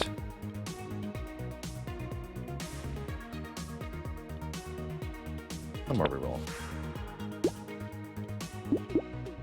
Negative 14 seems... yeah, negative 14 luck seems pretty bad.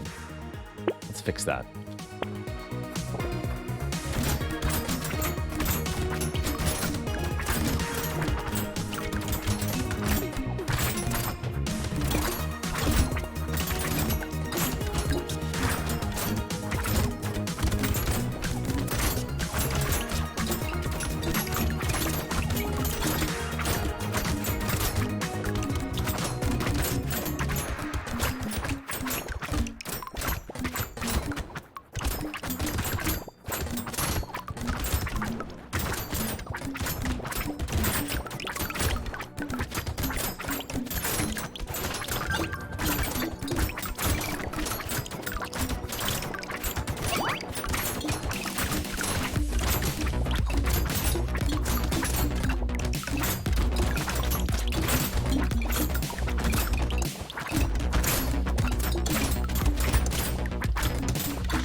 I didn't know that, La Cucaracha.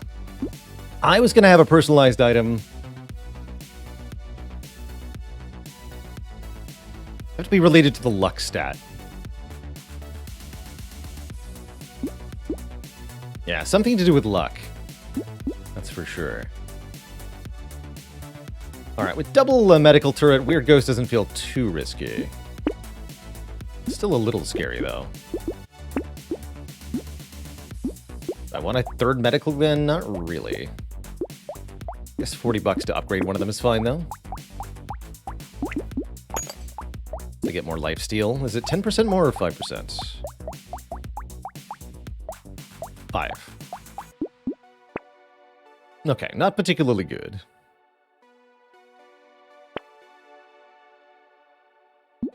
I guess no shame in having 2 Weird Ghosts. It is an Elite Wave, though. Maybe that wasn't smart.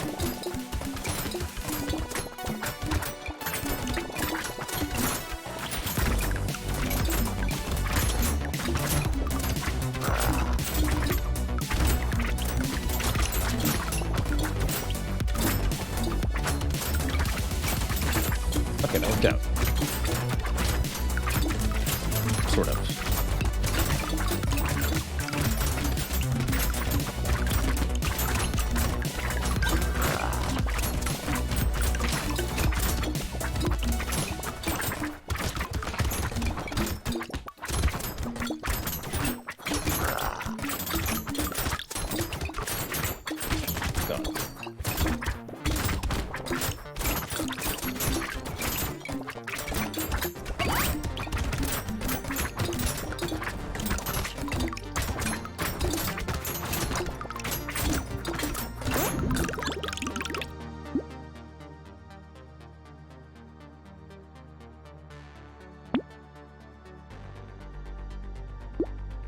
Range is okay. I'm going to reroll for something a little better, though.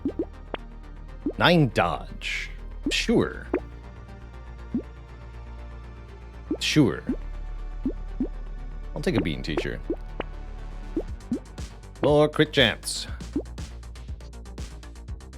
It's my approach to Arms Dealer. We beat Arms Dealer by getting a lot of harvesting, Quack Poker. We invested early in harvesting, and it was able to give me enough materials that I was just able to buy 6 weapons every single wave and still make tons of money. Worked out really well. We had a very strong Arms Dealer run.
Let's take some lifesteal.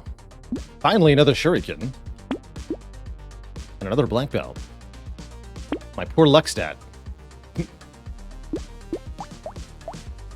crossbow no longer seems worth it. So we invested in melee damage. Our range is negative. Yeah, it's not worth it.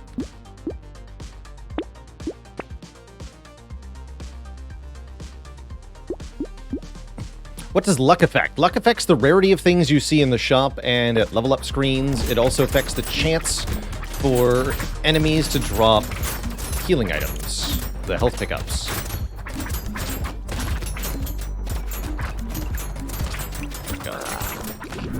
What? I was not touching you. Well, keep dying to elites today. Tough. Wait, no, I didn't want to retry. One more run with a new character. Let's deliberately pick a character we haven't won with yet.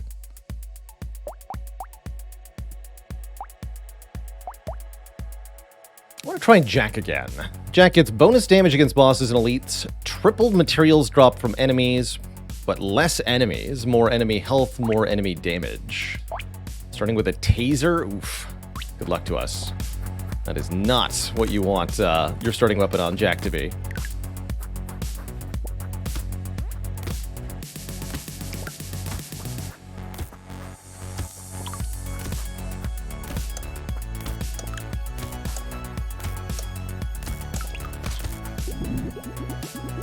Please give me a better weapon. Double taser.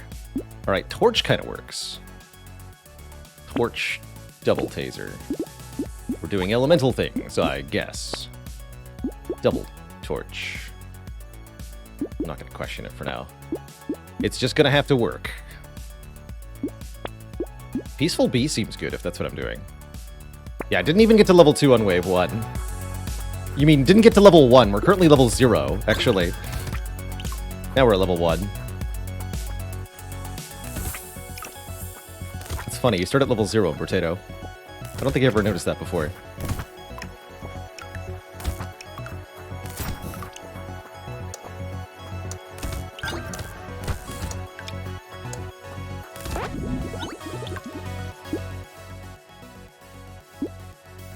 This character seems to struggle with income. I'm going to grab a harvesting investment early here. A little bit of speed.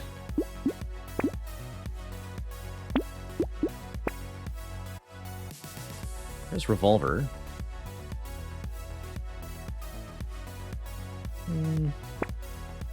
Triple taser. Hey, and another peaceful bee. Okay, we have like a start.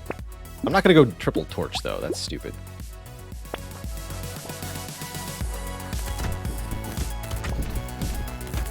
Which character is this? This is Jack.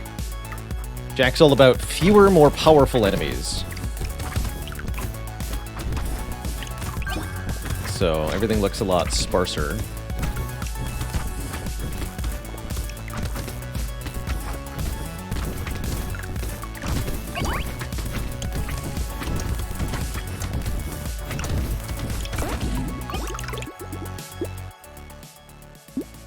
Speed penalties on enemies seem excellent. I'm going to keep taking harvesting ups.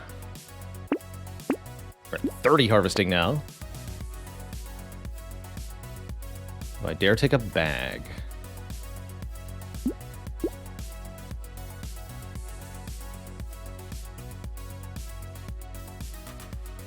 Does the taser deal damage in an area or hit one target? It hits one target for damage and then slows enemies in an area.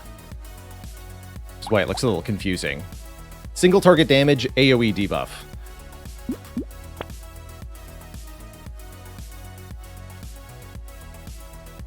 Those ain't it.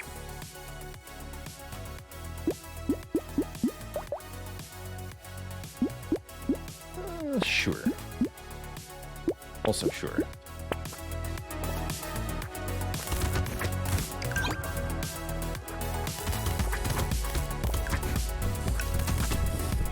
Favorite console growing up? Probably the Nintendo 64. I think and I had a lot of good hours together. Although I could say the same about the PlayStation 2. This would be my top 2 nominations.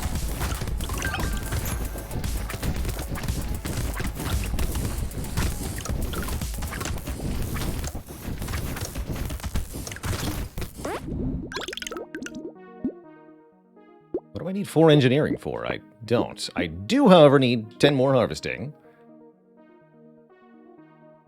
And let's get some move speed or attack speed. Let's get some move speed.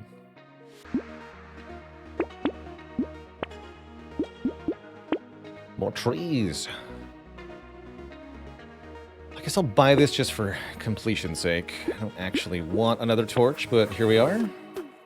Torches scale with melee damage and elemental damage. Okay.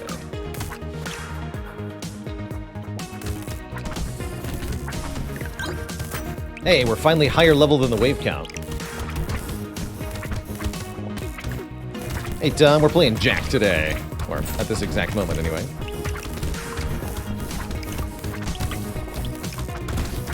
Whoa, or we're gonna die, maybe.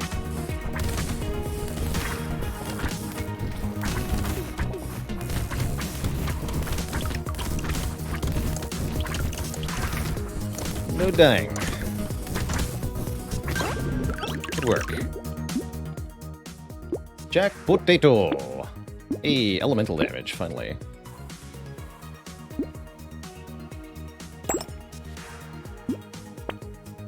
Stop offering me torches. I don't want them.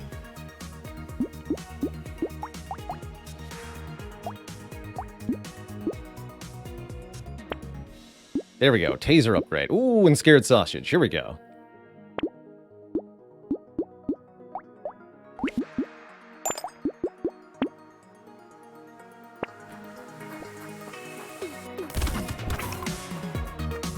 Higher level tasers fire more projectiles, which can make them a lot more effective.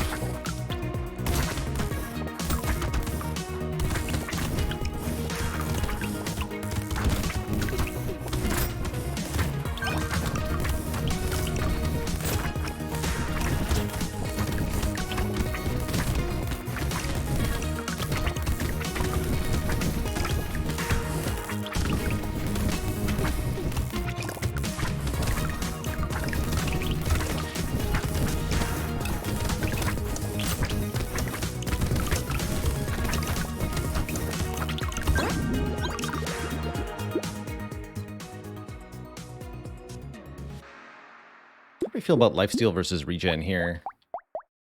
Feels like regen's probably the better stat for this build. Let's get some luck. Already got more trees. Recycling machine plus luck plus more trees equals good stuff. So we'll take it here. Take the move speed. Take a snake so that our burning spreads. Here we go. Plant's good since we committed to regen, and upgrade the taser. Now we're in the business. Perfect.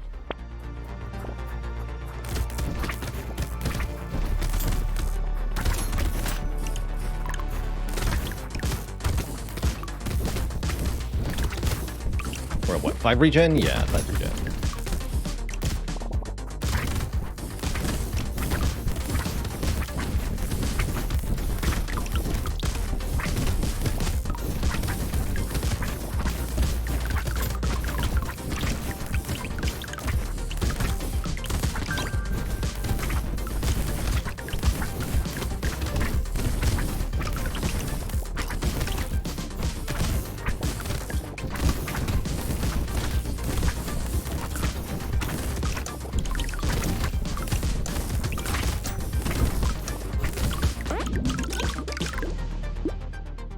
How about 9 more max health? The enemies hit really hard.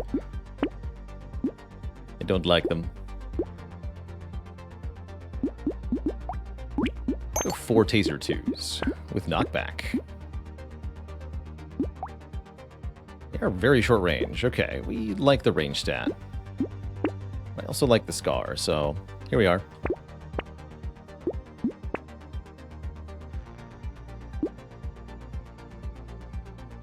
Okay. I'll take this.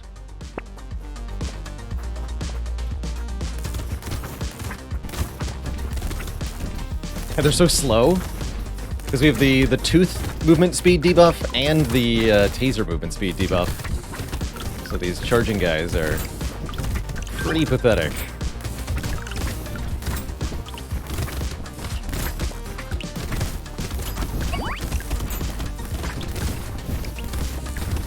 Ranged attackers are not, though. Ow.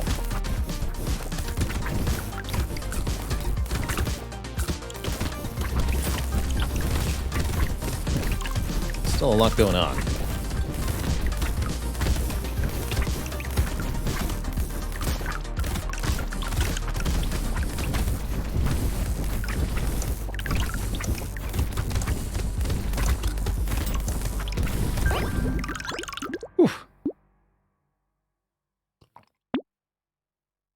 Up that regen, and I say up that move speed a bit more, too. And yeah, more dodge. Dodge very good when, quite frankly, the enemies hit really, really hard. Still need more range. How about just a ton more XP gain instead? That sounds close to the same thing. Rocket launcher? I don't think so. Looking for ways to do more elemental damage, primarily.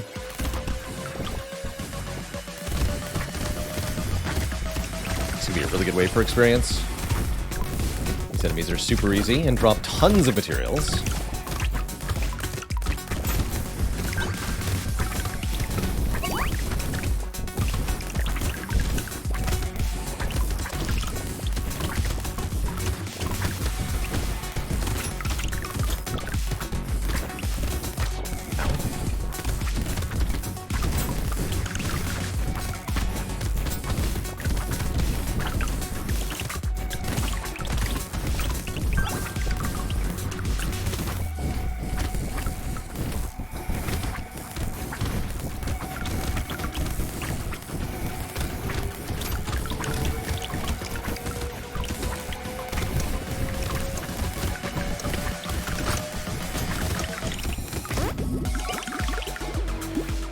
Pretty good.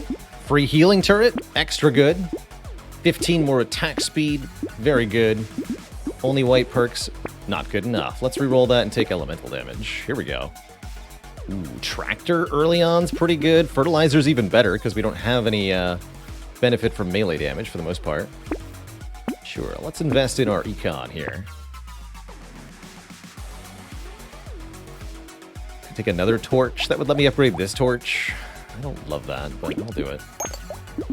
Torch 3. 17 by 5 burning damage. Cacti Club is here. I don't think I care about that. Definitely take another Scared Sausage to improve our ignition chance. Now, 50% chance to ignite, which is very big. It could let us go down to 1 torch pretty reasonably. All of our enemies are going to be on fire anyway.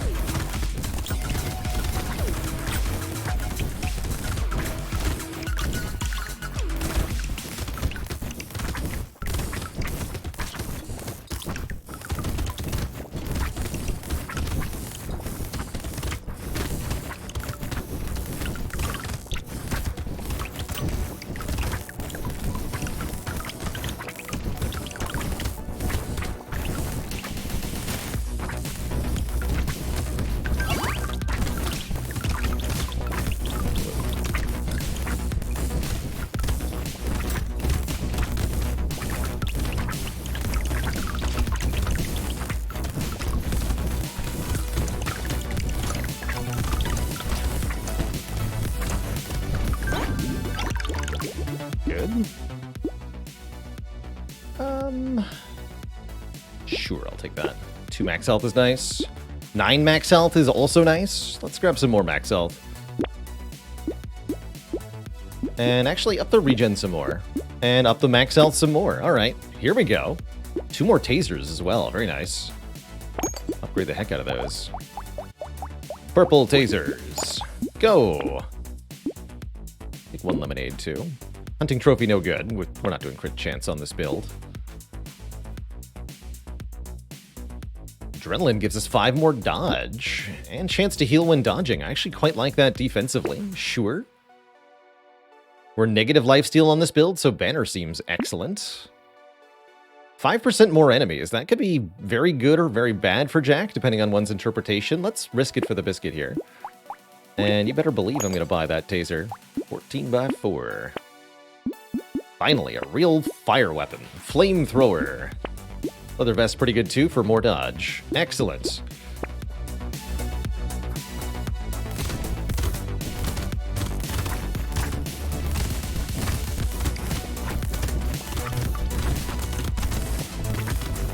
We have a boxing glove, right? Oh yeah, that's an ugly tooth boxing glove. Flamethrower.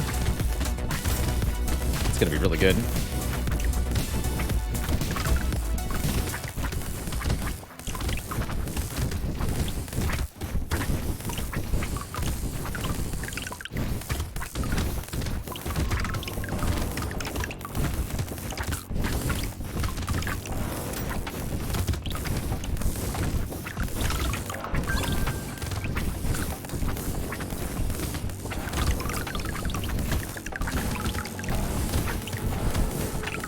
Crowd control. Dang.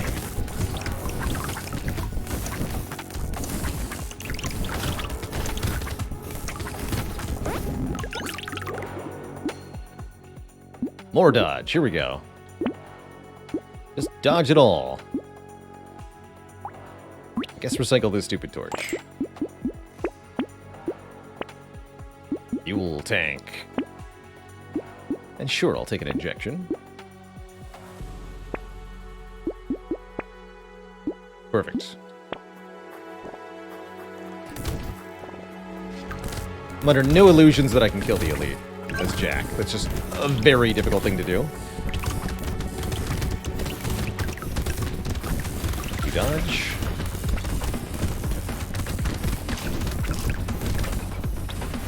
Just having a feeling that you don't care if you get hit.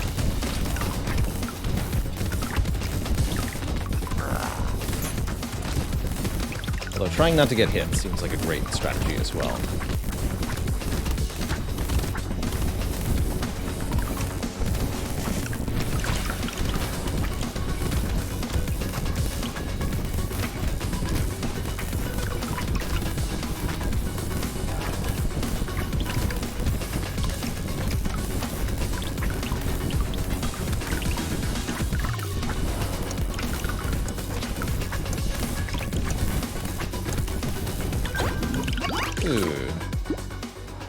Explosion size up. We're not doing any explosions, though.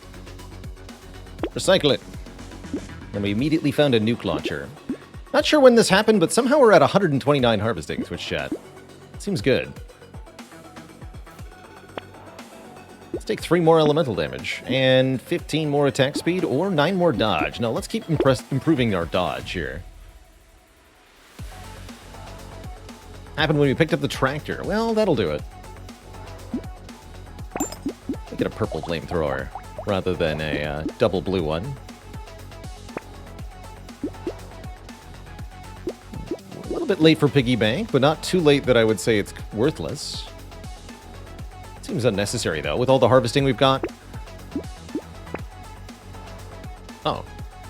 Well, surely Crown pays for itself, right? Let's see, 8%. So we'll get 10 harvesting per wave? Yeah, that ought to pay for itself. Sad tomato seems okay.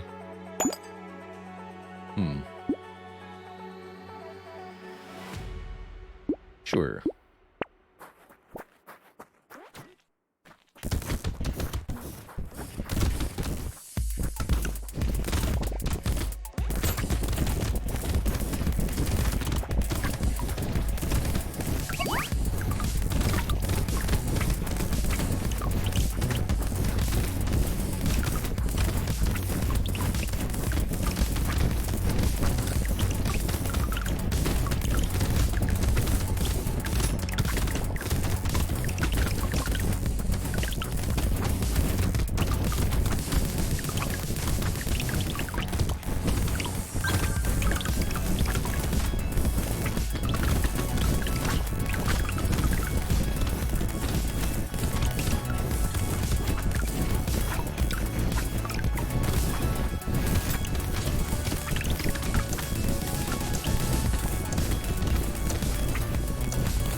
Minus 5% enemies.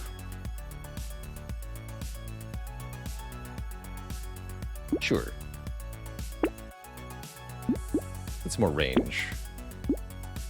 Burning activates faster. Neat. Don't mind if I do, actually.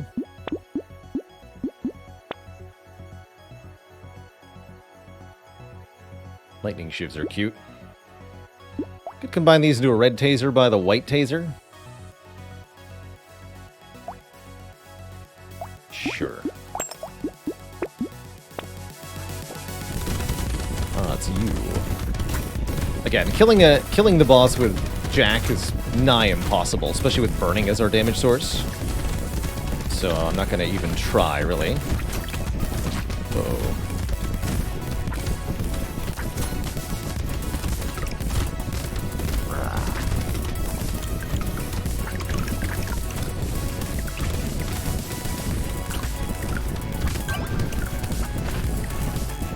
Oh god, there's so much going on.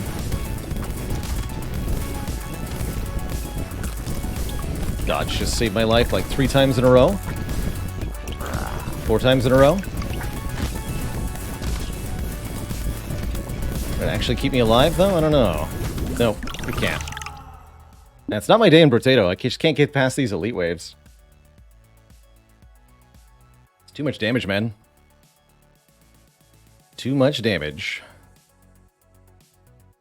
Do I feel elemental damage is the most difficult to scale one? Yes, I think they over-nerfed it. It was too dominant when Brotato was first released, so balancing brought it down, and now they've ended up in the reverse situation. A lot of games do this in early access. One strategy is dominant, the player base gets really tired of it, so they flip. And you end up with a different unbalanced situation at the end. I think I'll do one more Brotato run. Let's again try one of the new characters. Let's give Streamer another try. Streamer's really hard. But I don't care. Streamer gets materials while standing still, bonus damage and attack speed while moving, and armor for having structures. Unfortunately, they also get slower as they get more materials. Not sure what weapon I want to try with Streamer here. Ranged weapon sounds good. Let's just try a shotgun.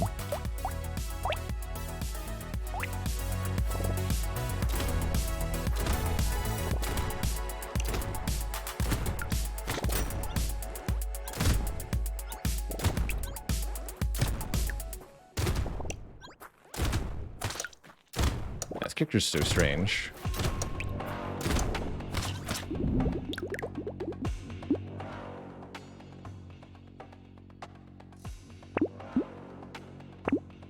Shredder seems okay as well.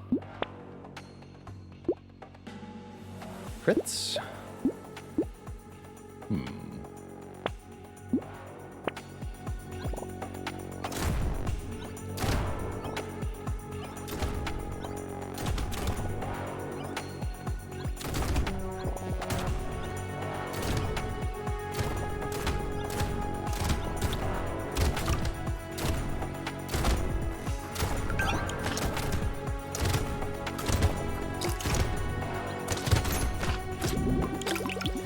Odd. Very odd.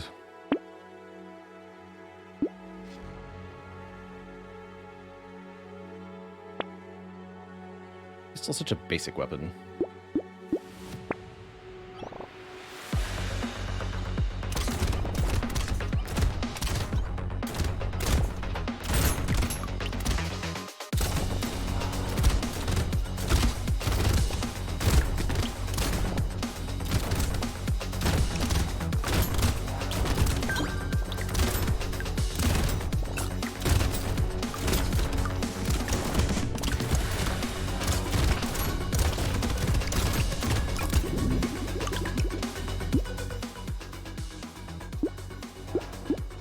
Some armor.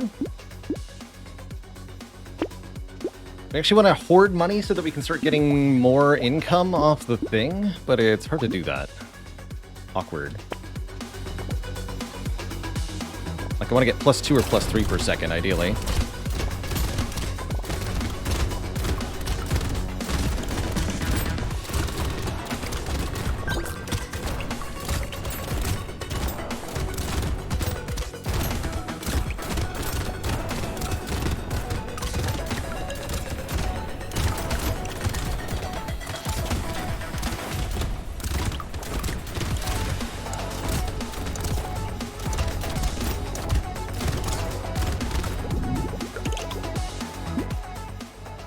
But the more we stack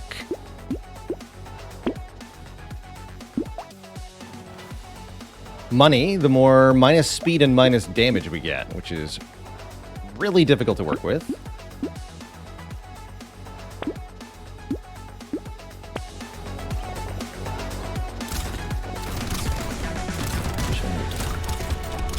There we go. 70.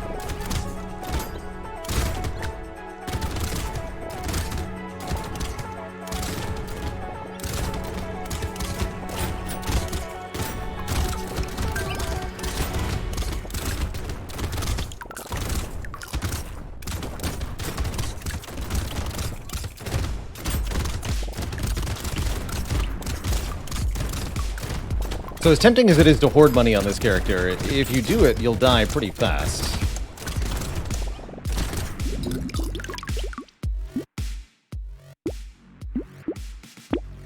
So for me, it's a delicate balance of figuring out how much money to hang around at. Harvesting work on you? Yeah.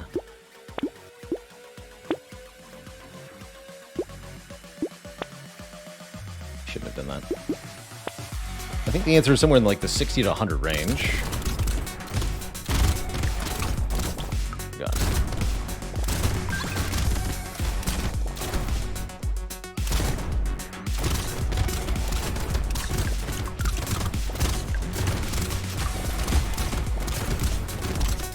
Healing seems like an important addition too.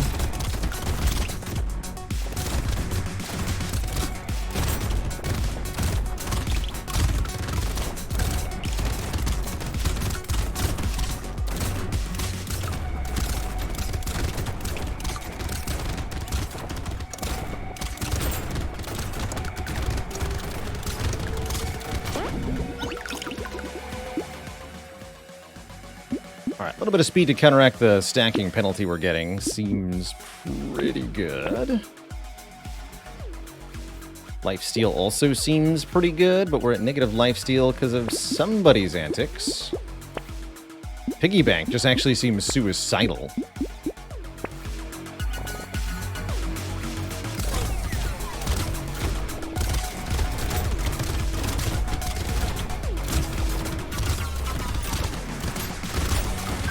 Can't allow those eggs to hatch.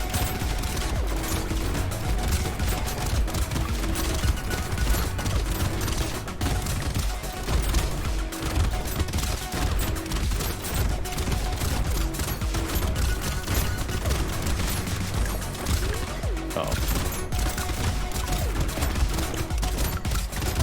Don't pick up materials! Run!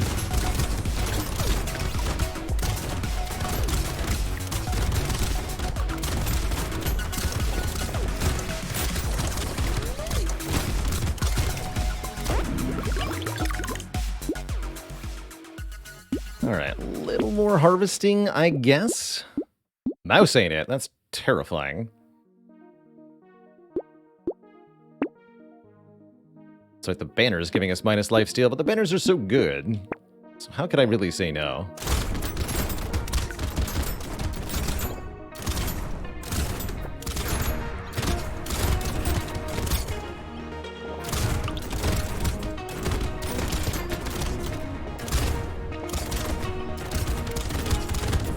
Wow.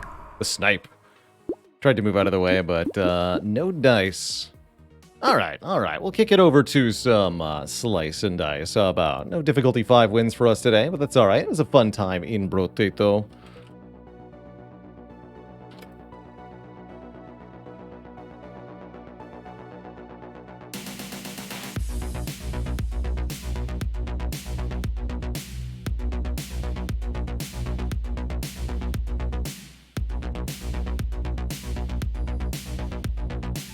One must dice.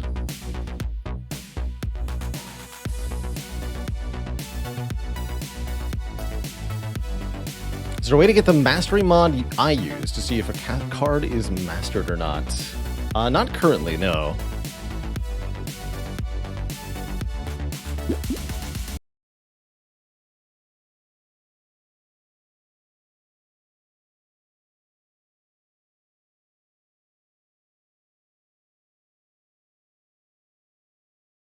Lice and dice. Welcome back, everybody, to Slice and Dice. We're going to listen to some FTL jams during the Slice and Dice segment. I'm also going to lower us back into a sitting position here.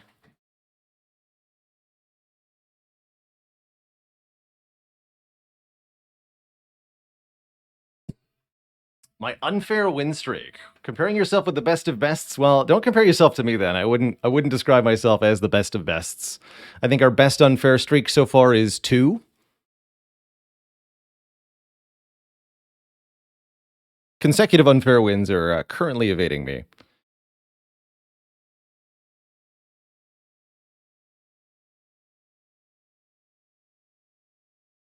those. These.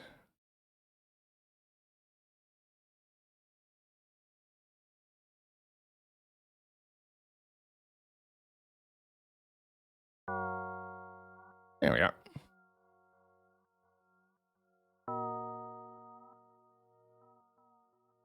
So when last we played, we found ourselves with some interesting problems.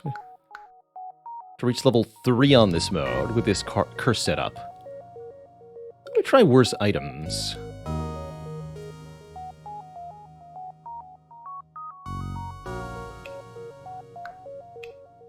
Worse items, heavy dice.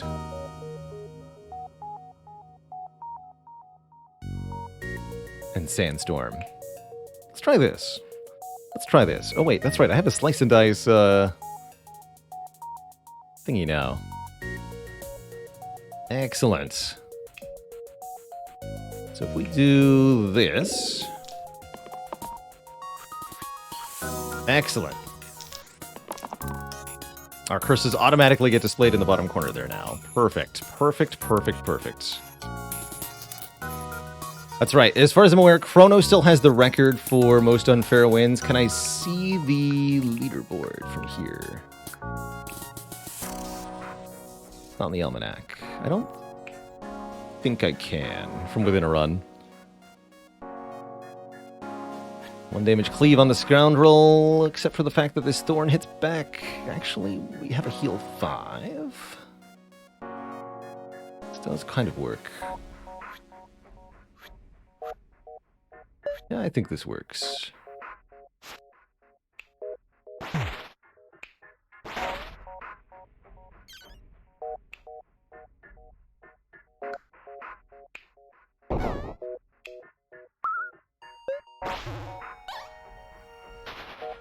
The archer gets away. Okay. I think this curse setup might work out okay for us. Heavy dice plus, meaning we can only roll 1 dice at a time, is definitely awkward. It makes Bard a lot less valuable with their cantrip reroll. Gladiator is one of my faves. Any tip to at least win unfair ones? Furthest you got was about 18, and you feel like most curses destroy a run completely. Yes, curses are very difficult. Certainly one of the most important parts of a unfair run is being able to pick a curse setup that's manageable. Looking for curses that you can either mitigate the downside of.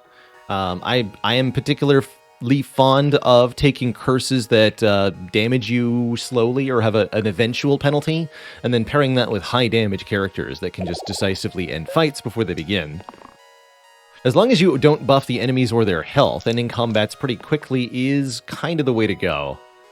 And I definitely would, generally speaking, recommend an emphasis on damage. Let's see, these 2 are getting hit, and these 2 are getting hit. So we get 1 more reroll, but I can only roll 1 dice at a time. That is something. All right, let's reroll the splint first. Let's get something else. Hello? I don't even know if that helped me. Okay, wow. So heavy dice are bad. That's what I learned. And that is what I learned. Top spark. Okay. Crone has less health, easier to kill. Let's go for her first.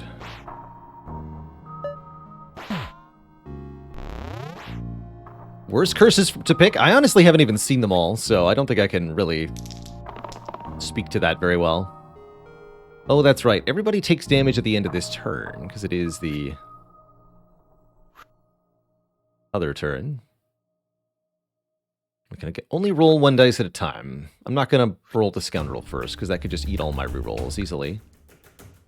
Although shield 1 cleanse on scoundrel's pretty good this turn.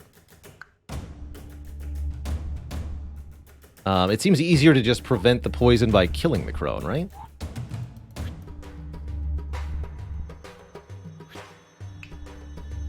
So roll gladiator first. That'll do it. That kills crone.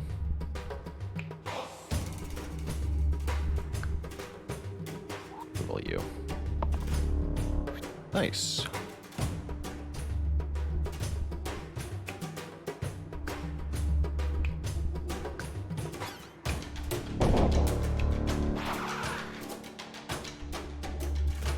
think we'll lose the splint.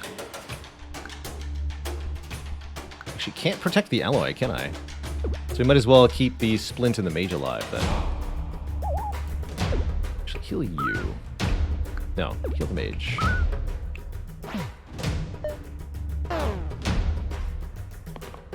Alright, it's another 2 turns until we take sandstorm damage.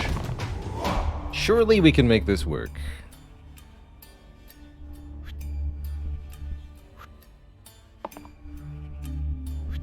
That looks good enough already. Not quite, actually.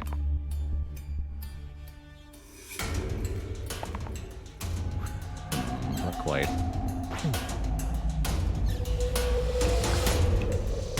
What's this? Heal and shield 1. Can't quite kill the boar as that last armored health has to be removed separately. Can't keep the splint alive either. So we'll just finish on this turn. Let them flee. Any character who's killed during a combat revives at half health for the next combat. Choose an item. Items have -2 to their tier quality, so these are -1 tier items. Either somebody starts poisoned or somebody has a minus item slots. I'll take minus item slots, given that the items are all bad anyway. Currently, that's no penalty at all.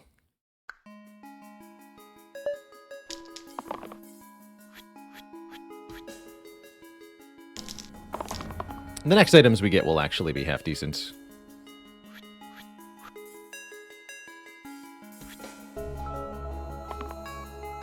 Good enough. So only Splint is dying, and we can keep Splint alive here.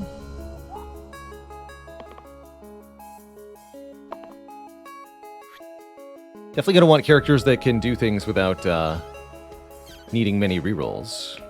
Kill you.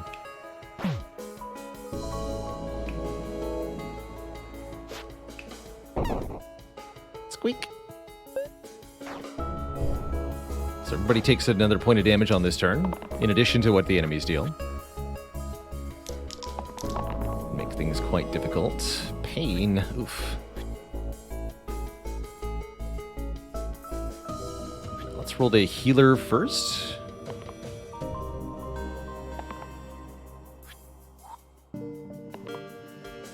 Bummer, man.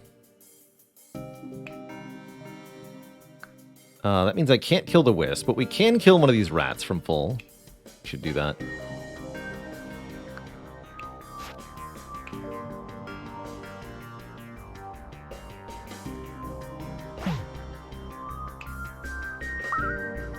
Keep the alloy in it. Seems pretty worthwhile, since the alloy always does something. Health definitely dropping. In a way that would make one wonder. Come on, healer. One time. One time. Okay, 2 mana. That's great. That's excellent, in fact. Gladiator is dying to what? The Wisp? But we can do 5 damage with Flare. Just kill that Wisp. Kill the bones, too.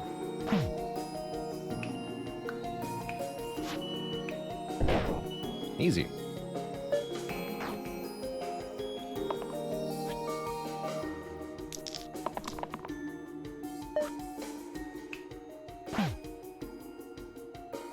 Not too bad. First boss fight's going to be the Troll, regenerating 1 health at the end of each turn. The sandstorm damage will definitely hurt us here.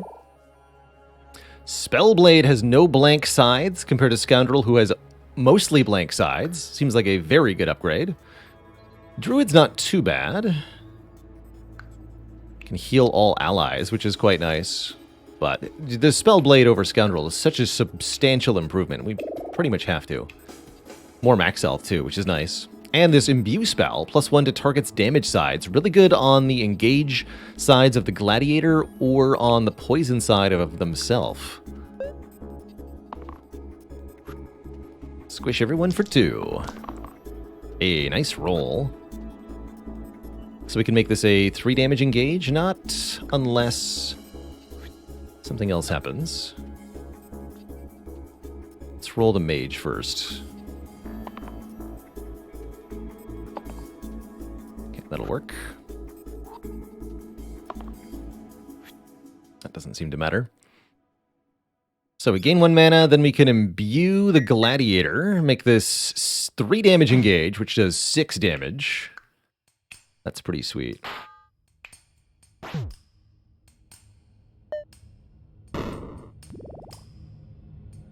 Damage output's pretty brutal, though. Copycat. Copy the keywords from the last used dice. Like single use, for example.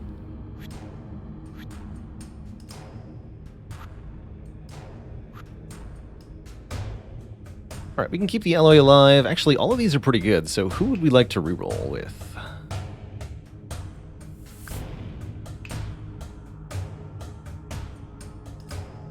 Feels like nobody? I'm gonna go with nobody.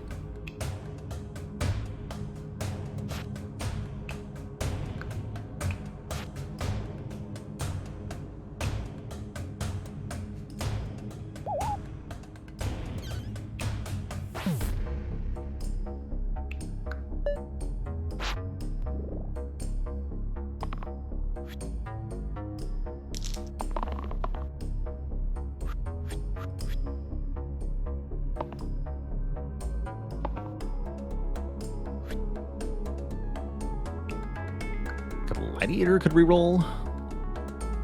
Let's see, how much damage do we actually have? 6. Yeah, let's reroll Gladiator.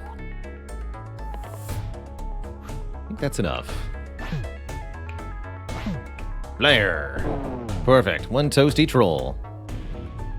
Let's see, what is it? Playing? Yeah, playing is one of the aliases anyway. There's a few different variations you can use.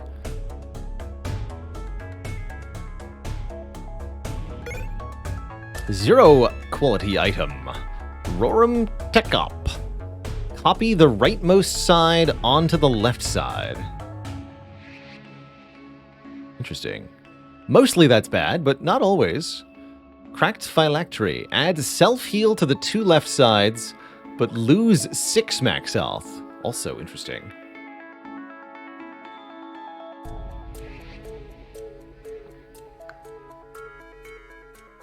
Oh, this is Pocket Mirror. Backwards. I'll take the backwards Pocket Mirror. Definitely some utility for that. Not going to use it yet, though.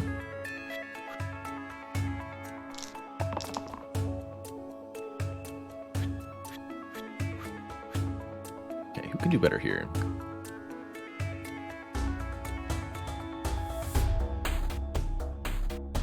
If I could do 1 more damage to Quartz, we can kill it. That'd be really helpful.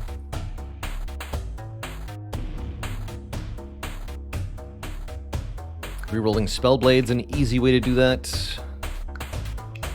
Yeah, rerolling Spellblade is the easiest way to do that. Get any of the damage sides. Hello? Thank you.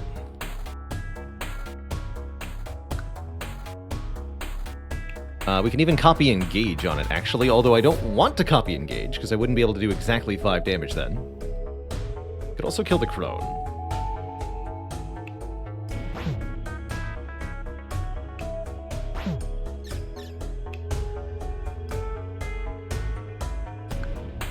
Oh, actually, hold on. There might be a better way to do it.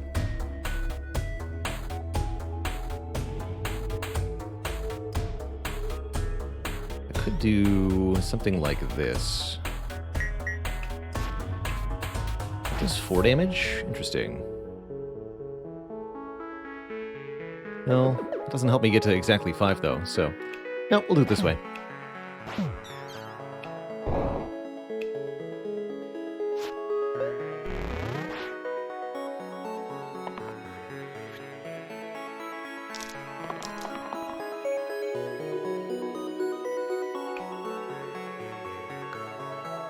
Oh, I see.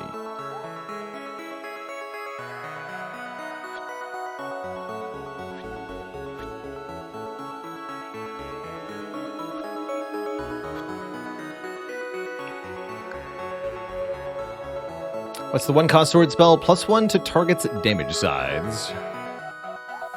Which lets me do some very nice stuff.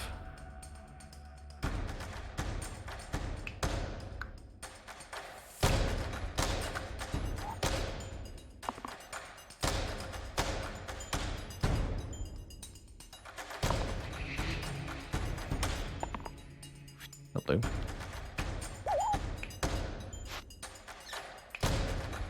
So, for example, I can boost the engage and do lots of damage. Like that.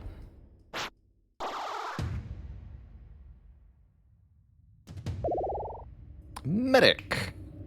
And set a hero to 6 health. Needs less rerolling than Splint does. Less mana gain, though. Or B2, a generated hero. +2 mana, 1 damage weaken. Target hero can use their dice again. And burn. 1 damage to all heroes and monsters. Castable once per turn. Interesting. Kind of dig that. A cool generated hero. Kill 2 cleave also seems real nice, though.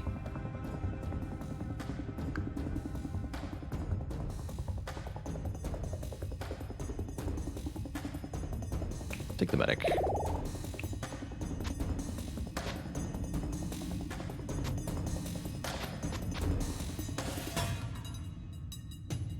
you can have this.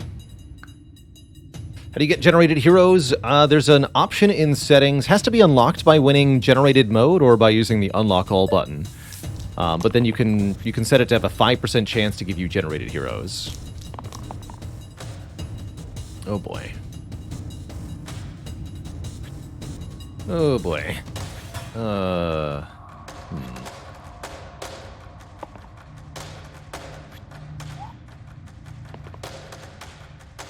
these heal 2 cleaves are so bad on turn 1 though. Shit. Alright, mage is dead. Nothing I can do about that.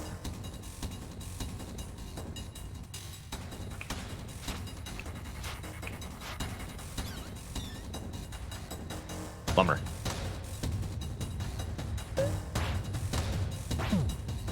Really bad damage roll turn 1. Not much I can do about that with the heavy dice.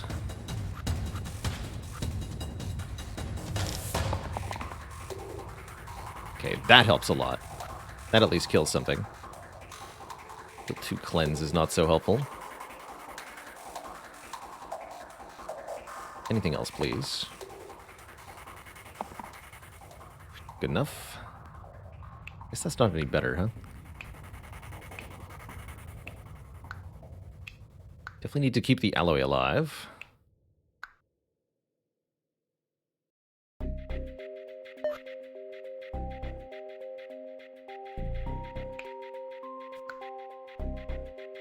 Target this one then.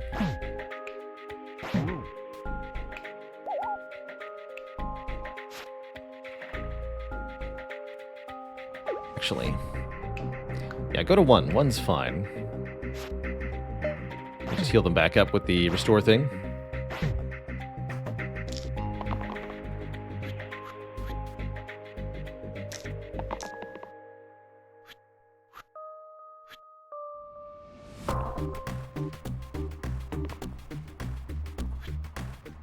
Good enough.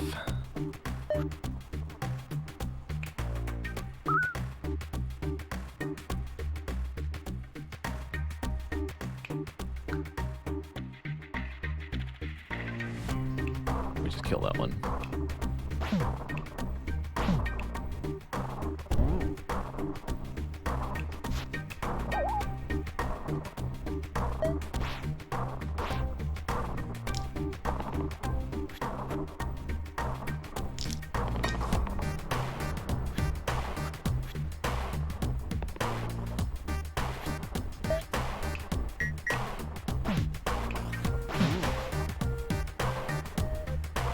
Jinx! Max of 2 spells cast per turn, no prob. Boil! Replace the right side with 0 damage, bonus equal to hero level. Interesting. Copper ring. 1 empty max health, 1 max stored right side, right? This says copy the rightmost side. It's not the rightmost side, though. It's the right side. Interesting. Still not terrible on, say, mage. Sure. Sure. Actually, random tier 1 item might also be better. Let's go random. Big shield. Replace the left side with shield 4. Hey, that's not bad.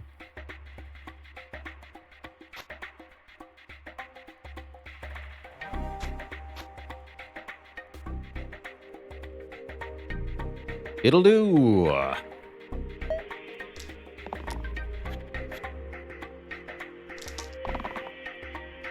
Nice.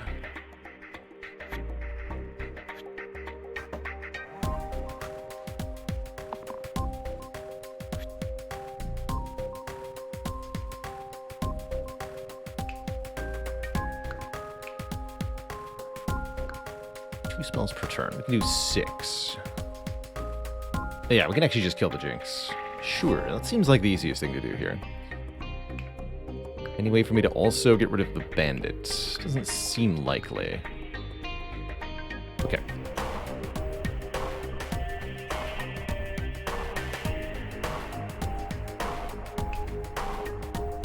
Seems fine then.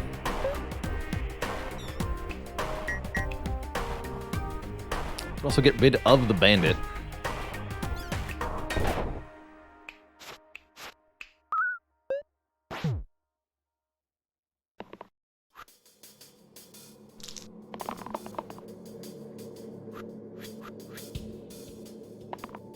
Gladiator sure has been a bro.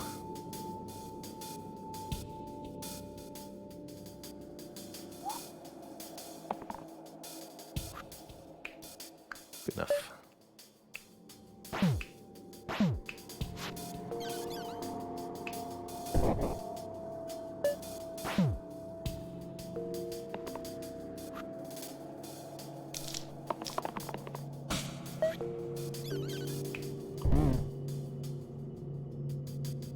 Three Fury Sisters versus, do we upgrade the alloy into a Knight? Knight can contribute damage, which is really nice.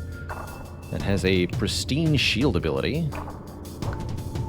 It's pretty strong. Or Caldera over Mage. Skull deals damage to all damaged enemies. I actually really like Caldera as a blue hero. Better dice faces overall, too. Yeah, let's go Caldera. The ability to do area damage is quite nice also. Gives some fun keywords for the spell blade to duplicate as well. Alright, Furies come out swinging on turn 1. Weaken Cleave is pretty nasty. Lots of damage getting spread around. Not an immediate threat of losing anyone, really, but it's not the main problem here. Weaken is particularly problematic. We really can't do anything if Weaken, so I'd really prefer to KO Gaitha if we could. Try to roll an engage side here. That'll have to do. How much damage do we have now? We have 2 plus 2... We have enough. We have 7 damage. Okay, yeah, we can kill Gaitha. Which means I can reroll the medic, because I don't need the cleanse anymore. Fair enough.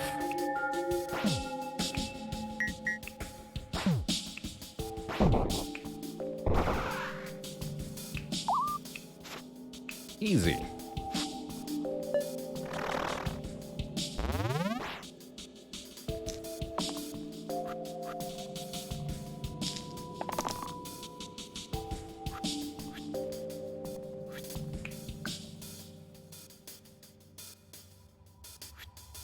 Start by rerolling medic.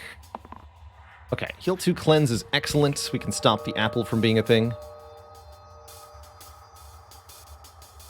Doesn't look like we can kill any of them. Gladiator actually wants that shield from the looks of it. Is this enough? I think this will be good. I guess we can do better than the alloys thing, right? Let's reroll alloy. That's a bit better.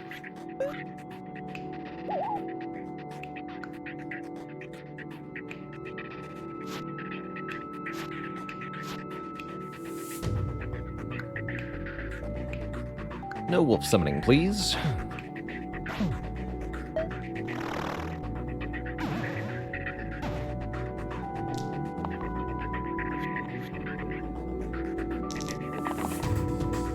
What did I just say?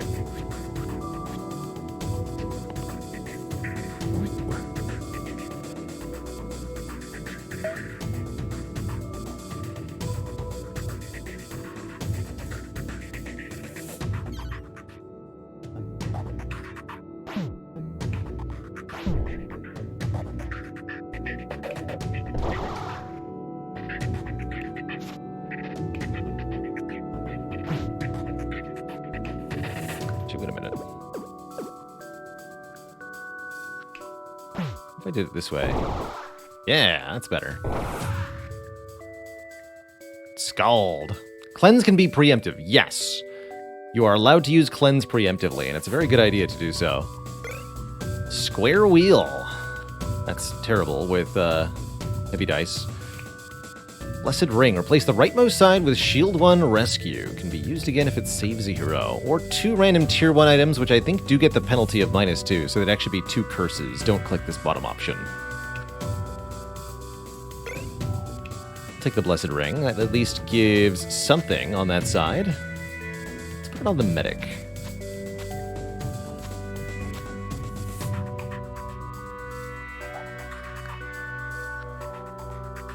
Onward.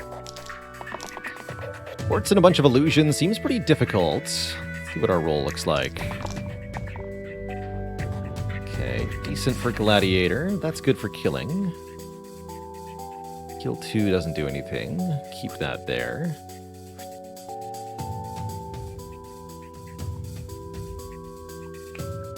These are weakening and petrifying and stuff. Okay, Medic's going to be super weak next turn. I guess that's not really a problem.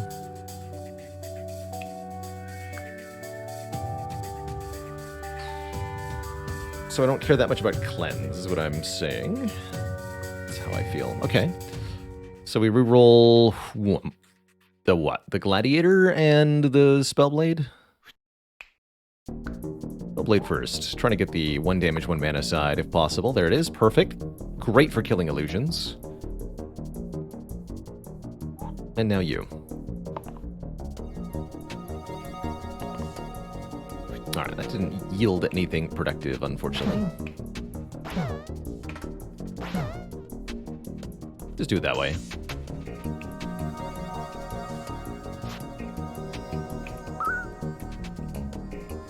Seems perfectly adequate to me.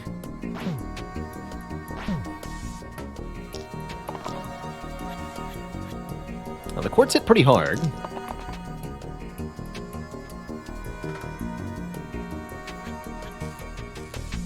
But they're at least easy enough to kill. But it can't do anything this turn.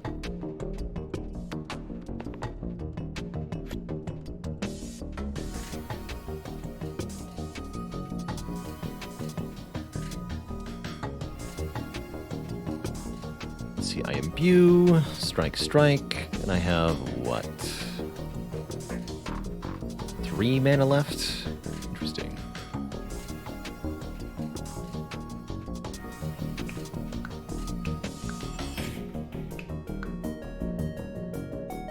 Also cool just letting the medic die. We don't have to do that, though.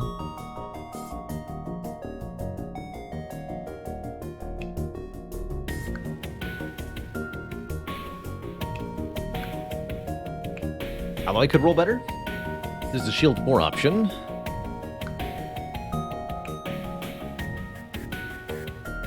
Caldera can't really roll better. Okay, let's roll the alloy.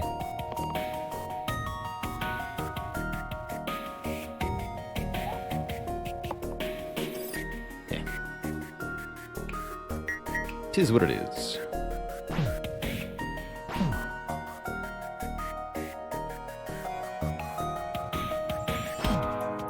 So orange will be out of commission next turn. Could keep the medic in here with burst. I guess we should. She won't be weakened this turn.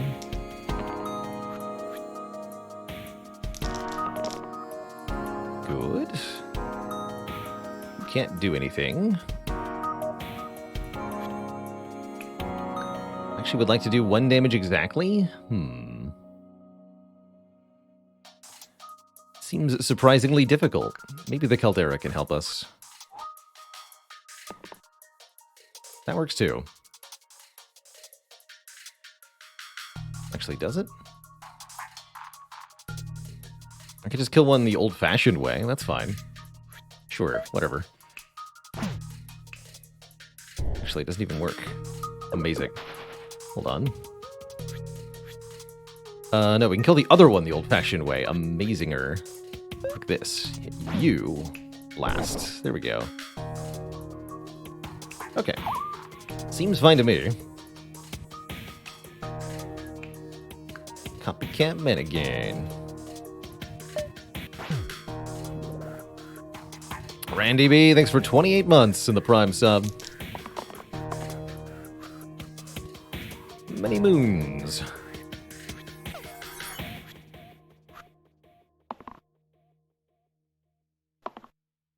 Hello?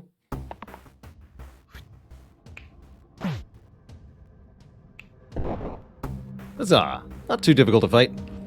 Uh-oh, 2 chests, always a worry. Chests are very aggro. They do something nasty on turn 1, then they flee.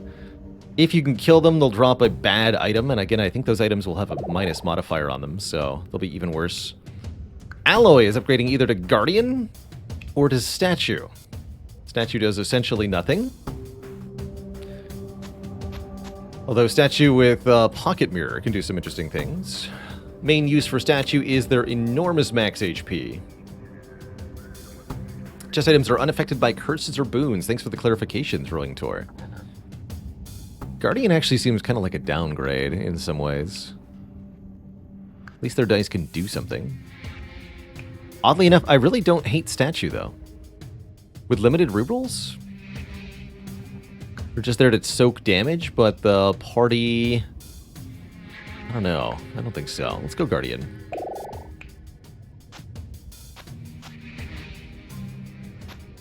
Let's just not.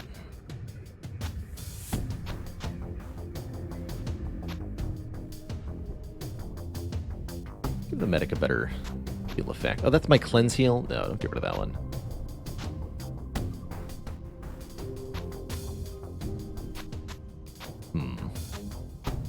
Sure.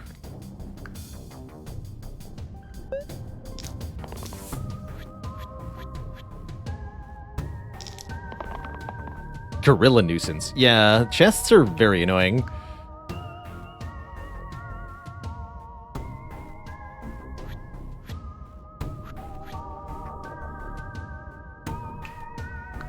So, zombie can be killed by doing 4 damage in 1 hit. Rolling the Gladiator seems like the easiest way to do that. Either of the engaged sides would kill the zombie. Fighting me for how much? 5 damage? Why?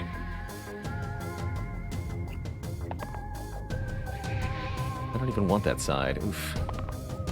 Okay, that'll work. Actually, that's great. I'm gonna risk it here. It's fine. Thanks for the rescue.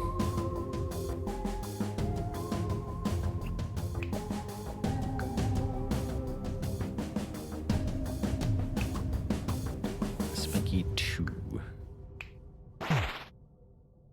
Alright, that's shield 2 as well. Fair enough.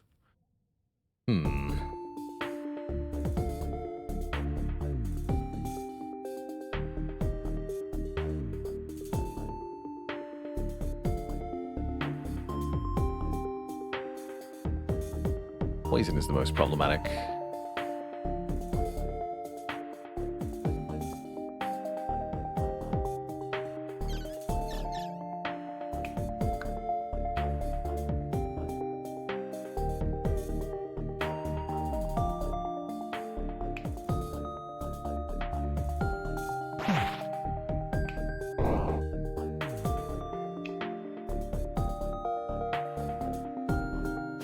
They're on more health.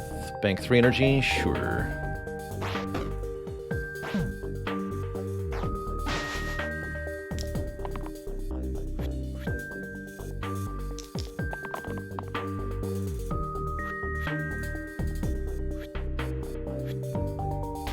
Really need to kill that zombie now. Thank you.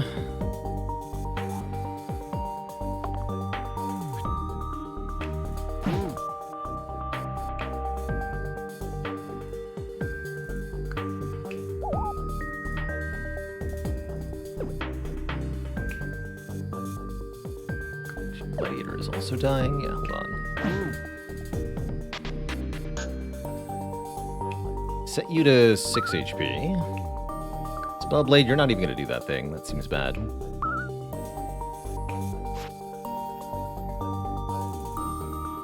That works.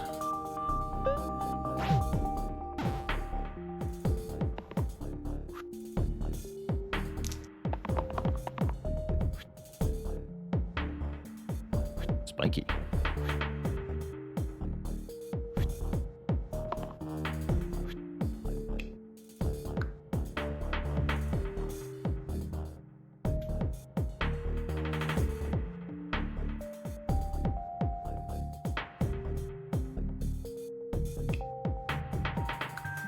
Give me a side that doesn't hurt you with the spikes. No dice.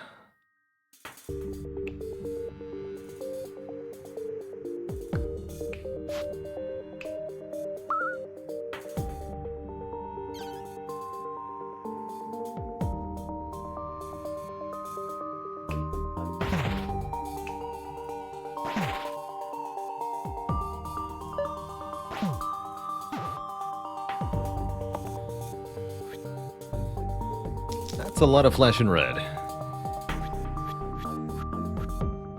Just need to do 6 damage though, and we've already got it.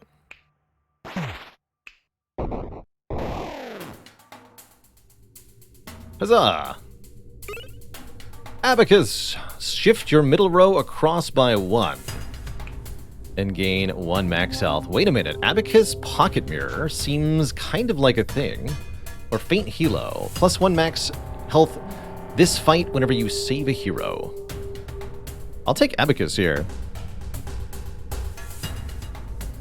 Cromulent. Yes. How's it going, Lannis Waylord? Ian is Waylord, rather. Cromulent. Old Simpsons reference. A perfectly cromulent word, aka a perfectly fine word that is also made up and not real. Not a real word.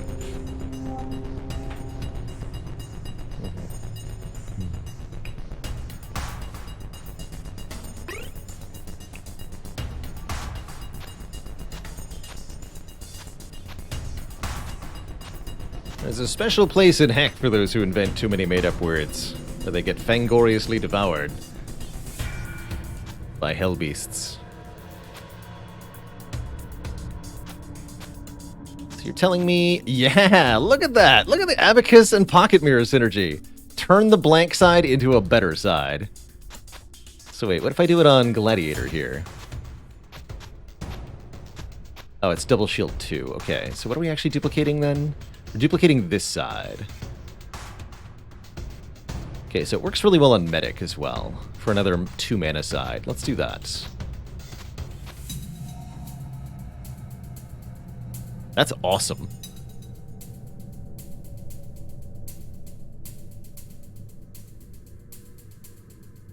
Very awesome. Cool. Yeah, very cool.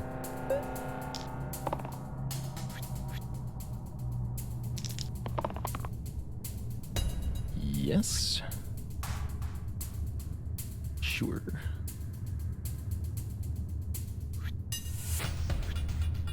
Let's roll you first, Medic. This is just damage. This is heal. Okay. Perfect. And Gladiator would love to get an engage side. I might not roll damage if I do this, but we're going to risk it here. Yeah, we didn't. But actually, that's still useful. So I have very few complaints here.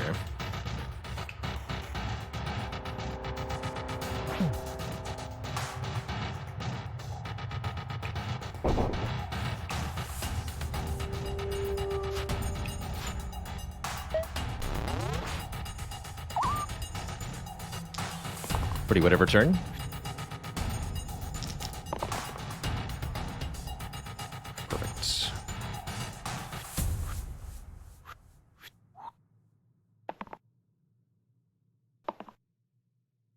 Good enough.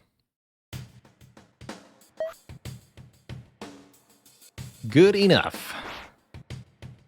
So, Wizard's trying to summon 2 skeletons. We're able to hit him in the back row with Cleave, and now Scald, which does damage to all damaged enemies, can actually be used to finish the Wizard off entirely here. Shrew! Dead. It's Lich time. Also a good fight for Scald. Can upgrade to Roulette. Sticky mandatory death. Damage cantrip. Or Gladiator into Curator. Also has a death side. Death you die.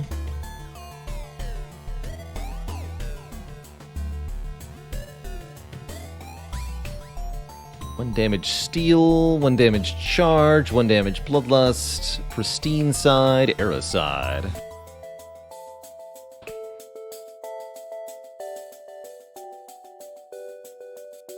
Yeah, we can replace the death you die side using the pocket mirror. Kind of interesting.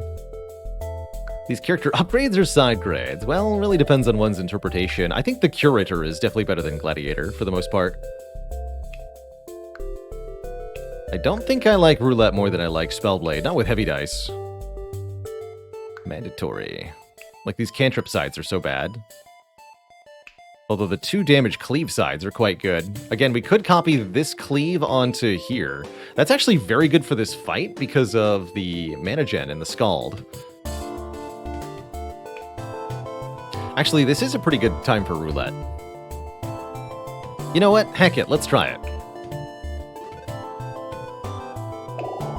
That's true, the cantrip side is still 4 damage, because it attacks automatically and then attacks again. Yeah. Now the Abacus is not doing a whole lot on Medic, but that's fine.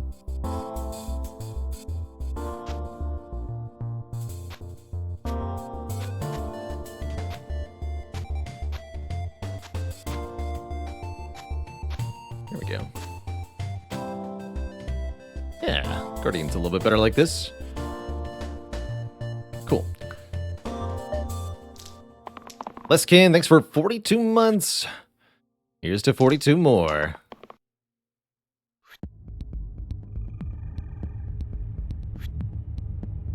Yes.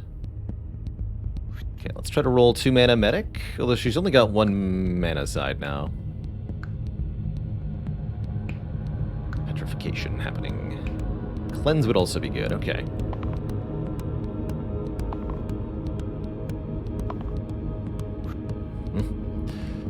That's how it goes sometimes.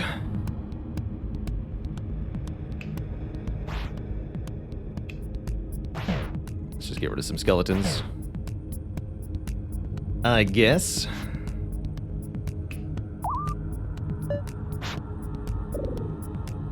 Can always purge, rather cleanse the petrification to remove those cursed sides, as it were.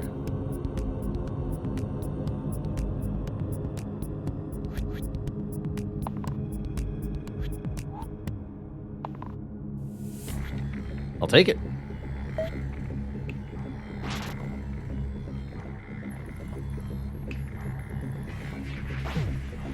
Scald them.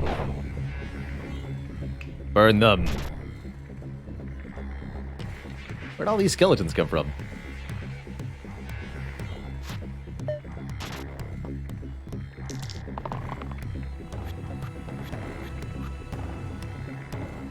Hello? 5 damage. Just kills 1 skeleton, sure.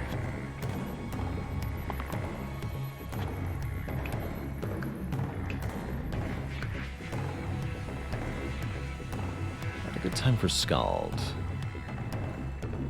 Well, actually, yes it is.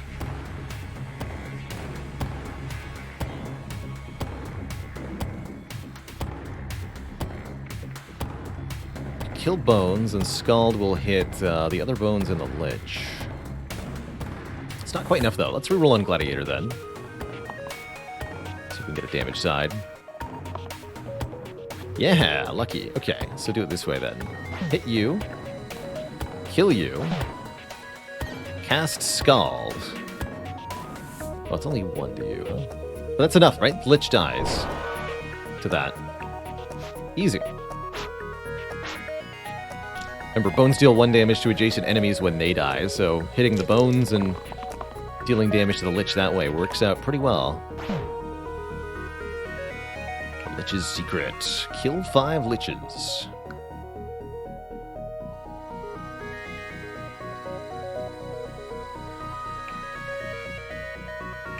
Eucalyptus for an extra snake and an alpha? Hell no. Get out of here. I'm not taking an alpha added to another fight. You kidding me? That's insane. Place the tops and bottom sides with 3 damage cruel. Oh man, on medic, that's pretty spicy. Or apple. Add ego to the 2 left sides. Double effect if you target yourself. Not that good here. Doesn't work on mana gain sides. Let's take a bone saw. Choppy choppy. That makes the medic much more useful turn 1. Broadly speaking.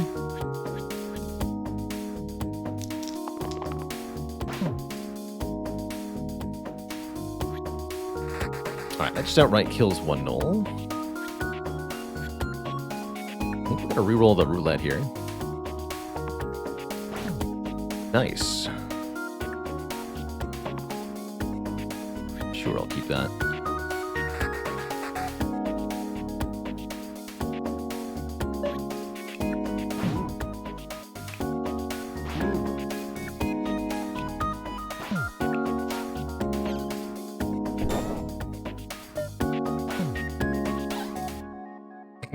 Bye.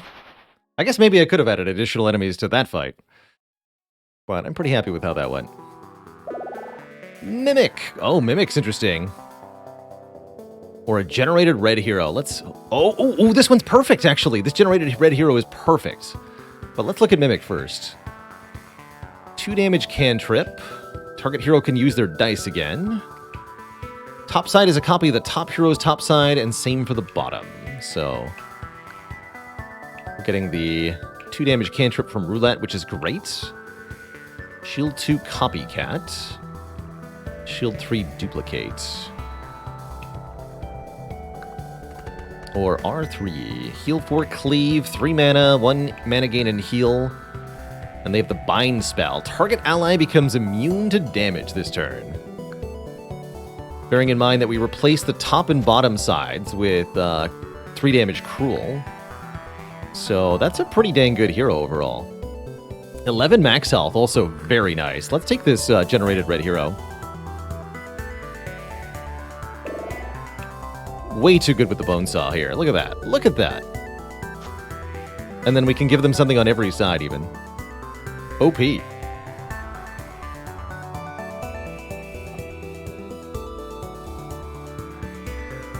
Yeah, Bind can really counter Hexia really nicely.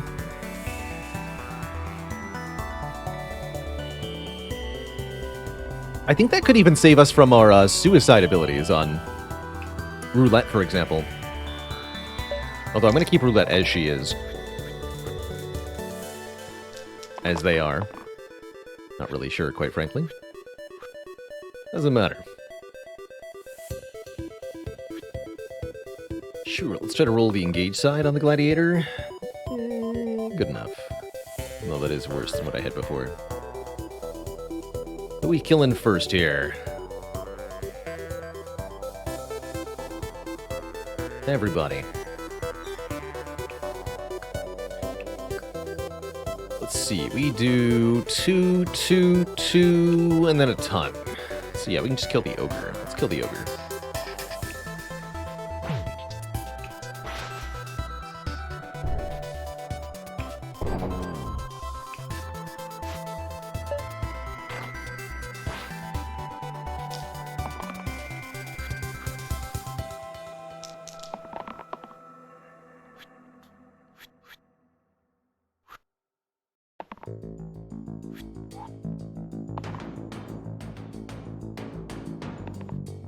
I asked for that.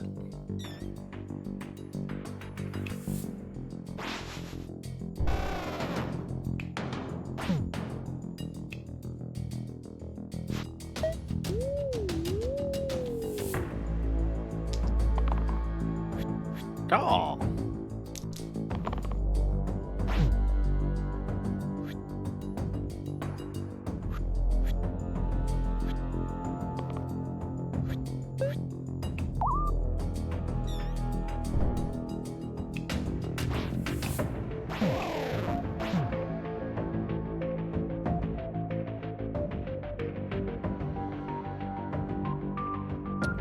A War Chief and 2 Cyclops. +1 max health for each consonant.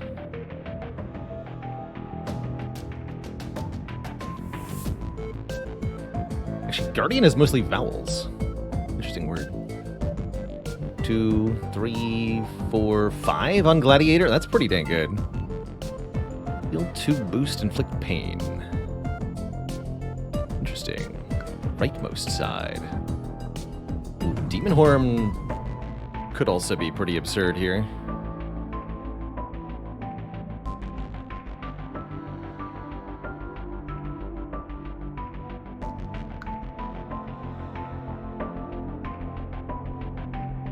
But just a ton of max health is really welcome.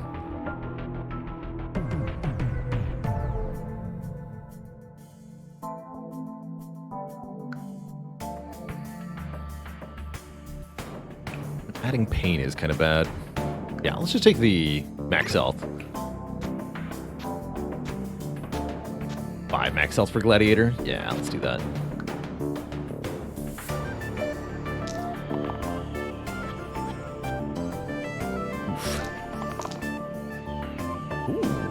Okay. So yeah, War Chief gets +1 to all other monsters. Seems bad.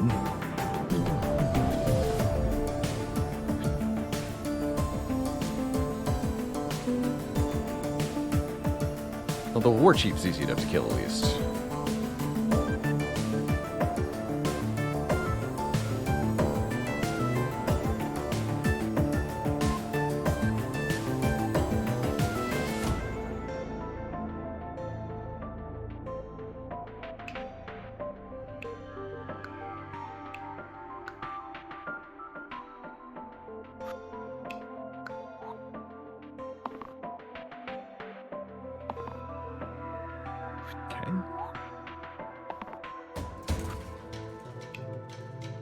And this is bonus damage to targets on half or less health, just like this is. Interesting. Could stun one of the Cyclopes. Not quite able to activate Cruel there. Or we can kill the War Chief. What does their turn look like if I do that?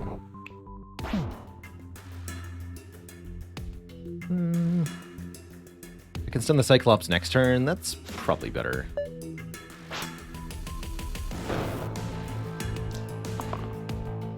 Oh boy, that is a lot of AoE. Oh boy.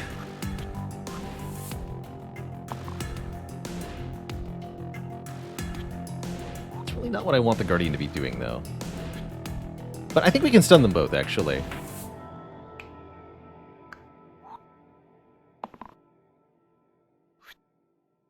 Okay, that'll do.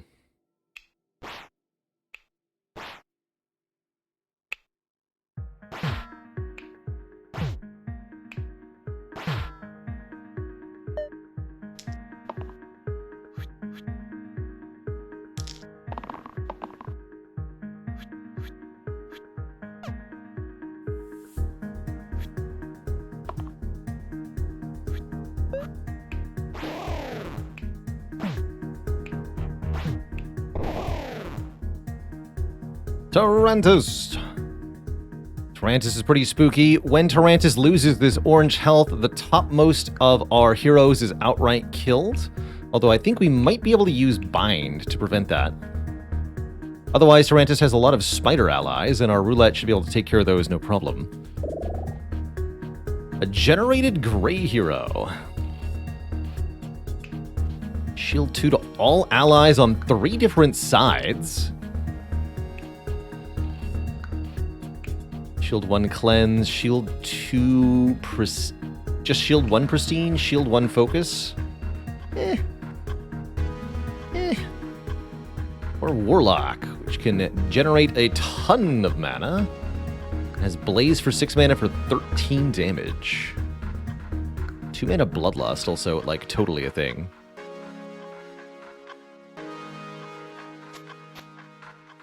I'm down for Warlock.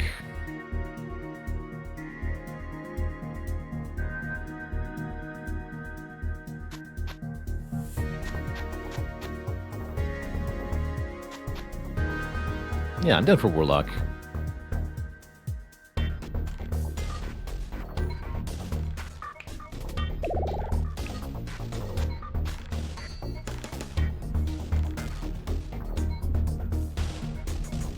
Actually, don't have that much mana gen, it's true.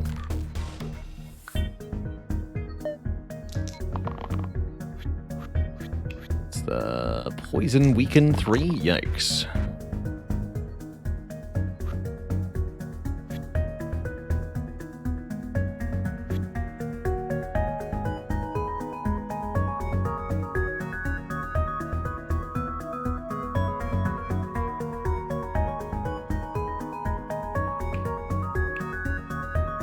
Do I not have cleanse anymore? I guess not.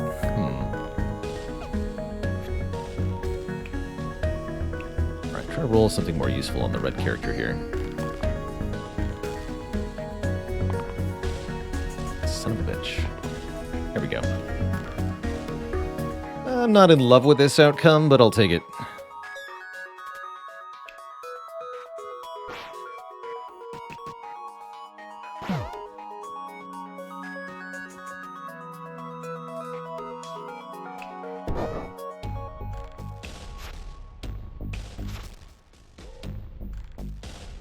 Three poison on the red hero is pretty bad.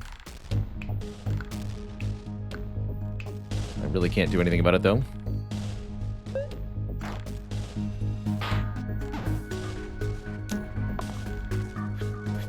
That's 2 more spooters. That's actually a welcome reprieve at the moment.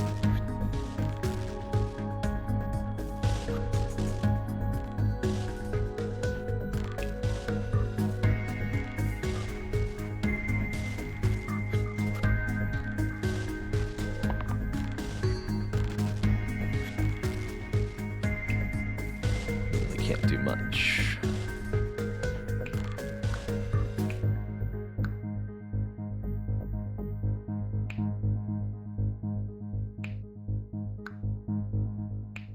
Guess Guardian can roll better.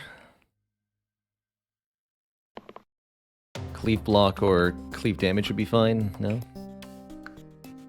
No, don't do that.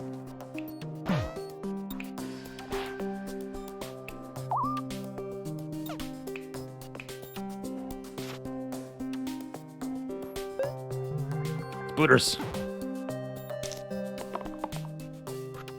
Big attack on the gladiator here. Very big attack. Full gladiator first. Kill a spooter. Kill the spooters.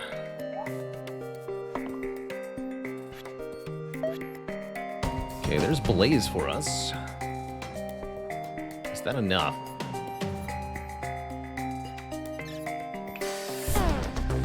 Yes. As long as I'm willing to lose roulette this turn, which... yeah, I am. Definitely am.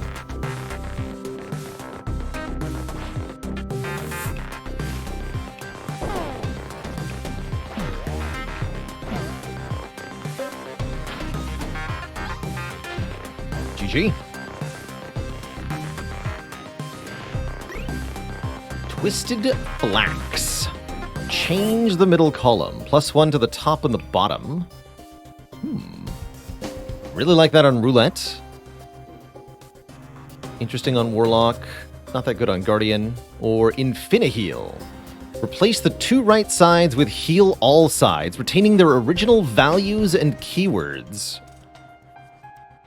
Interesting. Not very good.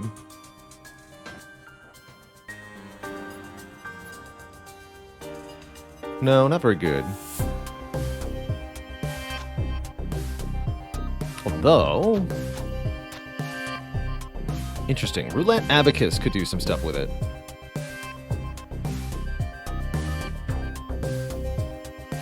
Oh, wait. Oh, no, it keeps the Death You Die keyword, won't it? Yeah, it would. That'd be bad. Alright, that makes me want to take the Twisted Flax. Do this with it. 3 damage cantrip is very good.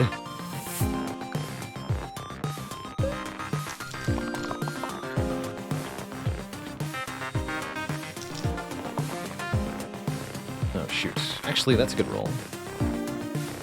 It's an okay roll. This is overall pretty bad.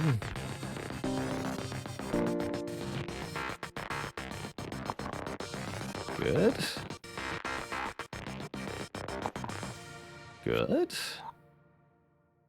3 for 3? Yeah, 3 for 3. Nice. You're gone, you're gone.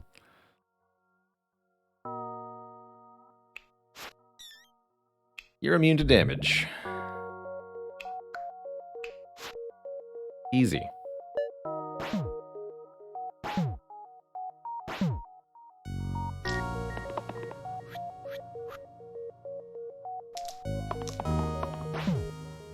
Nice.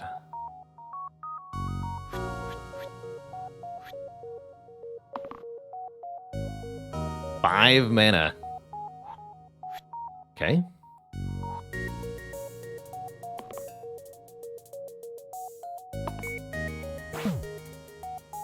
Beautiful.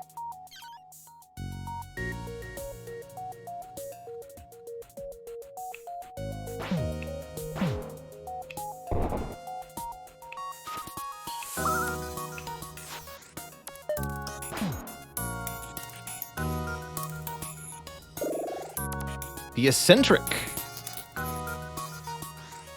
Ooh, 4 damage Descend is really good with Pocket Mirror.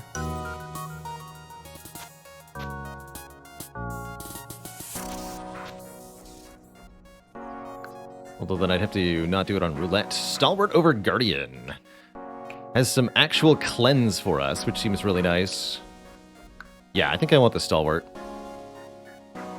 Bashar of the Ages, thanks for the full year. Solar Revolution has been achieved.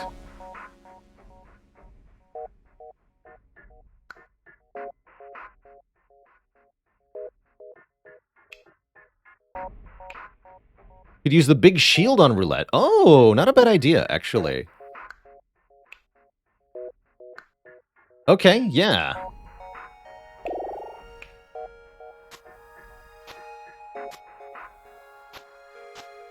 Easy. Perfect. The Eccentric gets 6 max health from the Idol of Berserk.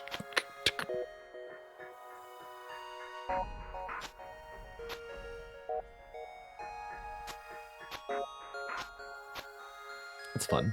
Mm-hmm.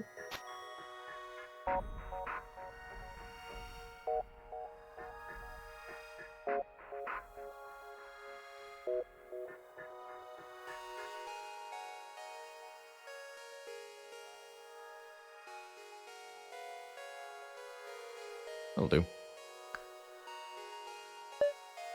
Yeah, big pips are short for 5.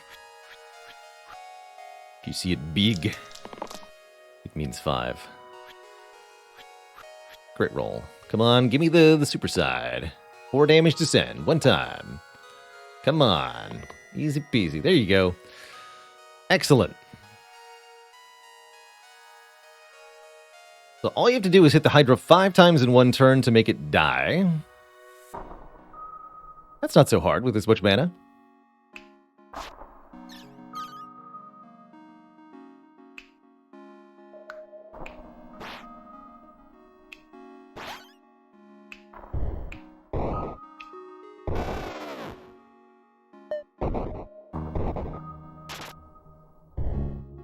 My poor Warlock.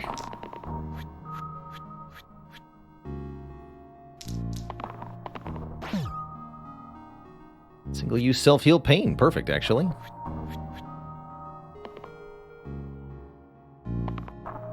Come on, Eccentric, your job's not that hard. You have 4 real sides. Why is this happening?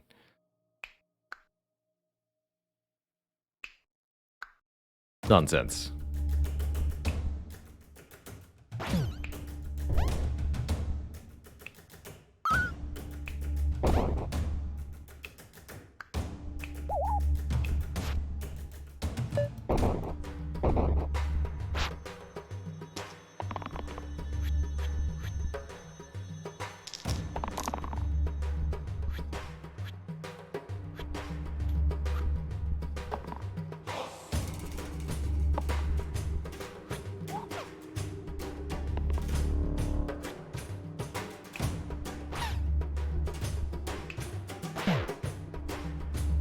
Two more fights to go. Double Demon Spiker is spooky for sure.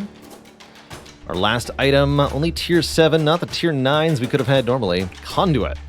Place the middle side with 2 mana, duplicate onto everybody. Not too bad on Eccentric, I guess. Or Ogre Blood. Add Bloodlust to the middle side. Bonus damage equal to the number of damaged enemies. Or bonus pips, rather, equal to the number of damaged enemies. That's okay on the mana gain side of our red hero. In place of the Blessed Ring, I suppose, which could easily go on Guardian.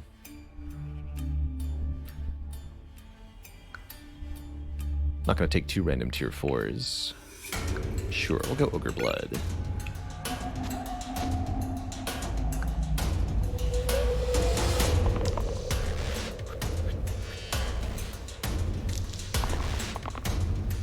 Good, good, maybe good.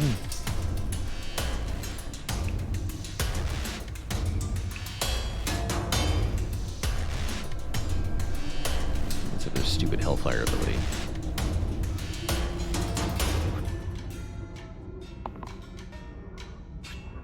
Okay, we can use the fork to hit the sniper, which I really appreciate.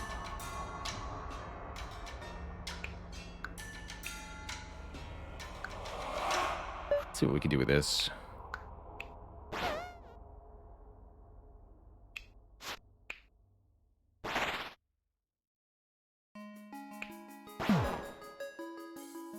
It's pretty good.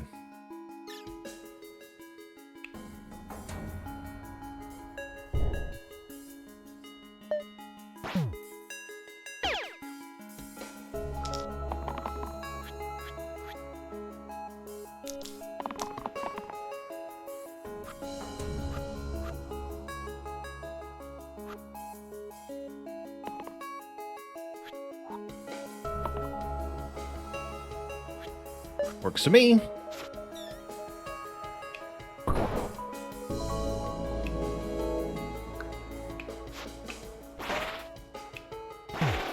Dang, the damage output of this party is crazy. We are, in fact, fighting Hexia as our final boss, which makes me glad we took the generated red hero with the bind ability, as that can definitely counter some stuff here. Hexia deals damage whenever we spend mana and whenever they get attacked, which is definitely a bit of a problem. We're going with either Twin or Granite. Twin is definitely interesting. Twin gets you 2 copies of a character.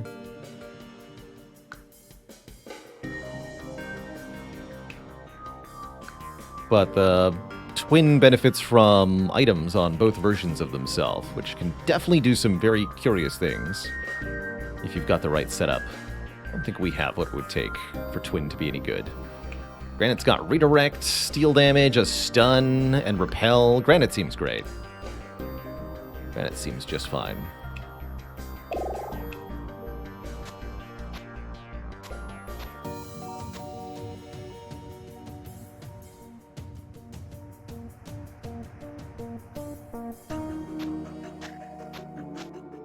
Put the 1 max health on the Warlock here. This will be our setup for the final battle. It'll have to do. Deals 13. Yeah, Blaze definitely a powerful way to deal with Hexia here. Let's see. Starting out with the Summon Demon. Oof. Good. kills 2 imps. This also hurts imps. The spiky damage is a little annoying, but that's fine. There's no way I'm stunning Hexia this turn, is there?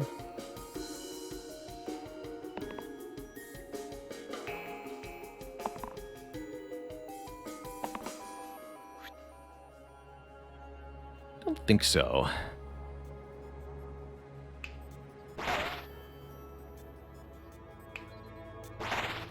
Well, retaliatory damage is a little brutal there, but it's fine.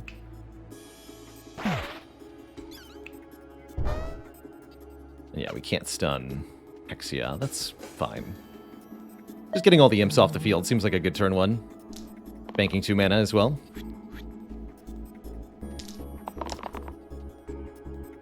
That seems good. That seems great. This doesn't seem good anymore.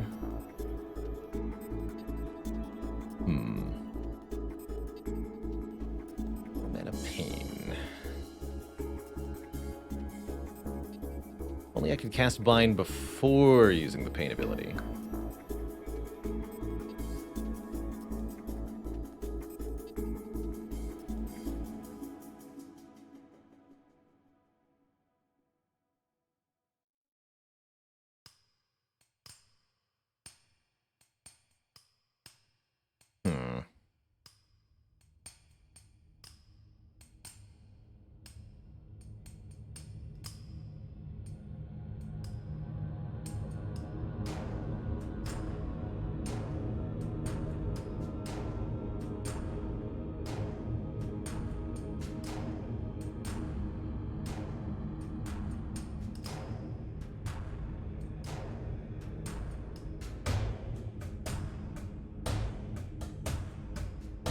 Guess we'll reroll yellow first.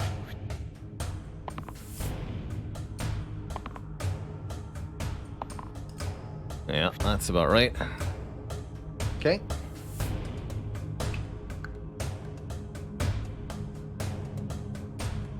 Blah.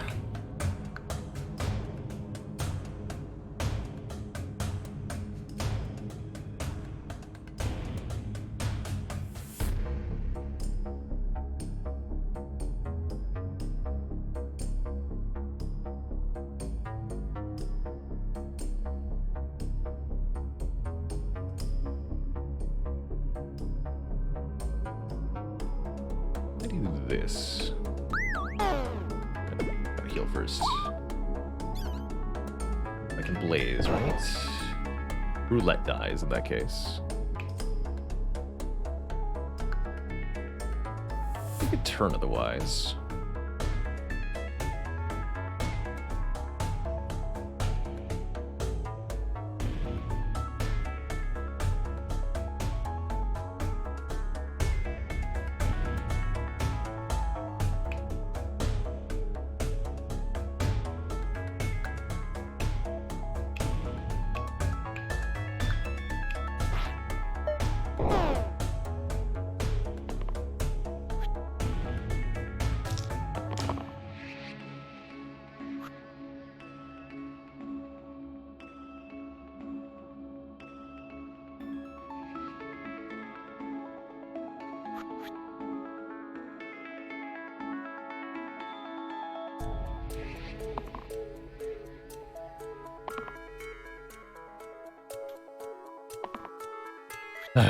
All right.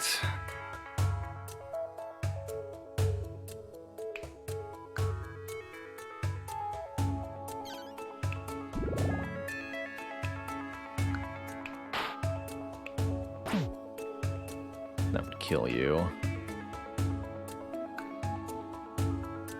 It's not.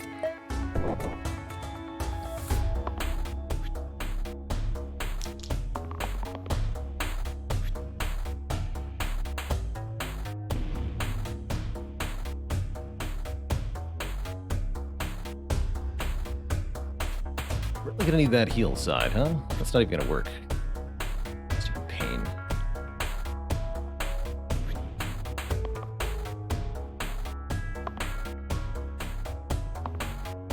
Yay, we got it. Okay. Still has the healer die, though. Nothing I can really do about that. Oh, this is take twice damage. What a bummer.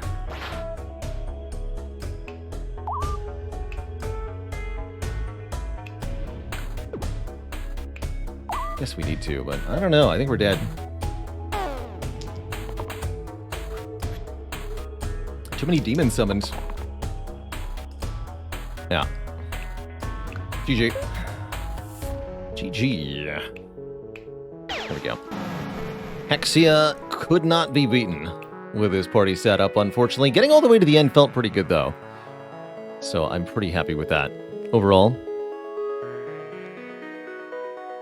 Just a couple bad rolls and it's all over. That's how it is with Slice and Dice sometimes, which makes it really hard to like the curses that penalize your ability to roll. We'll see here.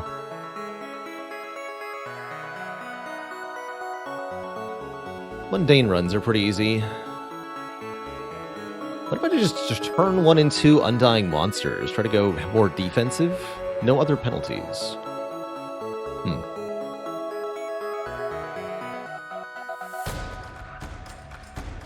Let's try it.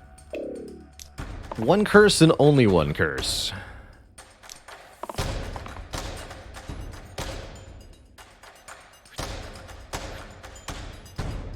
Cultist makes this a lot more difficult than necessary, though. Cultist is such a bad, slow roll character.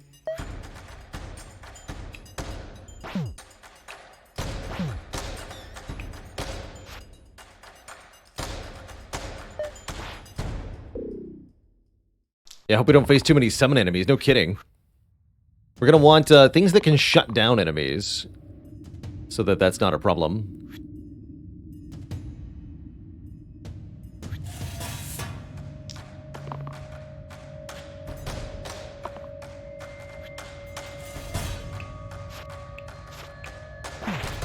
Right, you can't die yet. Nonsense.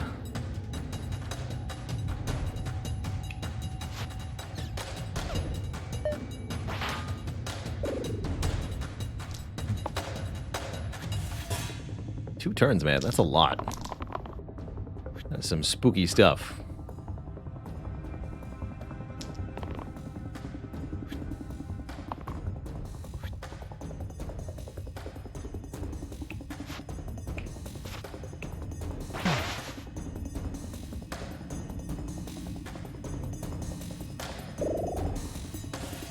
Ranger normally pretty cool, but when I can't kill enemies on turn 1 or turn 2, is it really good? I don't think so.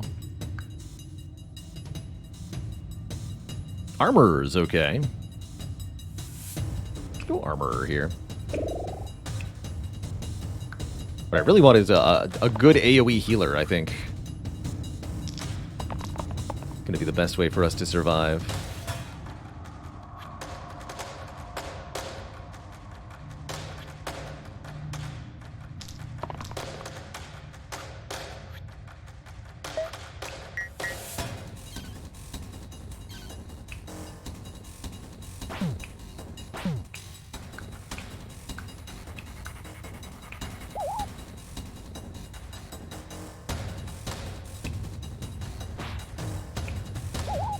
Mend is worse than just bursting. We established that.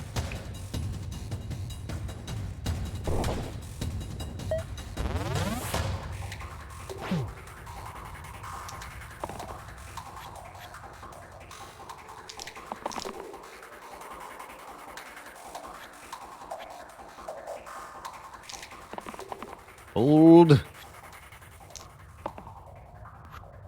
Hold.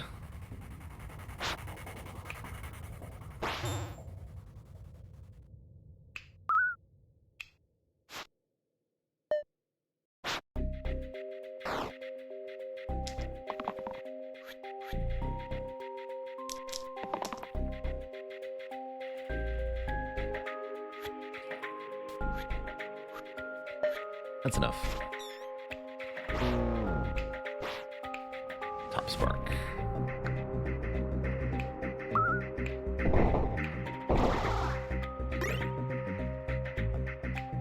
Replace the 3 right sides with +1 mana. It's actually not too bad on Cultist. Sure. And more stored mana is actually quite nice, considering we can't kill enemies on turn 1 or turn 2. Yeah.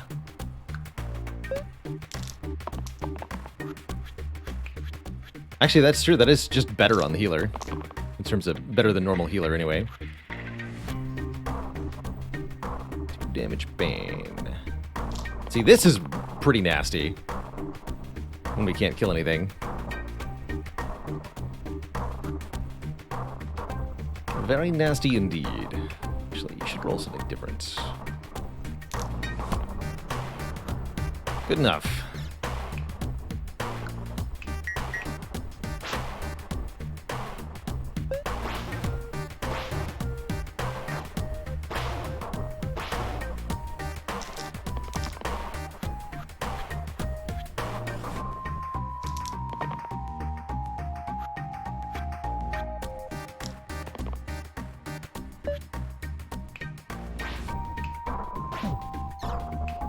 Really doesn't seem that bad, actually.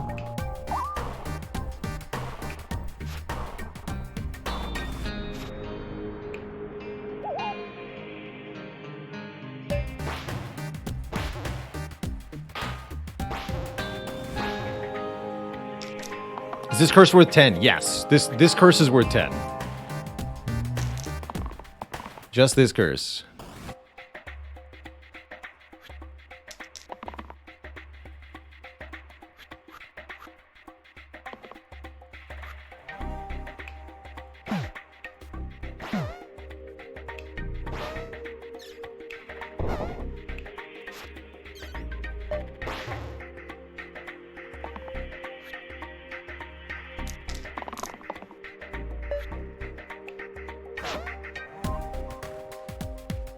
See, troll that can't die in the first 2 turns, that just seems easy. Ninja. Can copycat keywords from the other characters and dodge. Dodge is nice. Berserker is all about front-loaded damage. That's no use here. Give me the ninja.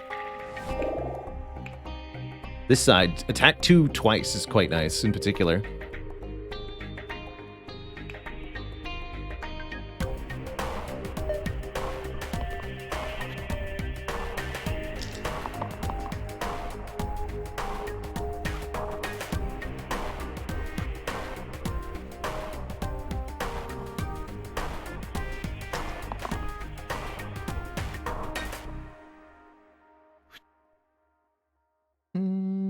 Good enough.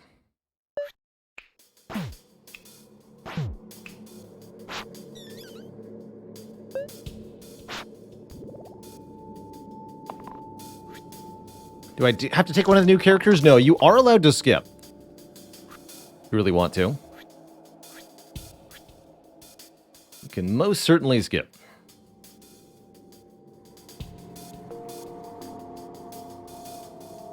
More mana seems difficult to work with. Let's reroll that. There we go.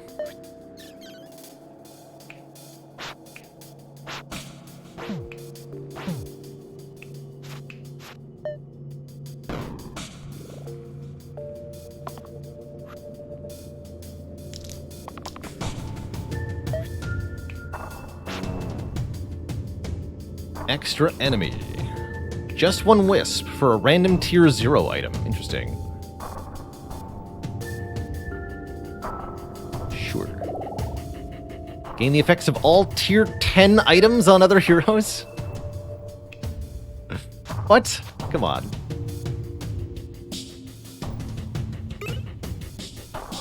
Don't be like that. Replace this middle side with shield 3 bloodlust. Actually, that seems quite good. Having a shield side on order I like.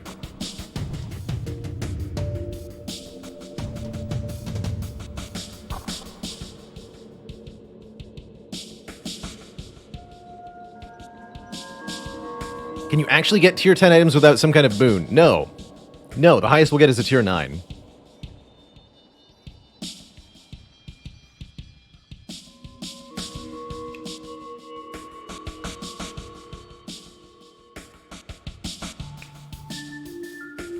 That is good.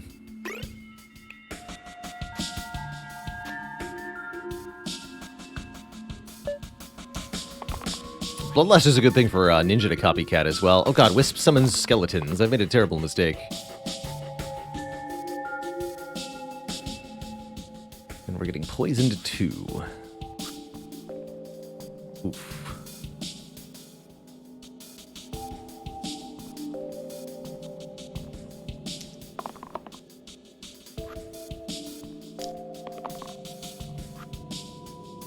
I don't even want to use this because it'll create a mini slime that I can't deal with.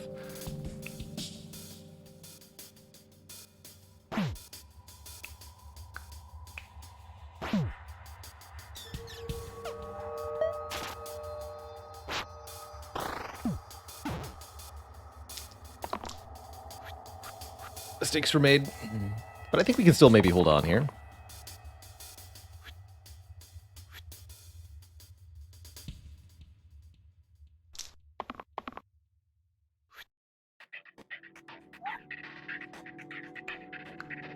Poison, and Armorer is not going to hang around.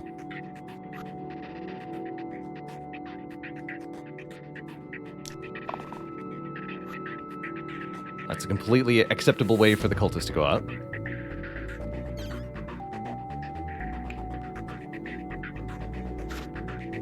Yeah, I'm cool with that. Bye!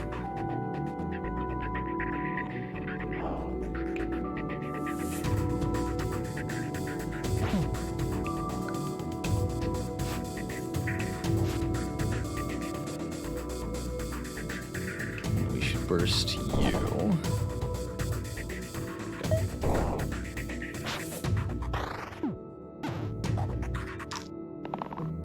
Alright, we can now kill things. That seems important. Right side. Even better, actually, if it's a double attack for 3.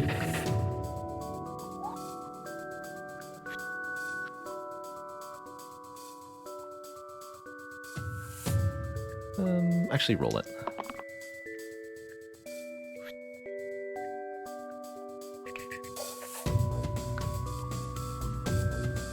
Let's see what we can do here.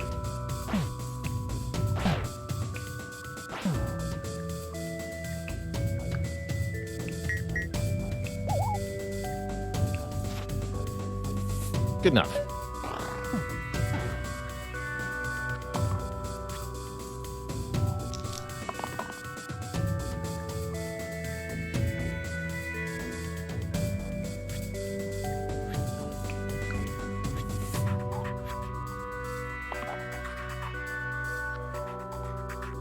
This is not exactly what I would call making progress.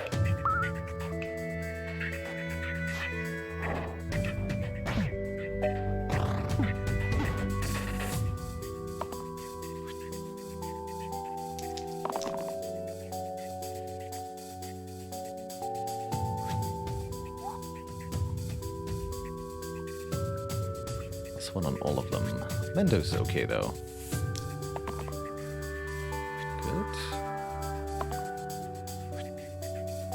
Acceptable.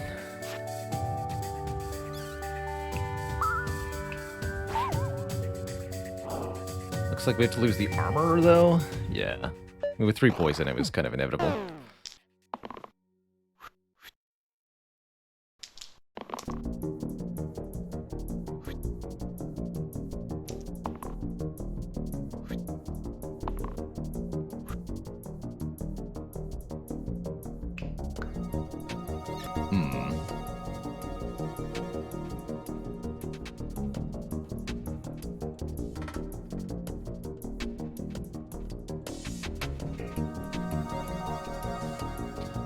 Better to do it this way, I suppose.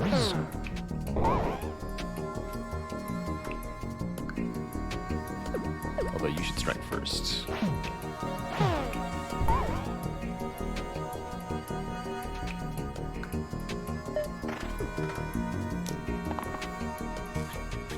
Alright, well that certainly helps. Easy.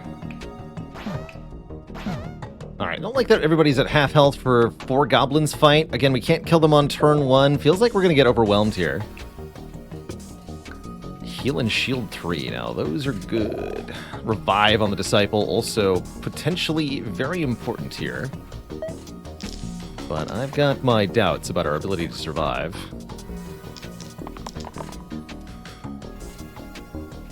Ninja would really love the dodge side, actually.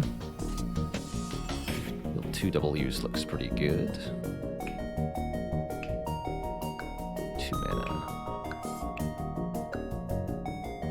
Only works on blank sides.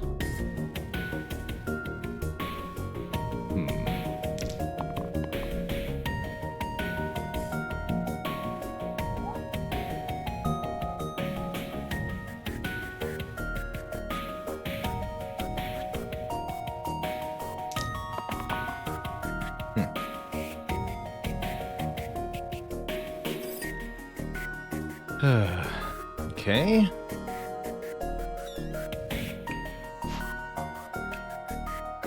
Actually, wait. Copy the Death Wish. Yay, double damage. I can do this. Cut the cultist, revive the cultist. But oh, they're still being targeted, though.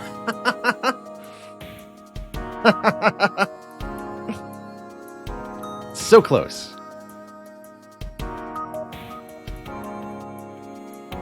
I mean, it still does 2 damage.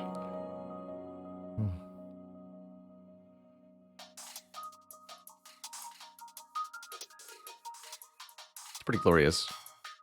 So he may die again. Sure, whatever.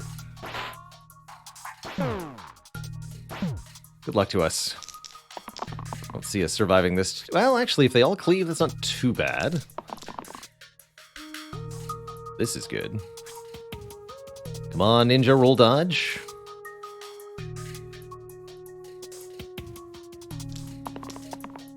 Hey, there we go. Okay. Spoke too soon. Life's good. Cultist is back. Everybody's alive.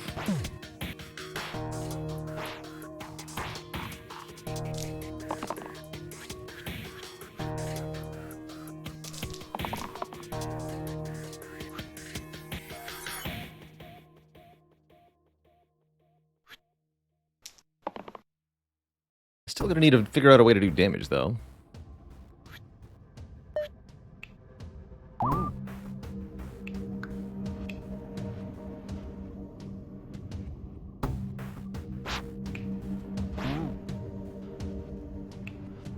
This is W's, so I can copy the W's, yes?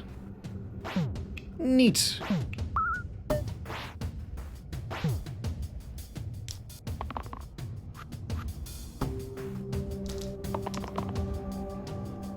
Enduring party, go! Nice! Cultist starts at half health because he did die during that combat, even if revived. You start at half health the next fight. Rejuvenation Wand. Replace the top and bottom sides with Heal 10. Single use. Or Blood Chalice. For each wasted point of healing you receive, Shield 1.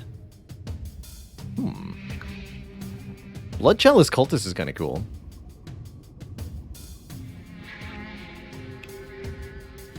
Rejuve Wand also has some really potent effects that we could take advantage of. Gina Lang, thanks for 8 months of support. Yeah, both items together would be great. The fact that they're single use is a bit iffy. Let's take Blood Chalice. Stick it on the cultist for now.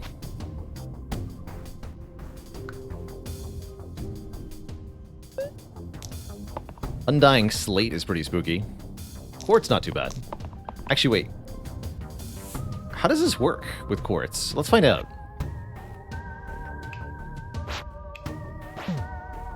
Okay, Undying prevents them from dying, as you'd expect. Had to know.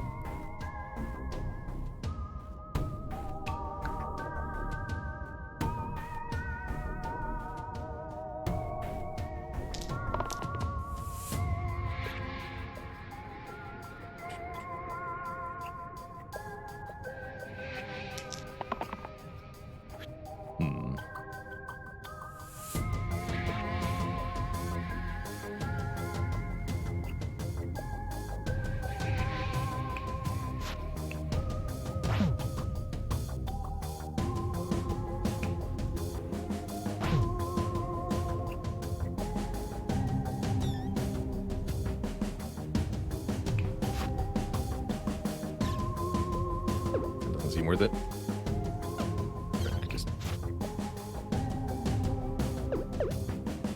Well, kind of worth it. Yeah, no, better just leave it like this, right? Goes to 1. Oops. Goes to 1. Yeah, it's the same either way. Okay, just stop there.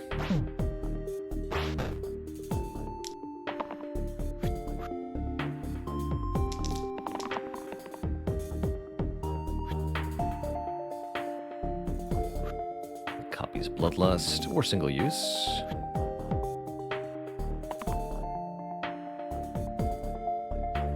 +0.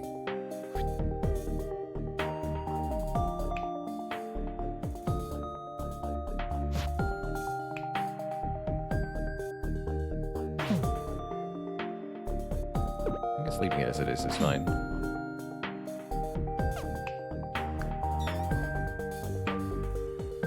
This doesn't work on 0 sides. It's not a blank side. Oh, actually, in that case, it's better to... If I'm going to do that... do the single use. Hit you twice. That makes more sense.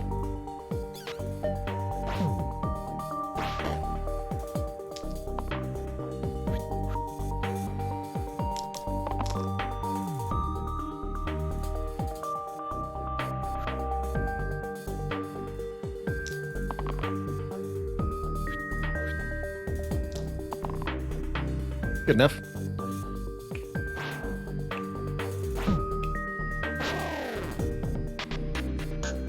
Yuri Sisters. Gladiator's back. I've liked Gladiator in the past. Glacia, though. I think Glacia's where it's at. Glacia has a weakened single use, and better yet, a weakened spell. We can use this to subtract value from enemy sides, crucially using this to prevent summon effects that could otherwise overwhelm us during the first few turns. Also a lot tankier then.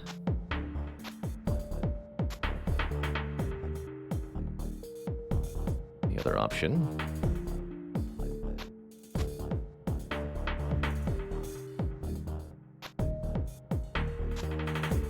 Ninja, you make mana now.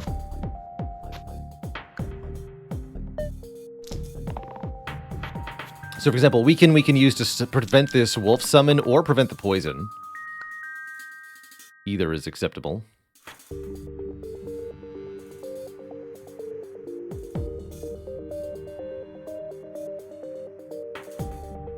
Probably want to prevent a wolf summon, although 2 poison is nasty. Going on the armor, we're fine. Better yet if we can roll the weaken naturally.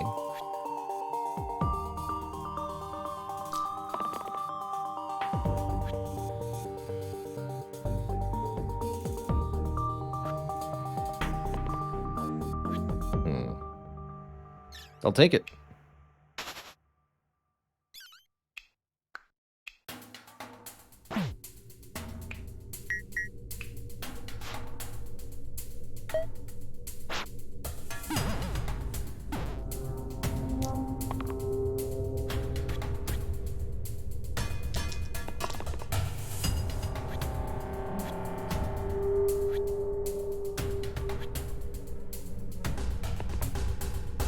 Roll the block side, that'd be awesome. No dice. Don't want to do it that way, do I? Well...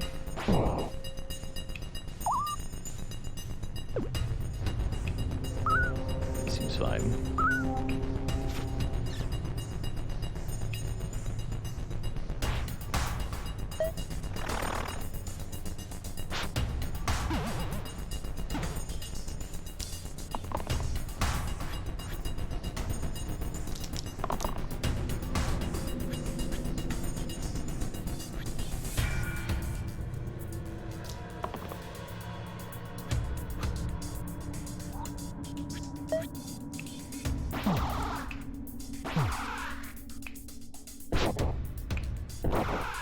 Easy.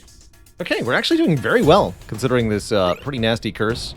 Harpoon. Replace the rightmost side with 1 damage vulnerable. That's a big one, although hard to get early kills with it. Immunity to poison. Oh my, that might even be more important. One of our characters cannot be poisoned. And considering, again, that, well, we can't kill enemies on turn 1 or turn 2, defensive items do seem better than offensive items. Let's take poison immunity on who? The healer? Or the armorer? I think on the healer.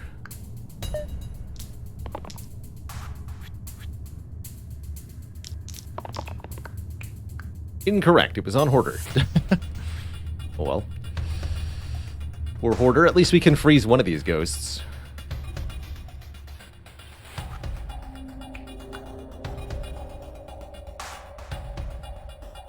Maybe we can roll the weakened side.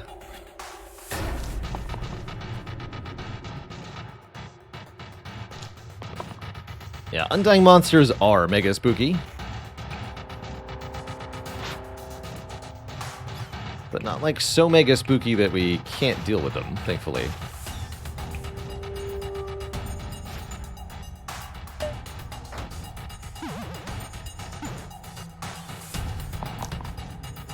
Oh god. +8. Bye, Hoarder. Actually, we might be able to save him. Hold on. That's a pretty good roll.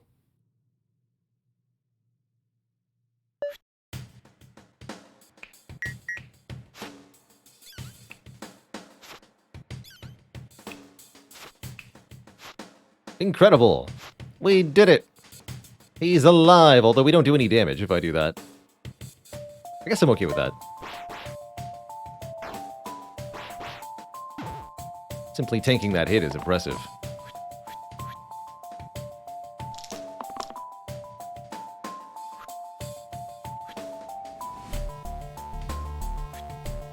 Ooh, we can copy the weekend, yeah.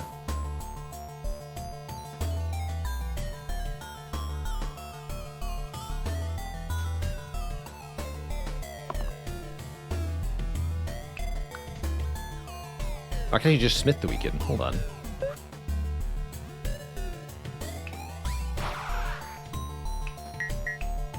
Weekend 2. You weekend 1.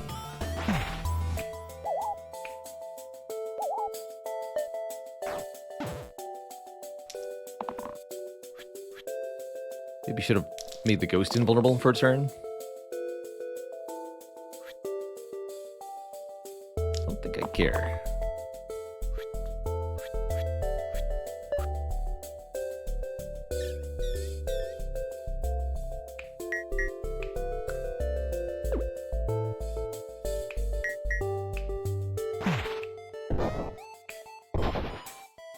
You die? Death, you die.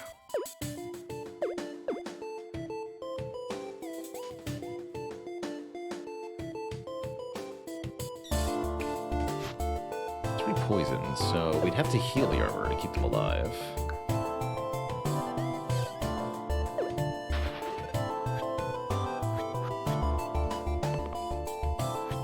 No luck.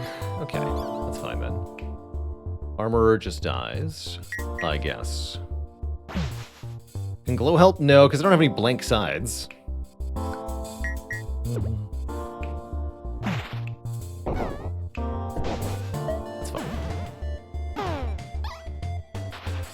Smell you later, ghost. Oh boy, this will be tough. Brute can stun, as well as self-block. Those are both pretty good. Or soldier. It's just damage and block. I'm taking Brute here. Stuns are good. Stuns are very good.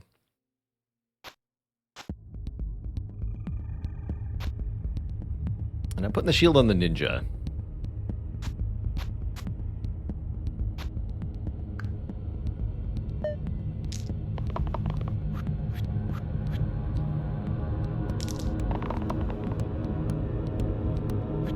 Smith weaken's very good. We can shut down this attack. Copy the weaken here. Self-shield's not too bad on Brute.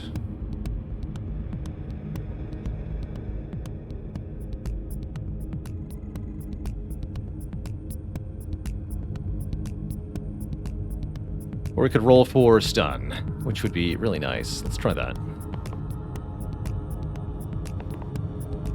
Nope.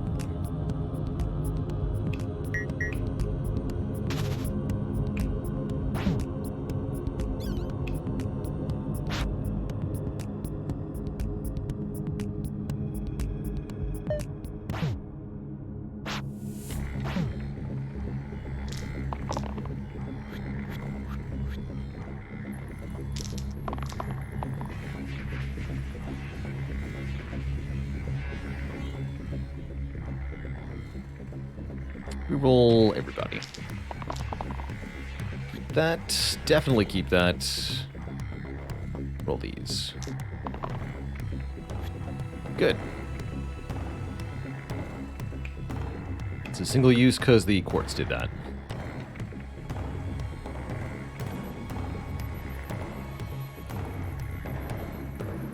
Probably want to chill this Slimer. Let's just hit the bones for maximum bloodlust power.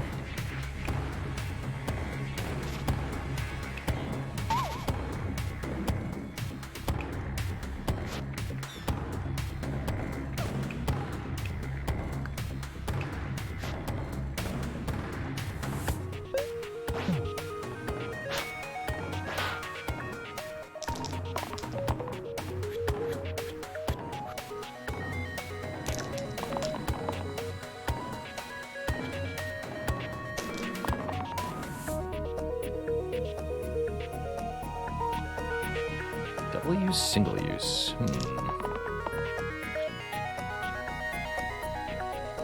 Not great.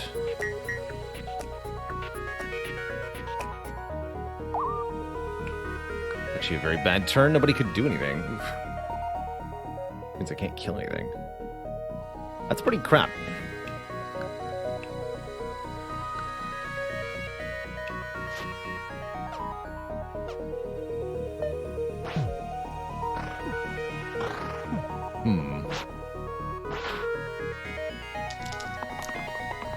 Definitely feeling a lack of cleanse. Would really like to get some of that.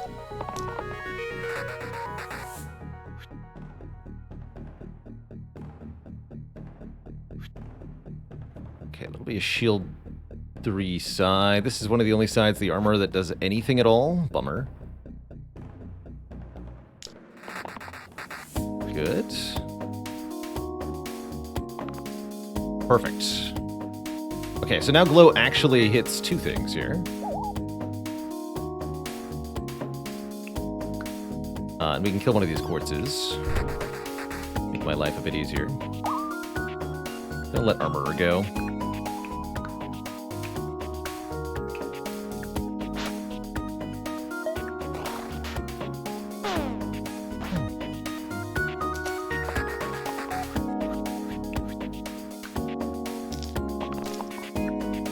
Yes, yes. Can't do anything. One more try. Good.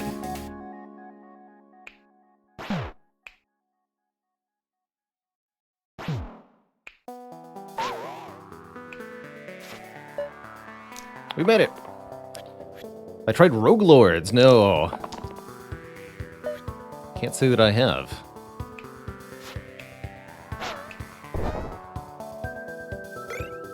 Ladder. Replace the middle side with the hero's above's base middle side. Or up dog. Add over dog to the top side. Double effect if you have more health than the target. Replace the middle side with the base hero above's middle side.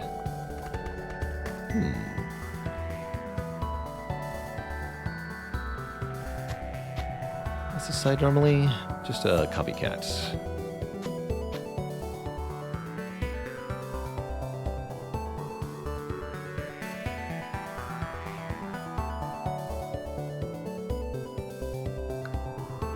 Ladder's interesting. I think I'm gonna take a random tier 5. Blindfold. Remove all keywords from the middle row. Unfortunately, that mostly is bad.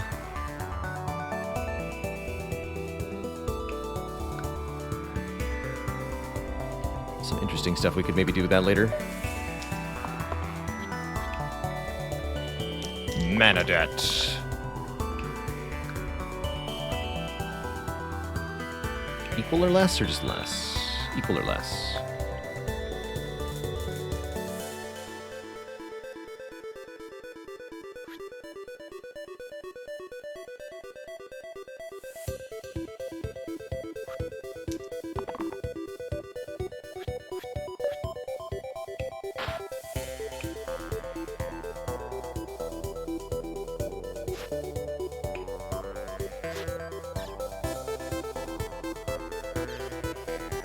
Oh, that's right, we can save 4 mana.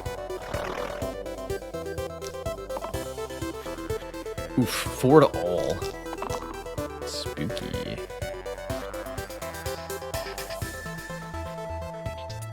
Good rolls, though.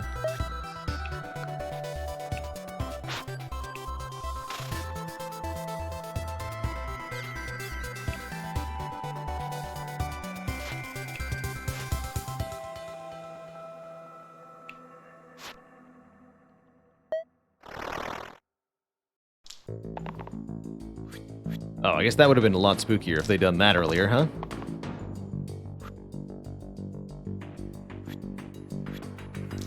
Got double use there. Am I allowed to even hit you? Oh yeah, okay. Cool. That's how that works. Neat.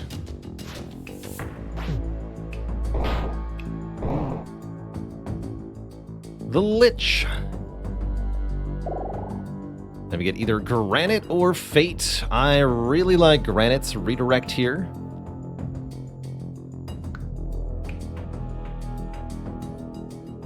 Don't like Fate that much. Granite is excellent. We're going to take Granite with Poison Immunity.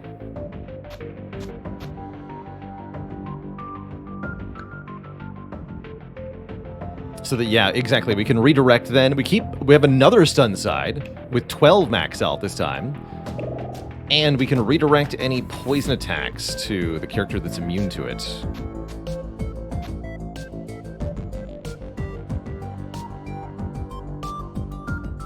Still no cleanse, but not too worried about that.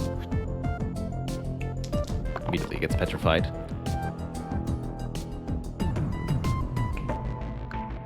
I could redirect the petrified to the granite. Is that a good idea? Probably not.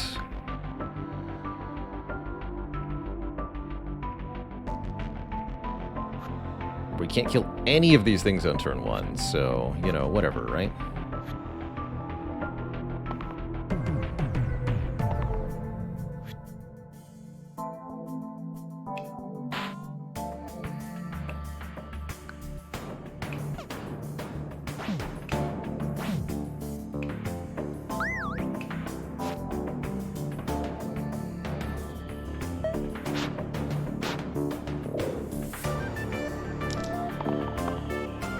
More skeletons.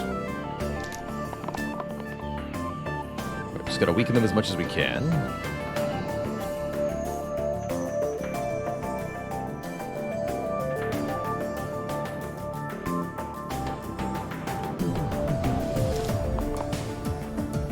Good. Technically, that's fine. Sure.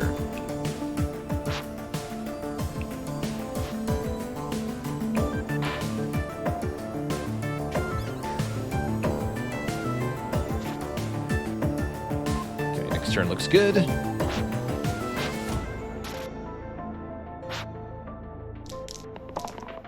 Time to start thinning the horde.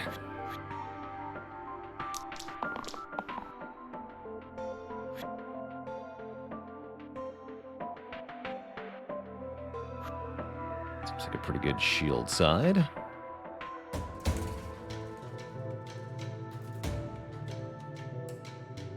Let's reroll the stun. That'll do.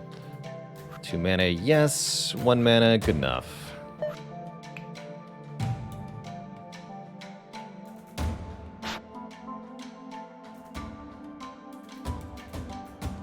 Let's see.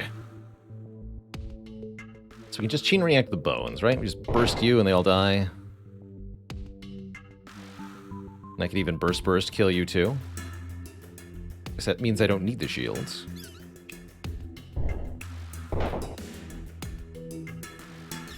Out. We're one away from chilling the Lich. That would have been nice. Oh well. Preventing the Lich from doing other things is also nice. This is just what? 1 week in all? That's not too bad.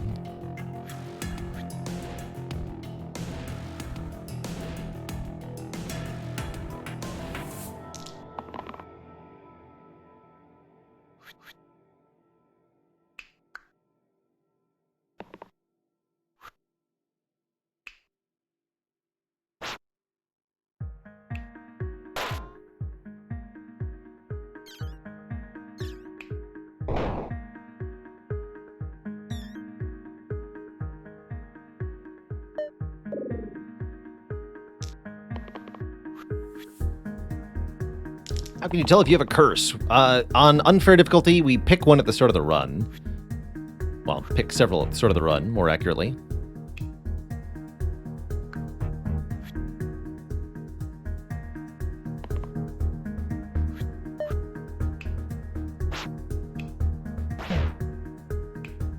Alright, we could chill the Lich here. I'm not going to bother.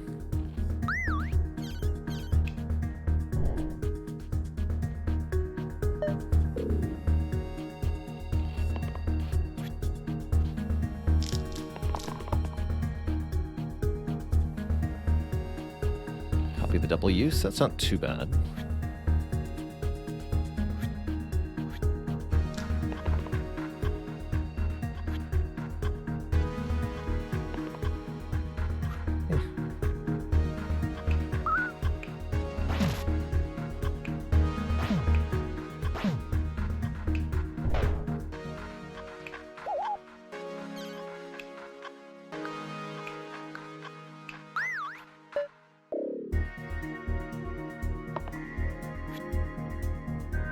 Might as well use it now.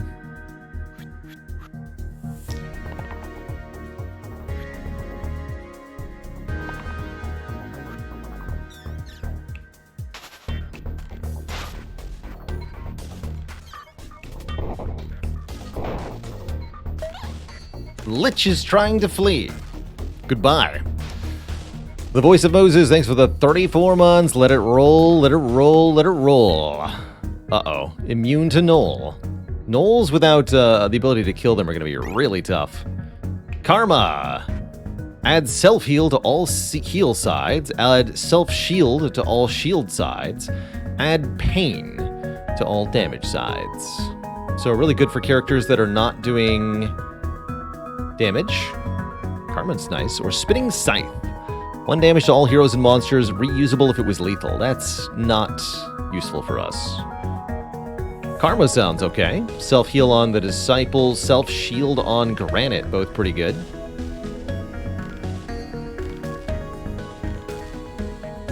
Sure. So this is heal 2 and heal yourself 2. Double use. That's pretty good.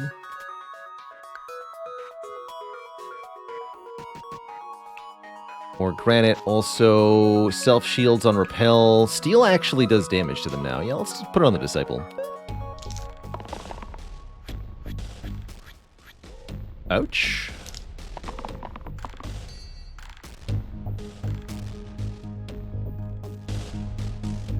We'd really like to stun, actually.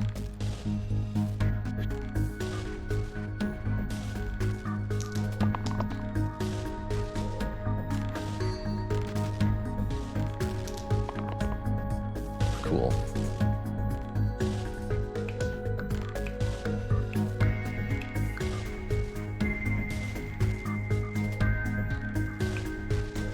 Oh, you're also doing 5, I see. So the flashing symbol on the gnolls indicates that they're exerting themselves. So they won't be able to hit us next turn.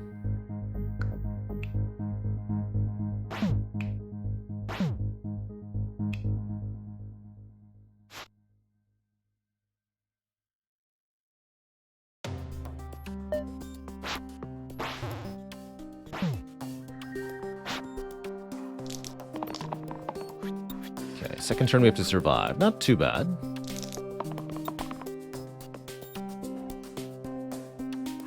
There's that super self-heal on the Disciple kicking in. Good. Could almost kill the sniper with repel, but again, can't kill it though, right? Can't kill it. You keep that, everybody else reroll. Brute's okay too, actually. Here we go.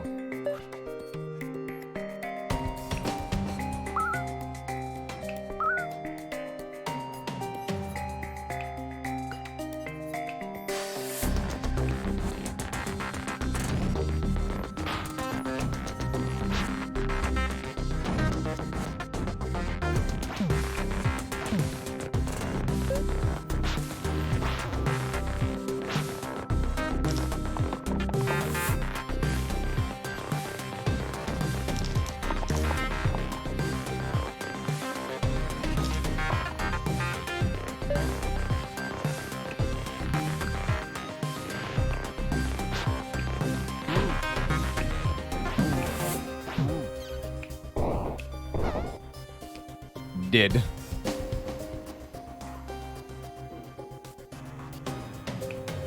Oh yeah, the shield for overheal, yeah, I agree. Definitely better on Disciple now. Big agree. But what about Shaman? Heal 10. Heal 5, plus 5 max health. Growth top and bottom. Shaman seems excellent. What's your spell? Heal 2, cleanse, cleave. Yes. Get in here, Shaman.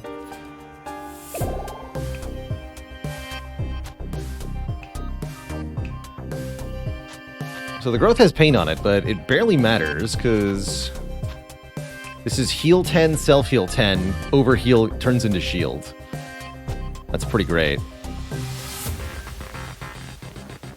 I like it.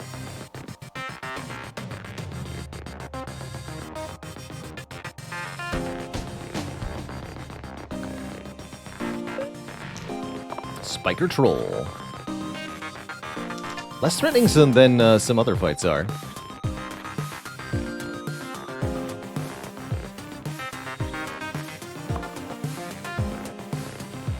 Can't actually stun anybody. Good enough. Just hit the troll then.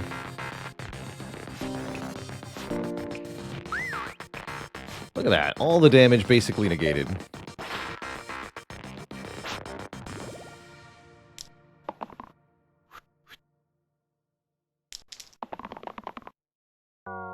Oof. Try again, everybody. Still not great. One more time. That'll do. Ish. So yes, shield 20 on the Shaman. Oh my good lord.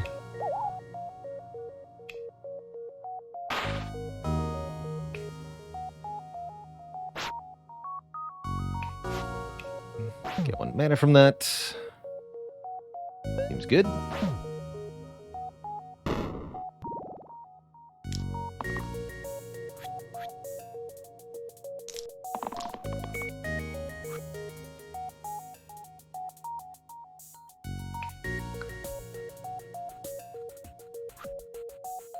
So we can now kill the troll, yes?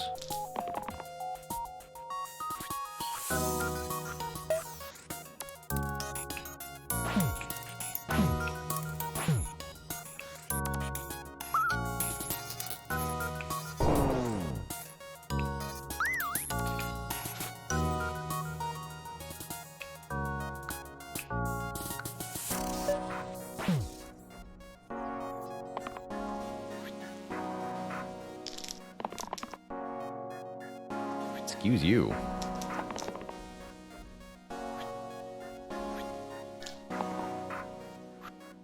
That'll do.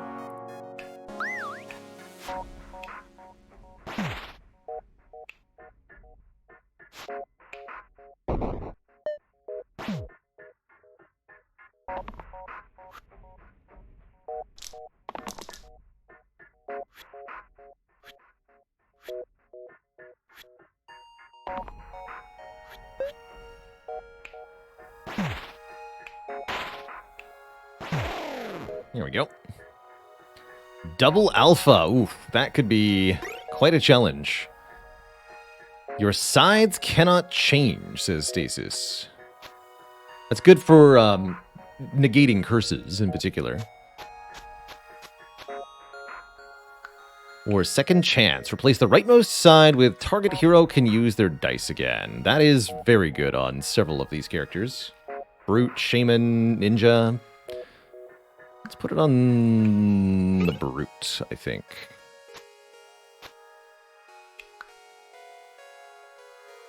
Not bad on Granite either.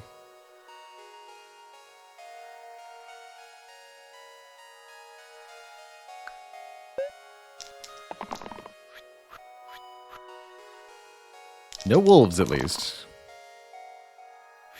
We can freeze the bandit to prevent the poison. Or we can just stun them, actually. Also works pretty well. 3 damage heavy doesn't seem that important at the moment. This is good. This is good. Sure.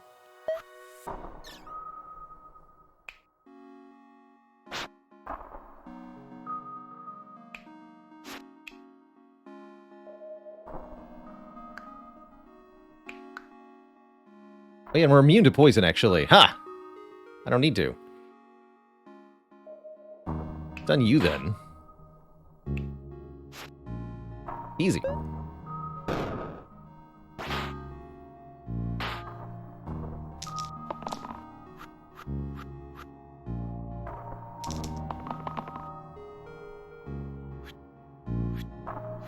This all seem pretty good. Actually, all of this seems great.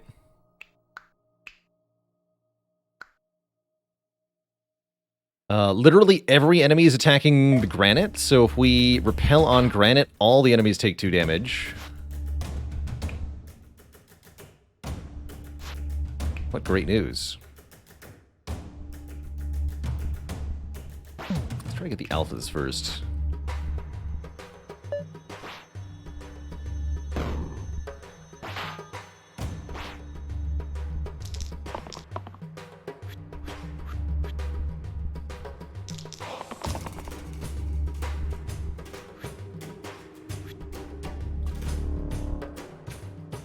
About as good as Glacier can do sometimes.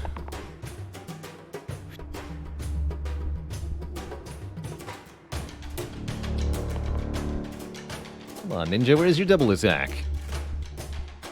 You can do it.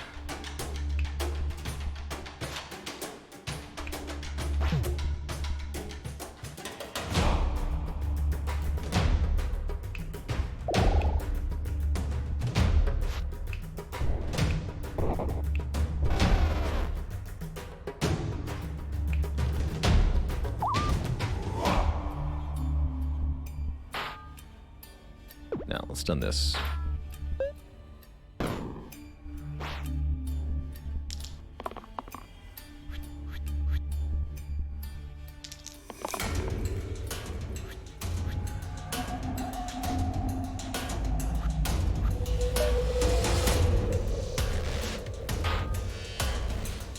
Roar.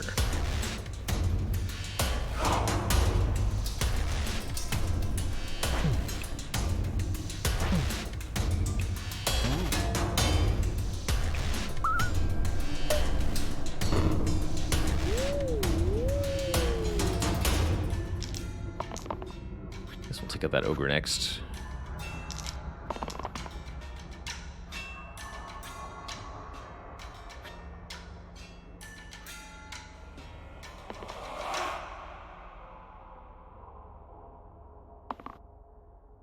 Good enough.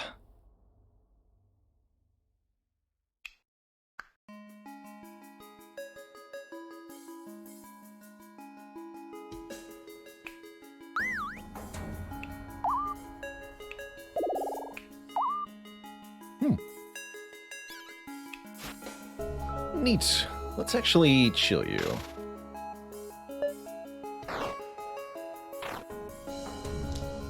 That is one tanky granite. Hey, man, Chad. Glad you're loving the slice and dice. Definitely a game I am having a good time with, too.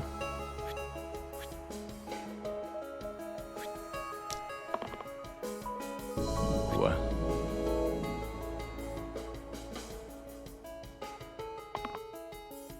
Perfect.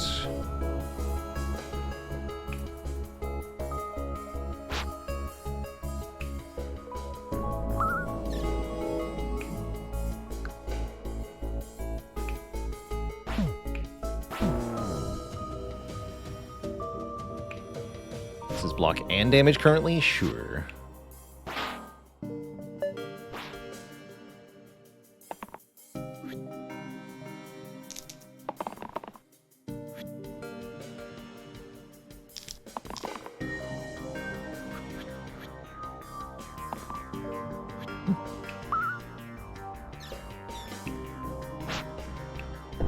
So close.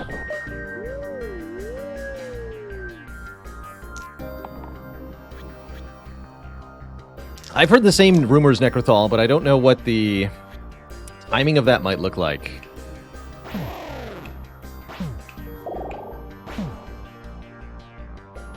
But I too have heard that it is coming soon to you. Steam.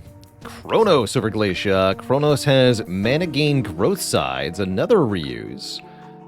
Slow weaken cleave. That's even better than this, right? And this is not single cast. Sure, Chronos. Sure.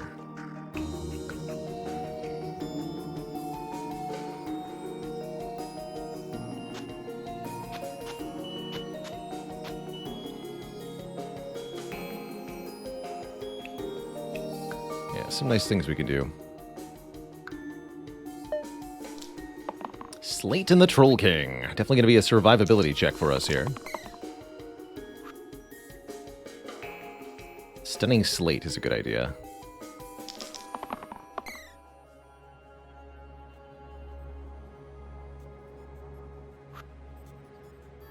Okay, that's a great turn. Roll you both again. You can dodge. You could do some damage. Hey, I like it.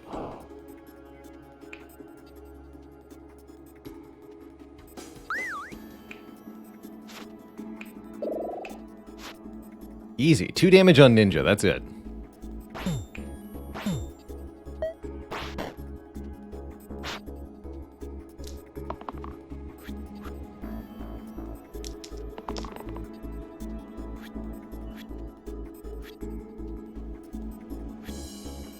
Glorious.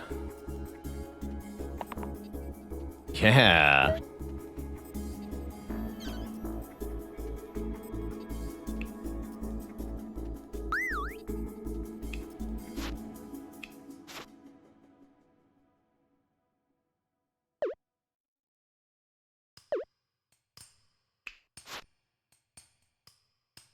King 3 mana?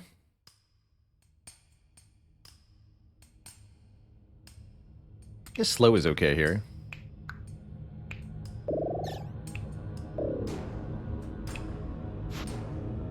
Sure.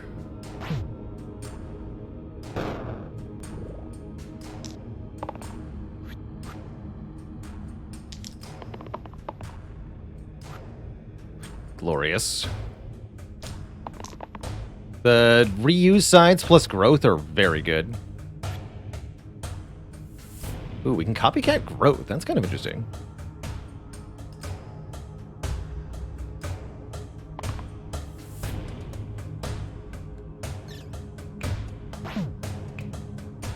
Neat.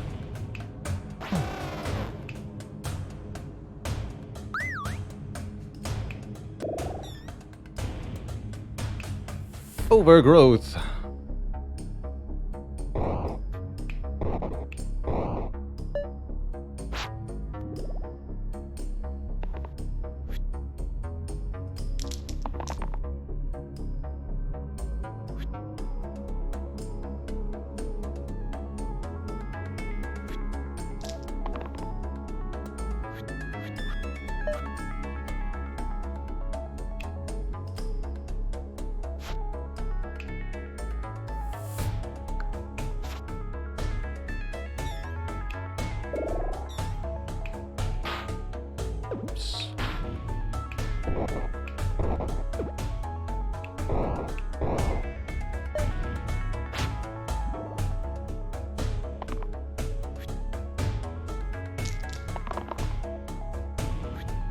The power.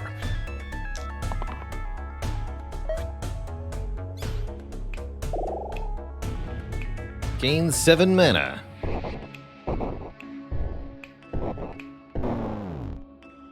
Got him. Oh boy, this is not going to be pretty.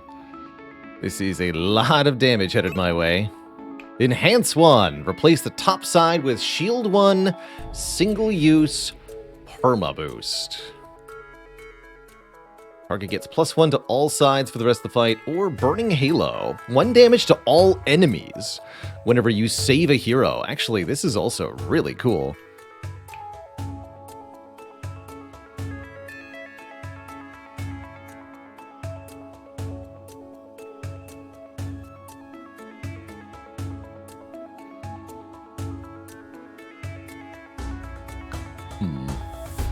Although we'd want it on what, Shaman?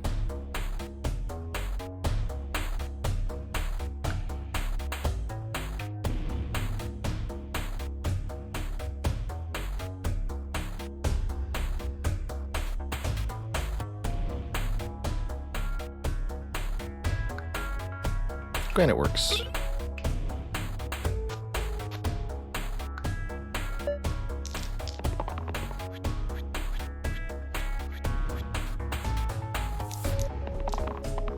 So, for example, that's going to save somebody. You'd prefer a stun side or something. Dodge doesn't work here. You're not being attacked. That helps, that helps, that helps. Roll. Good. So yes, that did 1 damage to everything. And which means the Bloodlust just got super strong. Incredible, incredible. You'd love to see it. You absolutely love to see it.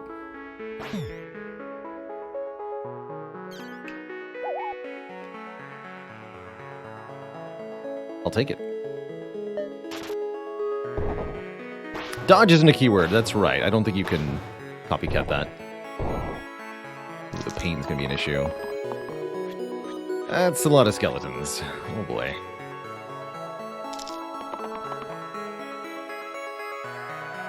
Shield 3, Growth, Shelf Shield, Pain. Interesting. Ninja's getting attacked by all the snipers.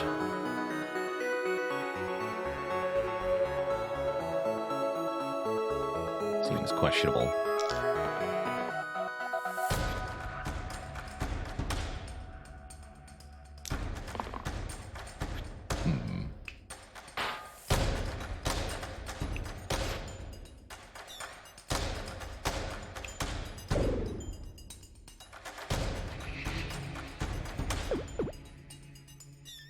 We have to burst. Keep Ninja alive if we want them in here, which means a lot of skeletons next turn. I don't love that. Actually, wait. I can prevent one of the skeletons.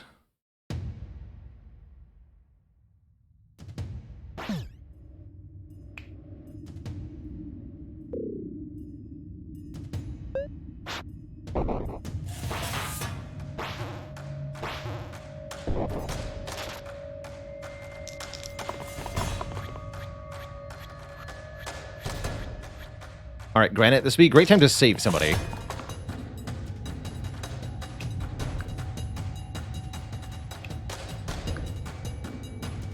Let me just double check that this works. If you kill some... no, he's +5 now, right? Because it's pain, okay. I do this, though.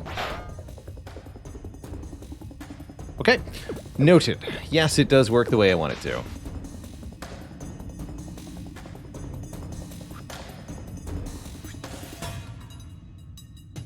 Seems quite adequate to me, then.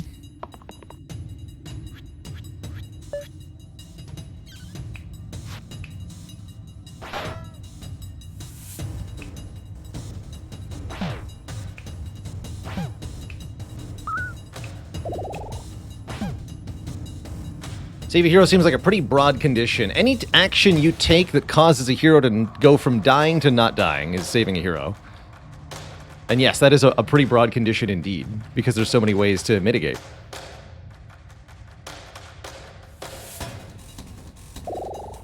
The Sharpshooter. Or yet another double use. We could have a Leader here, although Leader is more offense than defense. Not a bad idea. And I love the fact that they can really put our growth sides to really good use here. Of course, the sharpshooter is, well, stunning the wizard this fight, mostly. That's about it. Also, pretty nice DPS against Hexia later on. Might be a good reason to pick them up. Okay, sure. Let me go sharpshooter then. Upon review. Still going to take the middle shield aside. I think we're going to lose Tattered Robes.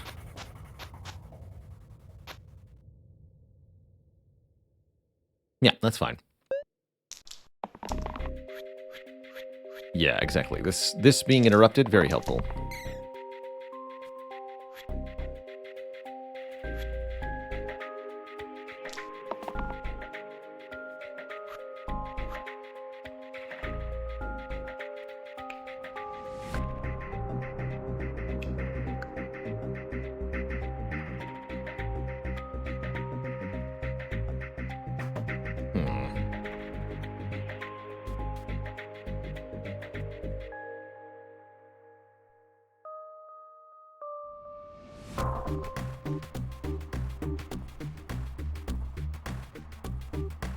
Doesn't seem like I can use this stun very well. Let's reroll the brute.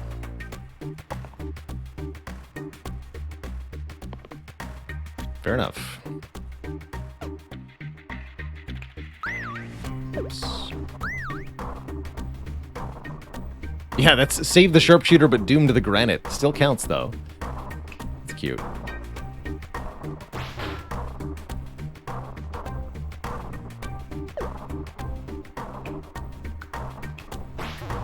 This way, huh?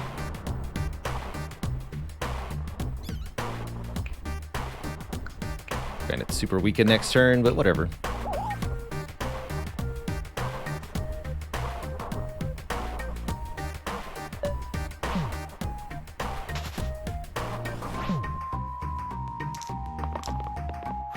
Trying to survive Fanatics is pretty spooky.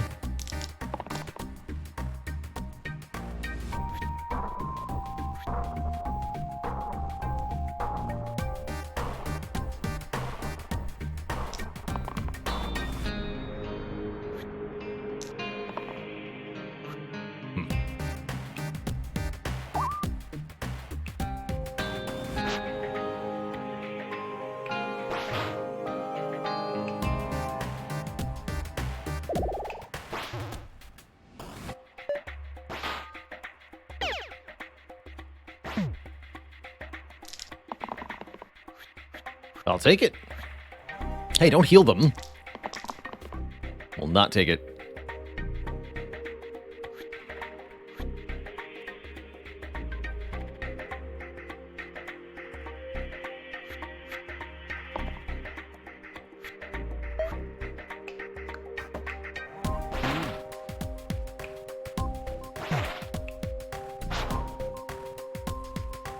Double Hydra. Interesting. Horned Viper, poison to the two left sides. Wait, how does this work?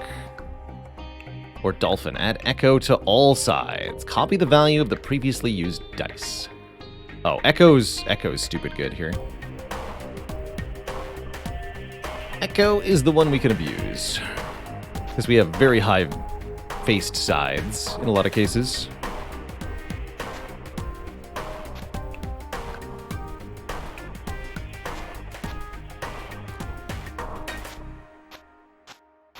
Just do Echo mana gain on the sharpshooter. Although, ranged copycat Echo is pretty good too.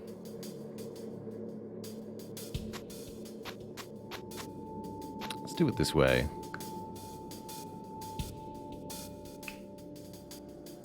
Although we can get a random tier 10 item. Hold on. There's a chance we get a tier 10 item here. Which we could then duplicate onto another hero. Yes? With the cracked emerald.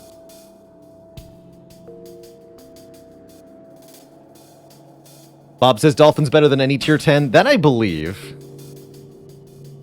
I do believe that wholeheartedly.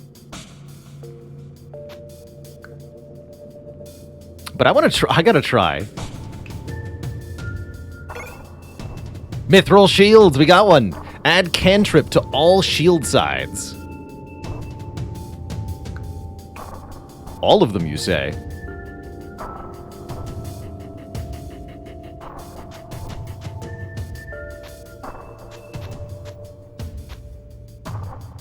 Beast Beam cantrip is cool. I agree, that's not as good as Dolphin, but it is pretty cool. I'm gonna put it on Granite and see what happens. Put the Burning Halo on Sharpshooter then? Yeah. Get rid of that.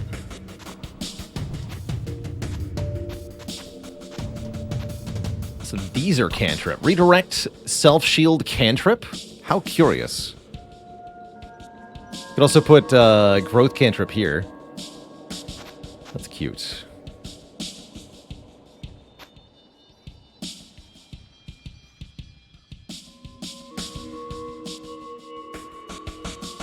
Redirect cantrip sounds a bit like Mayhem, doesn't it? Sounds great.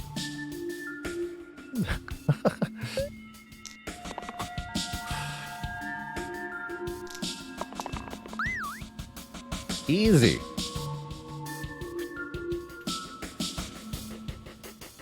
Spin to win. Keep that, actually.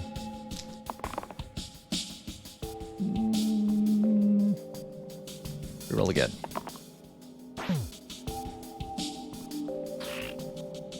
Acceptable.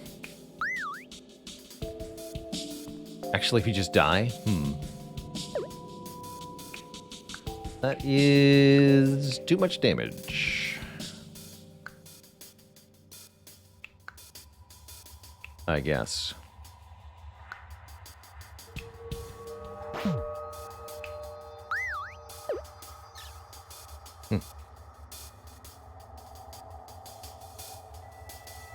I wish we could kill one. They're undying. You can hit them as many times as you want. They won't die.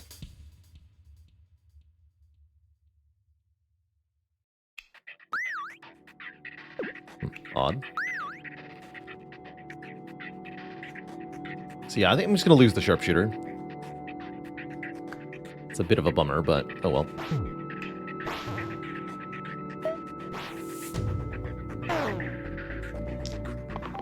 Half health for the final battle is less than a desirable.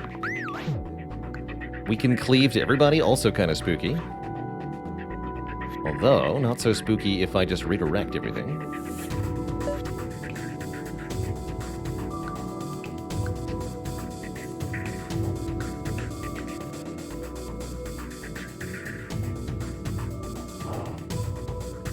No weaken for you.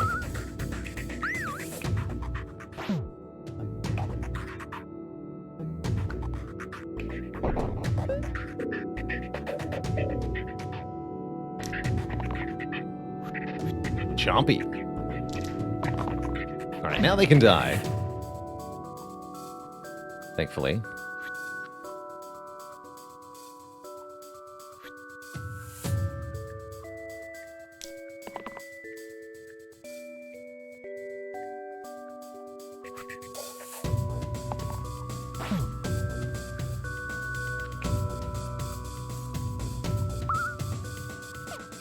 Oh, I can't use that side. Got it. It's fine.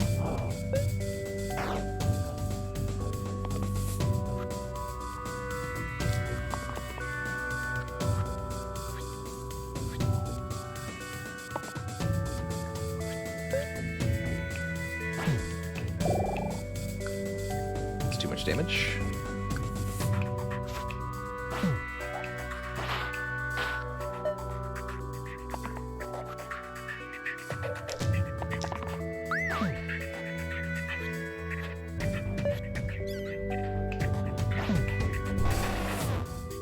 Huzzah!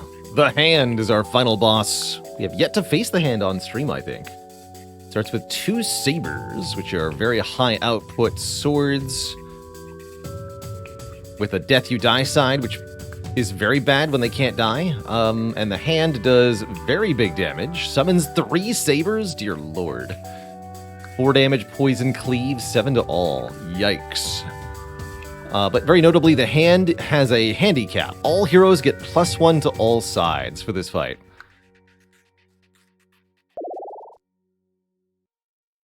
A generated hero or brawler? Honestly, Brute is better than either of these.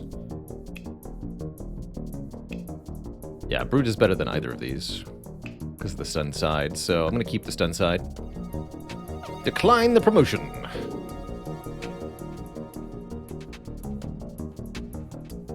Okay, +1 to all sides is definitely going to help. Gain 2 rerolls, especially.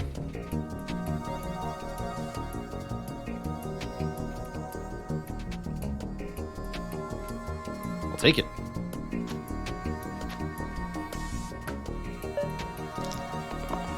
Uh-oh. That's bad. It's already pretty bad.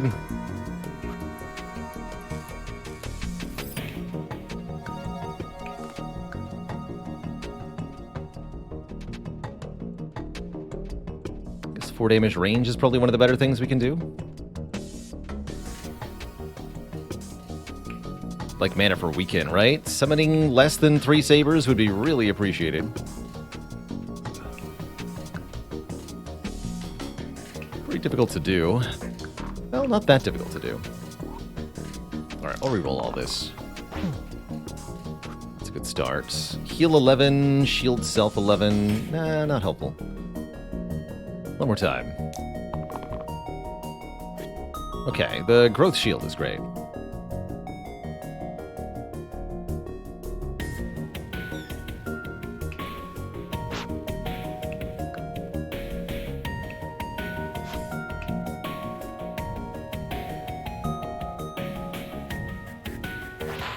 I wonder if we should just go for the boss.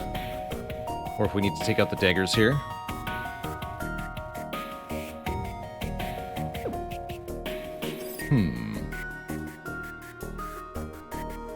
Three sabers next turn is pretty spooky.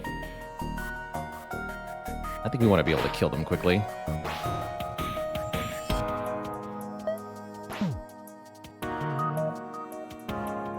Oh, actually, okay. One of them is a reinforcement, so it's not even put on the field immediately. Holy crap, everyone is dying.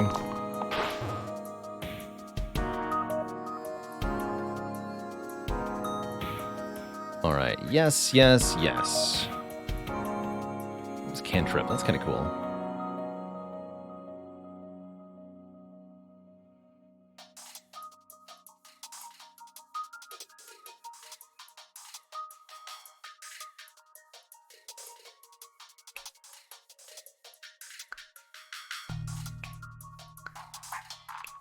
$15 extra damage on sharpshooter. Seems impossible to avoid, mostly.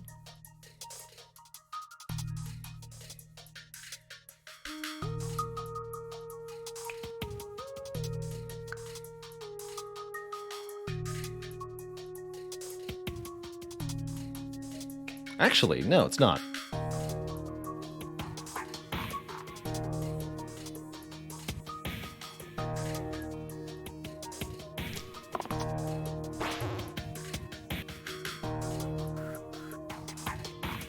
We can stun the saber. Yeah. Easy.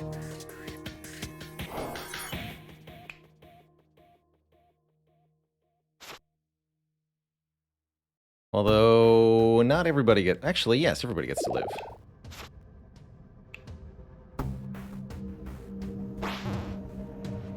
Actually, let's hit you. This one will be exerted next turn. First to keep you in the game. Everybody's alive for one more turn.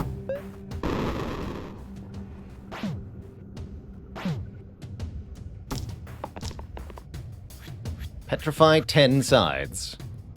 Good turn to roll dodge, Kronos. Think about it. Just consider it.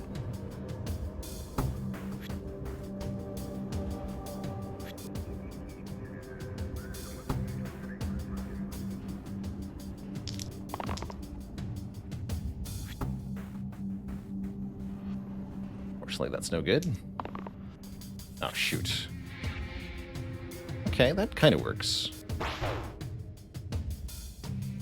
Oh, that's right, the sharpshooter has save as well.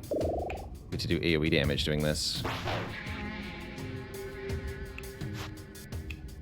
Hey, that wasn't bad. Although the fact that the Kronos is just being removed from the fight now is pretty brutal. Not much I can do about that, unfortunately.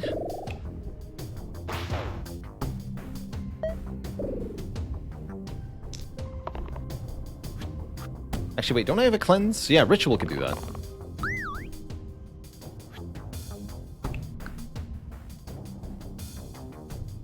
Six health or less.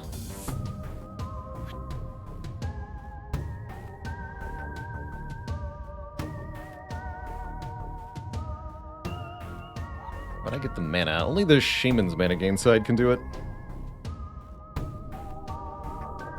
I don't need that side, so reroll everybody here.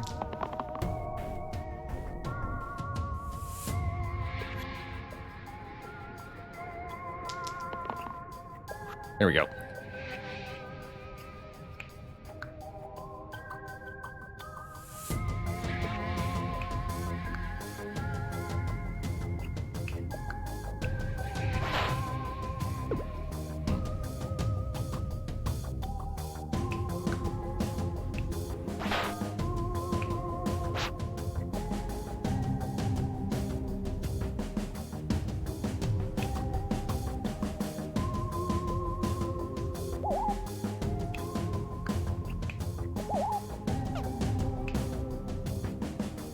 Got back one growth side. Or we could use slow to prevent one summon. I don't think it matters too much. Oh, we gotta stop that, dude. Help!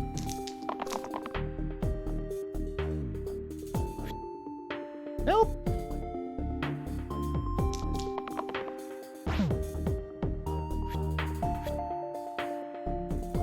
That might be enough, actually. Hey. So this does how much damage? 11.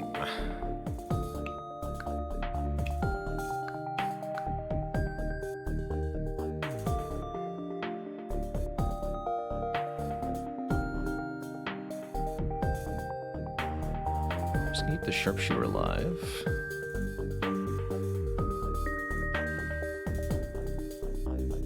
Oh, we have the stun on the boss. Yeah, there we go.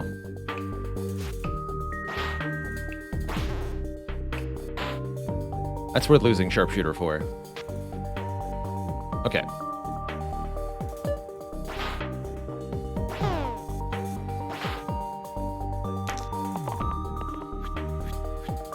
Death you die.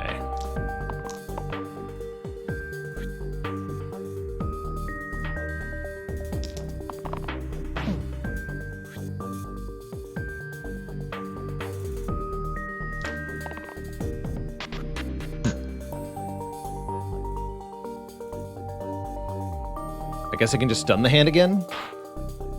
That seems fine.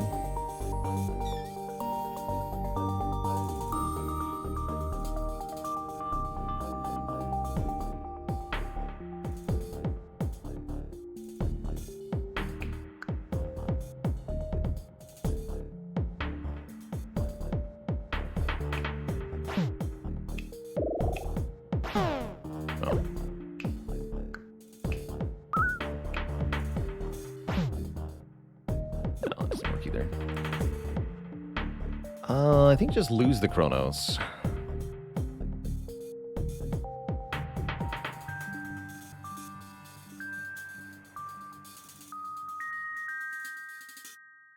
Yeah, not really necessary to save Petrified Chronos, I agree.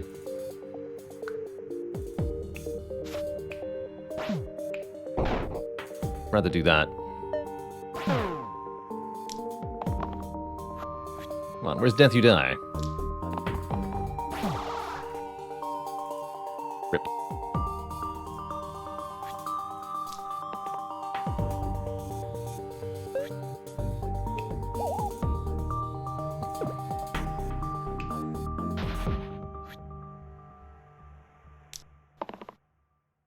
Shoot. Wait. No, yeah, shoot. Ooh. Just heal yourself, though. Yeah, easy. Easy peasy. We've done it, Twitch chat. We did it. Note that we're no longer getting plus $1 dice faces from the boss, because the boss is gone.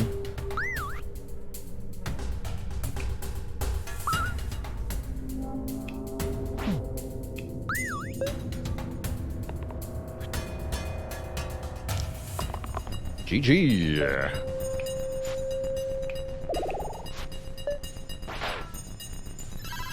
You love to see it. Unfair victory get. GG Twitch chat. What a run.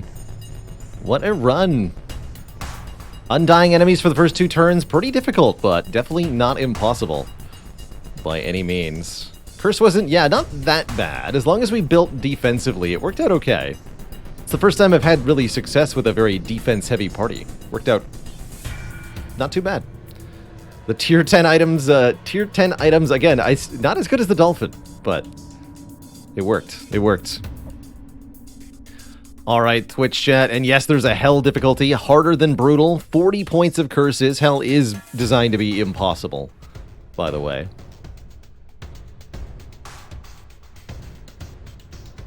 Curse is what you imagine all heavy would look like? Yeah, kind of. Except spells are not heavy, I don't think, are they?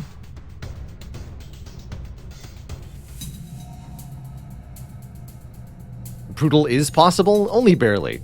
Only very, very barely. Let's see, we can look at the leaderboards, right? Oh, wait. The language version. What's the book? Stats?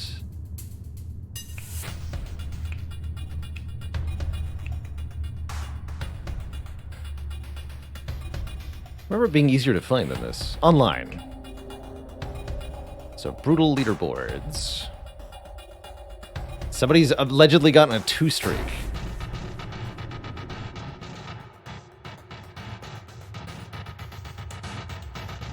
Yeah, there's now lots of recorded wins. Actually, no, this is only score level 12.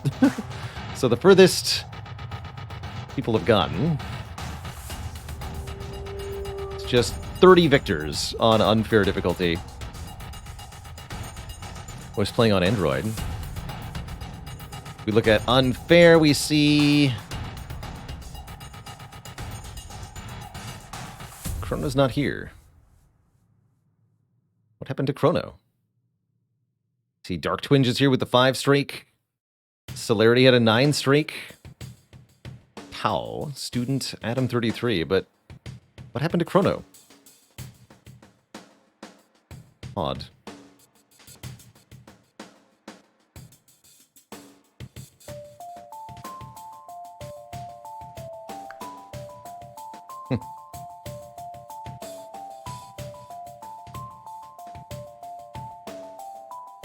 Might have renamed.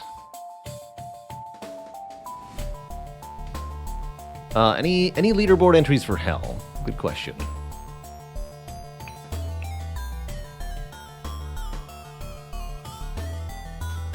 Two recorded victories on Hell. Out of everybody. And the third best is level 14. If you can reach level 8, you're in the top 10. That's how difficult Hell is. That seems pretty brutal. Pretty hell, or more rather. Absurd, absurd.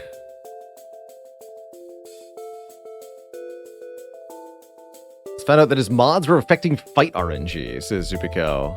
Ah, those dang mods.